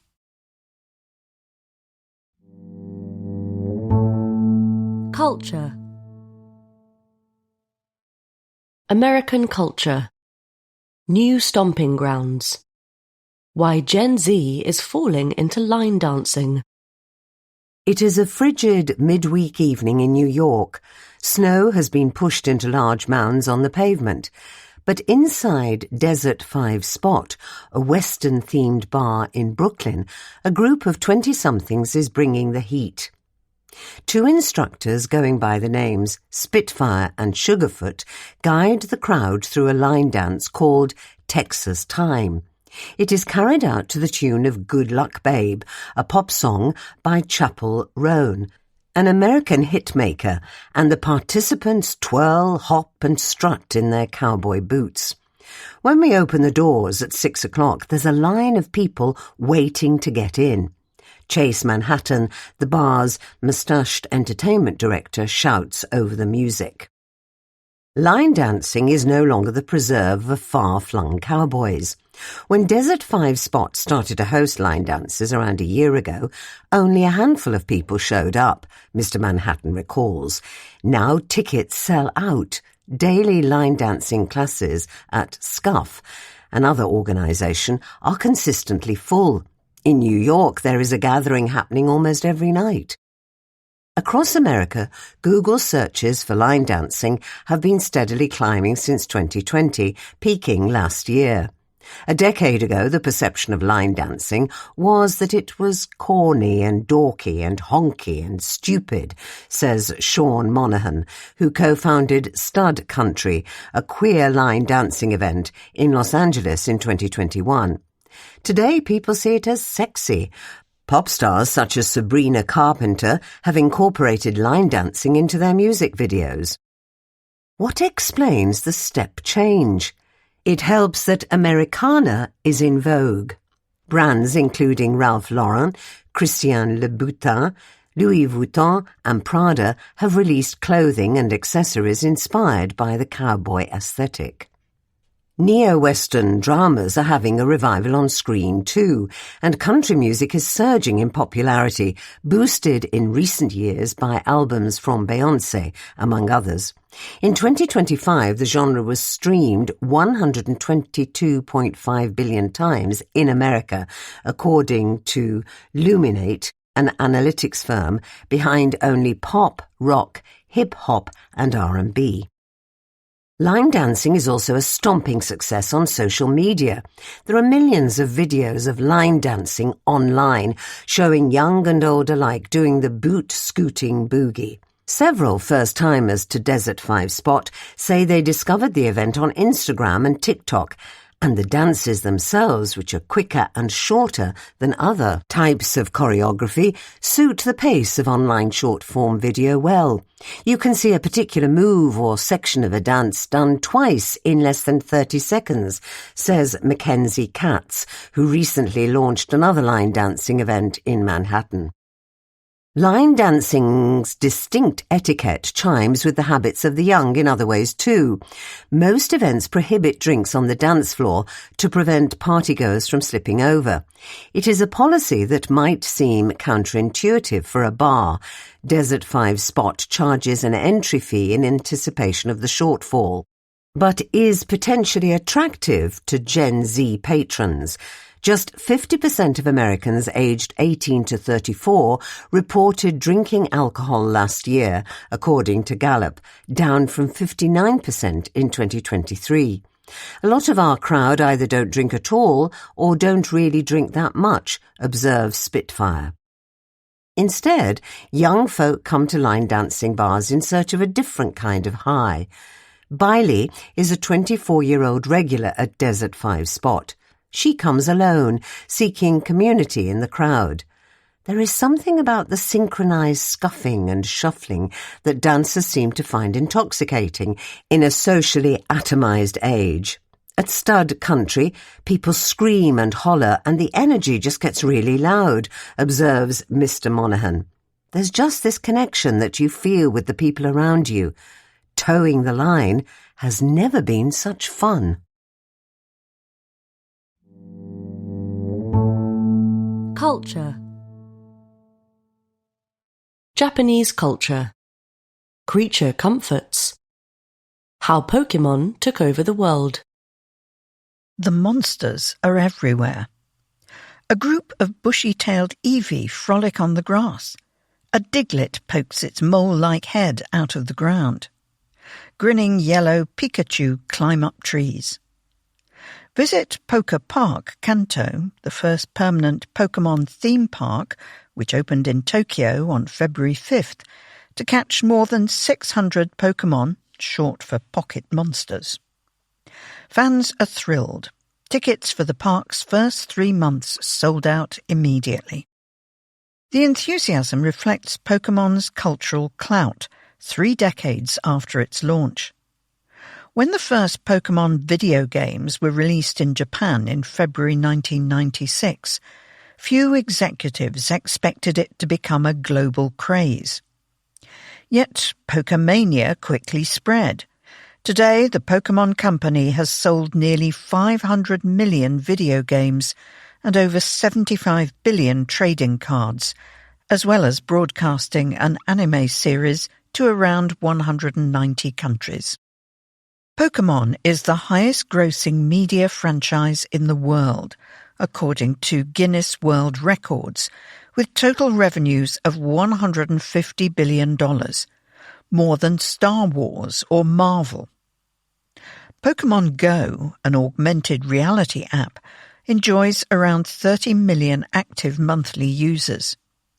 Top players battle it out in the annual Pokemon World Championships, and collectors pay monster sums to acquire trading cards. On February 16th, a rare Pikachu card sold for a record-breaking $16 million. Pokemon was created by Tajiri Satoshi, a Japanese designer who grew up in the suburbs of Tokyo. As a child, he was obsessed with collecting insects, but urban development quickly swallowed nearby fields and ponds. Mr. Tajiri hoped Pokemon would allow children to explore and collect creatures in a digital world, even as the natural one disappeared. In this, he was successful. A study in 2002 found that 8-year-old children in Britain knew more about Pokemon than common wildlife. In the first Pokemon anime, Ash, or Satoshi in Japan, and his best friend, Pikachu, a mouse with the ability to generate electricity, catch, battle, and tame monsters. The franchise blends two Japanese sensibilities, observes Mizuko Ito, a cultural anthropologist at the University of California, Irvine. One is kawaii, or cuteness, which the Pokemon display through their wide-eyed innocence. The other is otaku, or geek culture, in which fans enjoy cataloguing creatures' appearance and traits. Pokemon was a Rosetta Stone that unlocked Japanese storytelling for Western audiences, argues Roland Keltz, a pop culture expert in Tokyo. The franchise cleared a path for subsequent hits, such as Digimon and today's booming anime industry. Officials of the country's Cool Japan initiative, which was launched in 2010 to boost cultural exports, have long sought to emulate the franchise's success. There are several reasons for its popularity. One is that Pokemon offers fans a richly realised world they can immerse themselves in. There are over 100 video games and 1,000 episodes of anime, as well as umpteen films, trading cards, and all sorts of plushes and merchandise. Children quickly became attached to the characters. When the first Pokemon film, Mewtwo Strikes Back, was released in America in 1999, pupils developed the Poke Flu, feigning illness so they could bunk off school and watch the film. The second is that Pokemon appeals just as much to adults as kids. Most collectors of rare Pokemon cards and players of Pokemon Go are grown-ups. The environmentally minded see the richness of the real world reflected in the franchise, its fantastic beasts emblematic of real animals. Pokecology, a pop-up at the Natural History Museum in London, examines how Pokemon interact with their environments and adapt to habitats from deep forests to shadowy caves. Tickets for the show, which runs until April, are sold out. Other adults simply find them adorable. Small and fuzzy, Pokemon are some of the most harmless monsters around. At Pokemon Center Mega in Tokyo, Hannah, a 30-something tourist from Australia, clutches a plushie and says the franchise is cute and nostalgic. Pokemon inspire a sense of calm and comfort, says Patrick Galbraith of Senshu University in Tokyo, and they make for endearing digital pets players can tame and train. Therein lies the appeal of Pokemon. It is for every age, every gender, as Mr. Galbraith puts it. You can take it seriously or revel in its silliness. Play the games with your children or with friends. Favour the innocent Jigglypuff or the fierce Charmeleon. As the fans flocking to Poker Park show, Pokemon has managed to catch 'em all. Culture. Book review. Political change. Red in Tooth and Claw. A new book lays out how China's Communist Party seized power in 1949. Red Dawn over China, by Frank Dickiter. Communism was never popular in China, Frank Dickiter argues in his new book, no more so than in Finland or in the United States. It was brought to the population at the barrel of a gun. Behind that barrel was the hand of the Soviet Union, without which victory would have been impossible. After the Second World War, Soviet intervention transformed China's Communist Party from a battered, marginalized guerrilla force into a heavily armed military machine.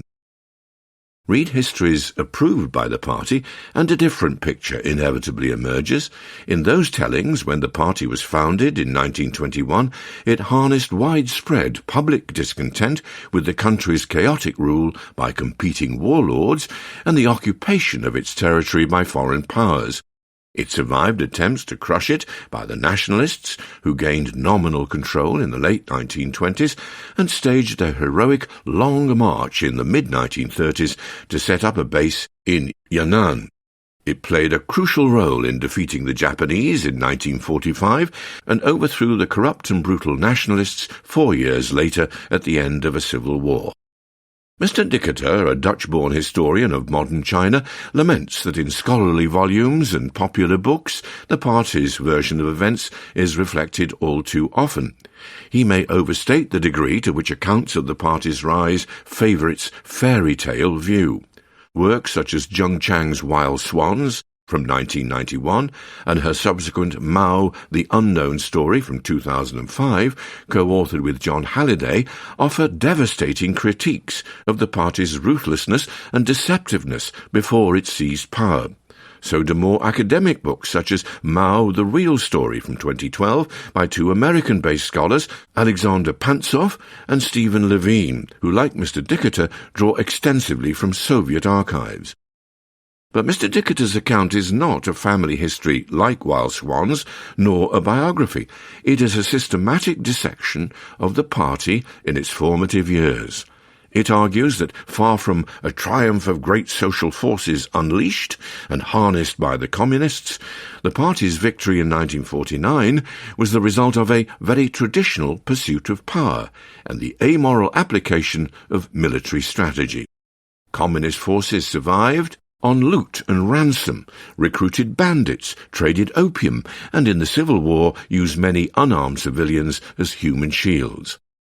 For evidence of this, Mr. Dickiter trawled through well over 300 volumes produced in the 1980s by party archivists.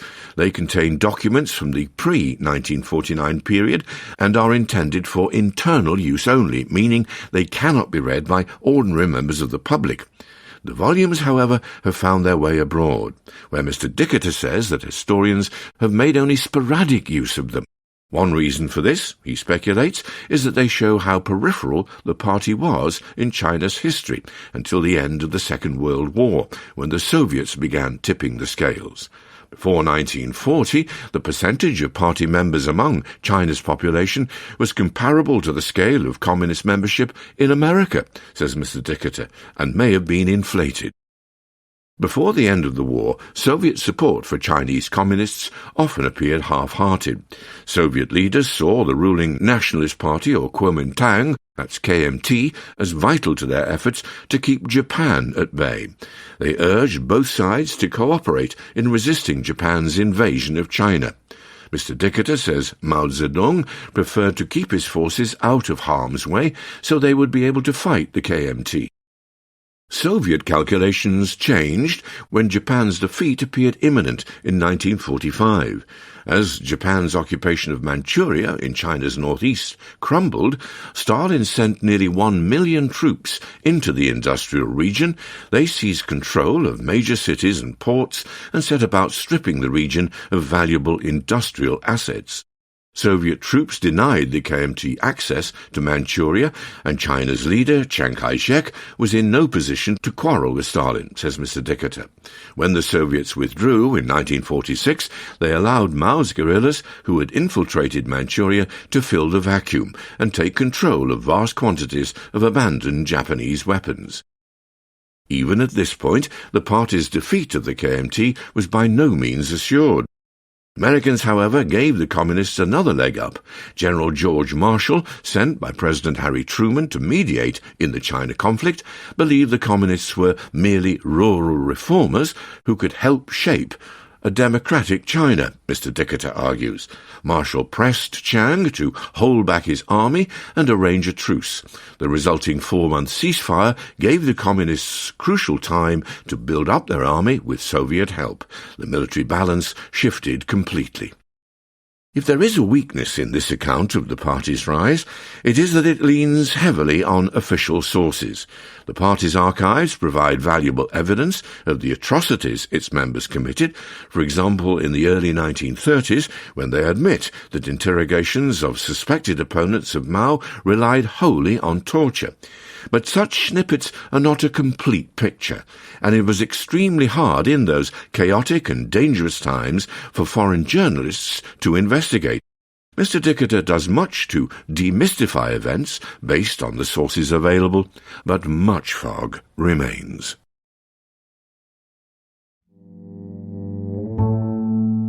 by invitation. Douglas Irwin. Donald Trump has ways to rebuild his tariff wall, albeit with greater difficulty.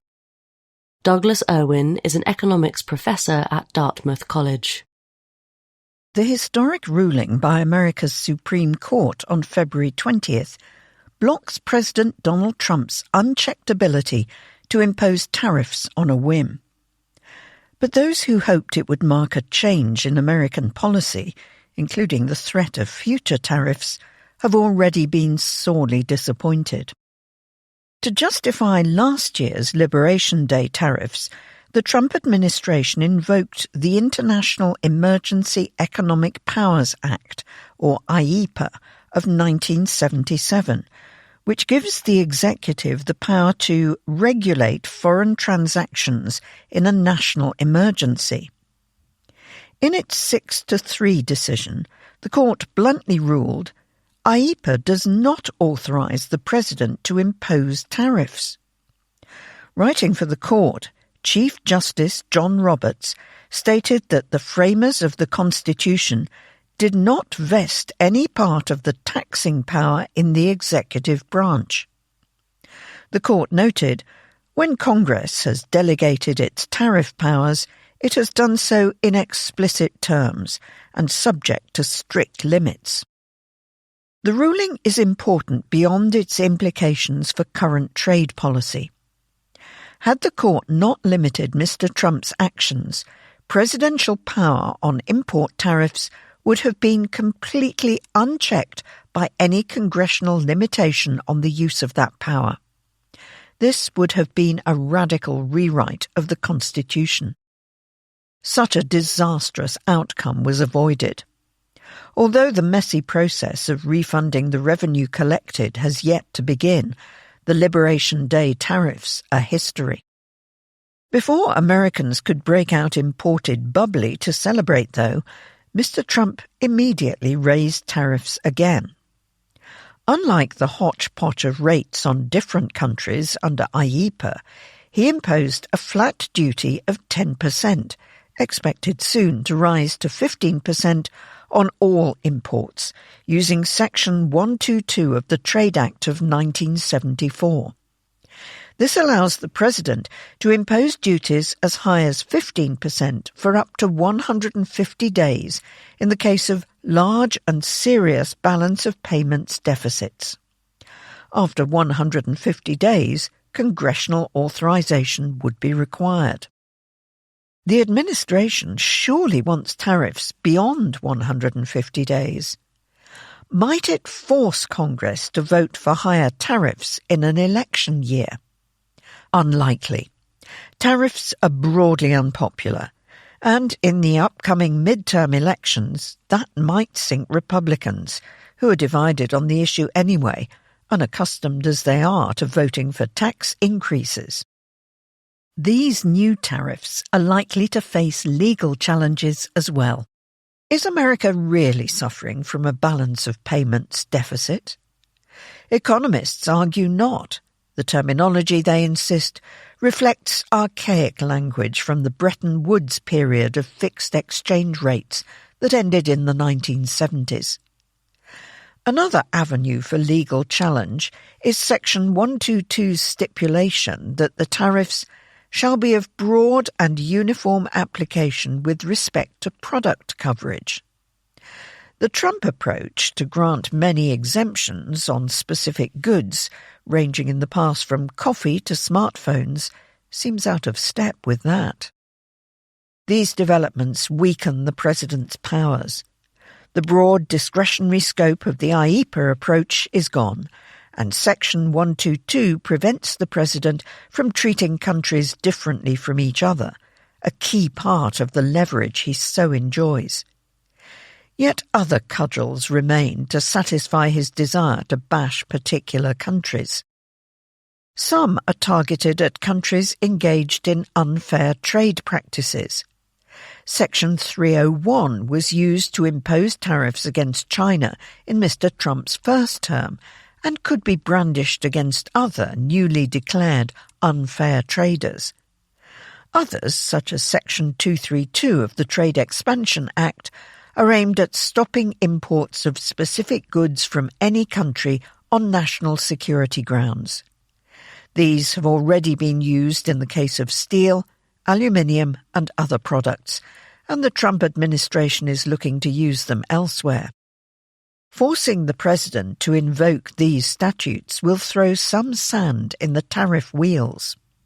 Cases must be filed, reports must be written, and findings must be issued before pronouncements take effect.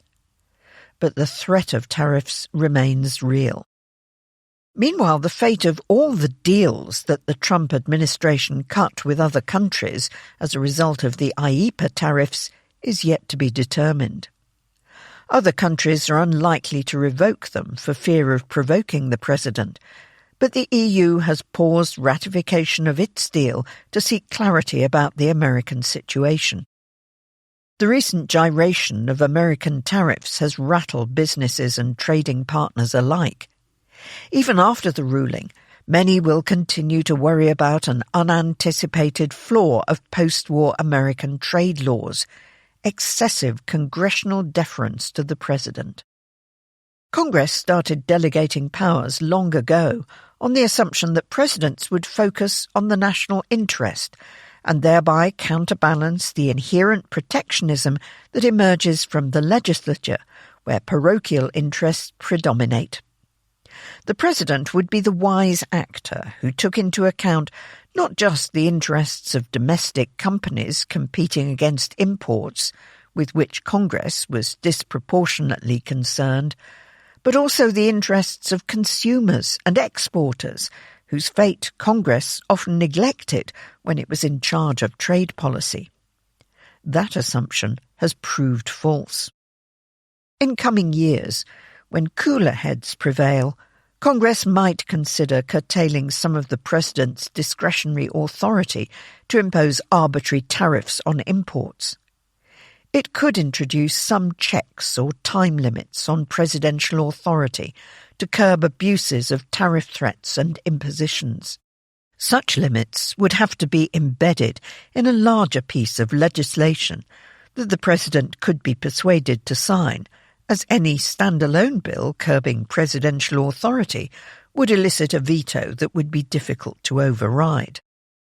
For now, the world should take seriously the president's vow to rebuild the tariff wall. He has ample authority to do so under various statutes, albeit with greater difficulty and more restrictions. Hopes that the Supreme Court would put an end to one person's tariff obsession are likely to prove vain. Obituary. Philippe Gaulier. The world-famous clowning teacher died on February 9th, aged 82. Walking pensively to his class, adjusting his glasses, he wondered what he would teach that day. He was never sure. It was easier to decide on his look. A lurid jacket from anywhere, baggy trousers from somewhere, a broken-down hat, a mess of facial hair, than to predict how his students would behave. He had told them to come in a costume in which they would feel ridiculous, as Obelix or a cardinal or a cow. But would they make him laugh? Almost certainly not. At the back of the bare hall he settled with a stony look. It would take him no more than a second to judge each would-be clown. It was in the eyes, that spark, or lack of it. To heighten the suspense, he would softly beat the tambour on his lap.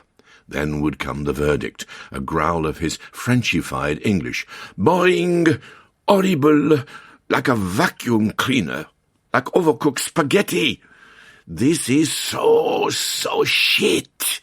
A plastic turd could be produced and waved for emphasis, or simply, as a student burst out smiling from behind the curtain, not uttering a word yet, he would cry, Suivant! Next!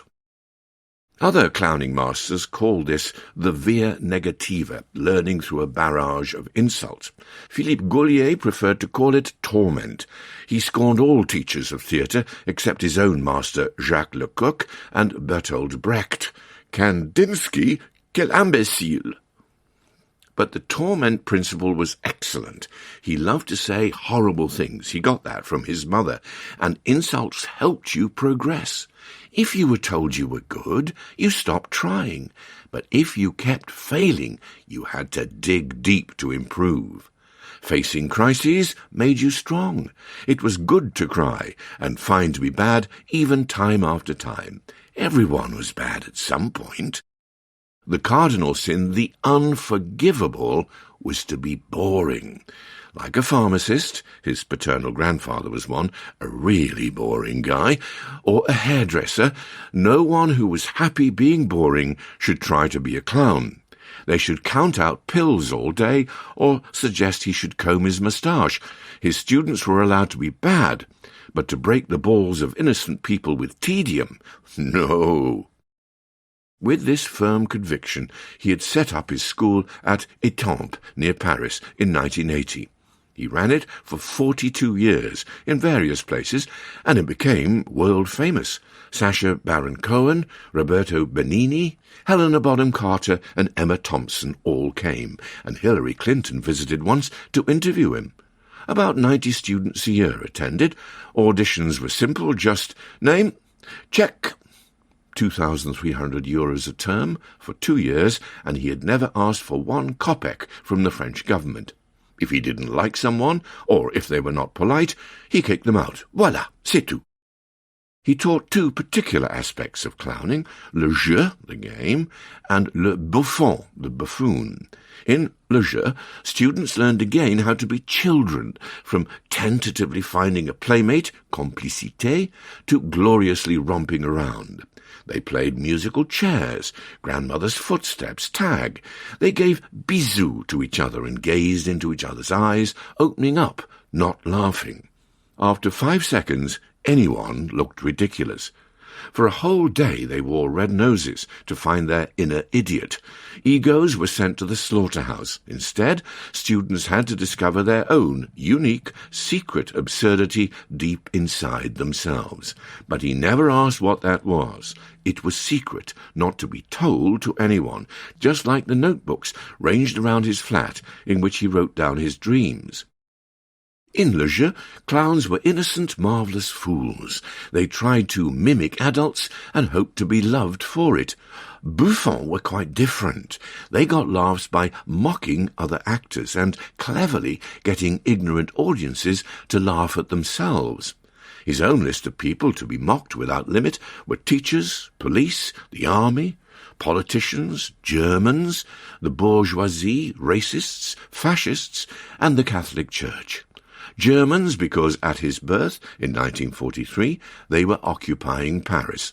The bourgeoisie, because his father, a doctor and salaud bourgeois, had named him Philippe, after General Pétain, the worst of fascist collaborators. Teachers, because his gym instructor had made the boys march about like soldiers, until one day, aged 8, he had belted him and been expelled.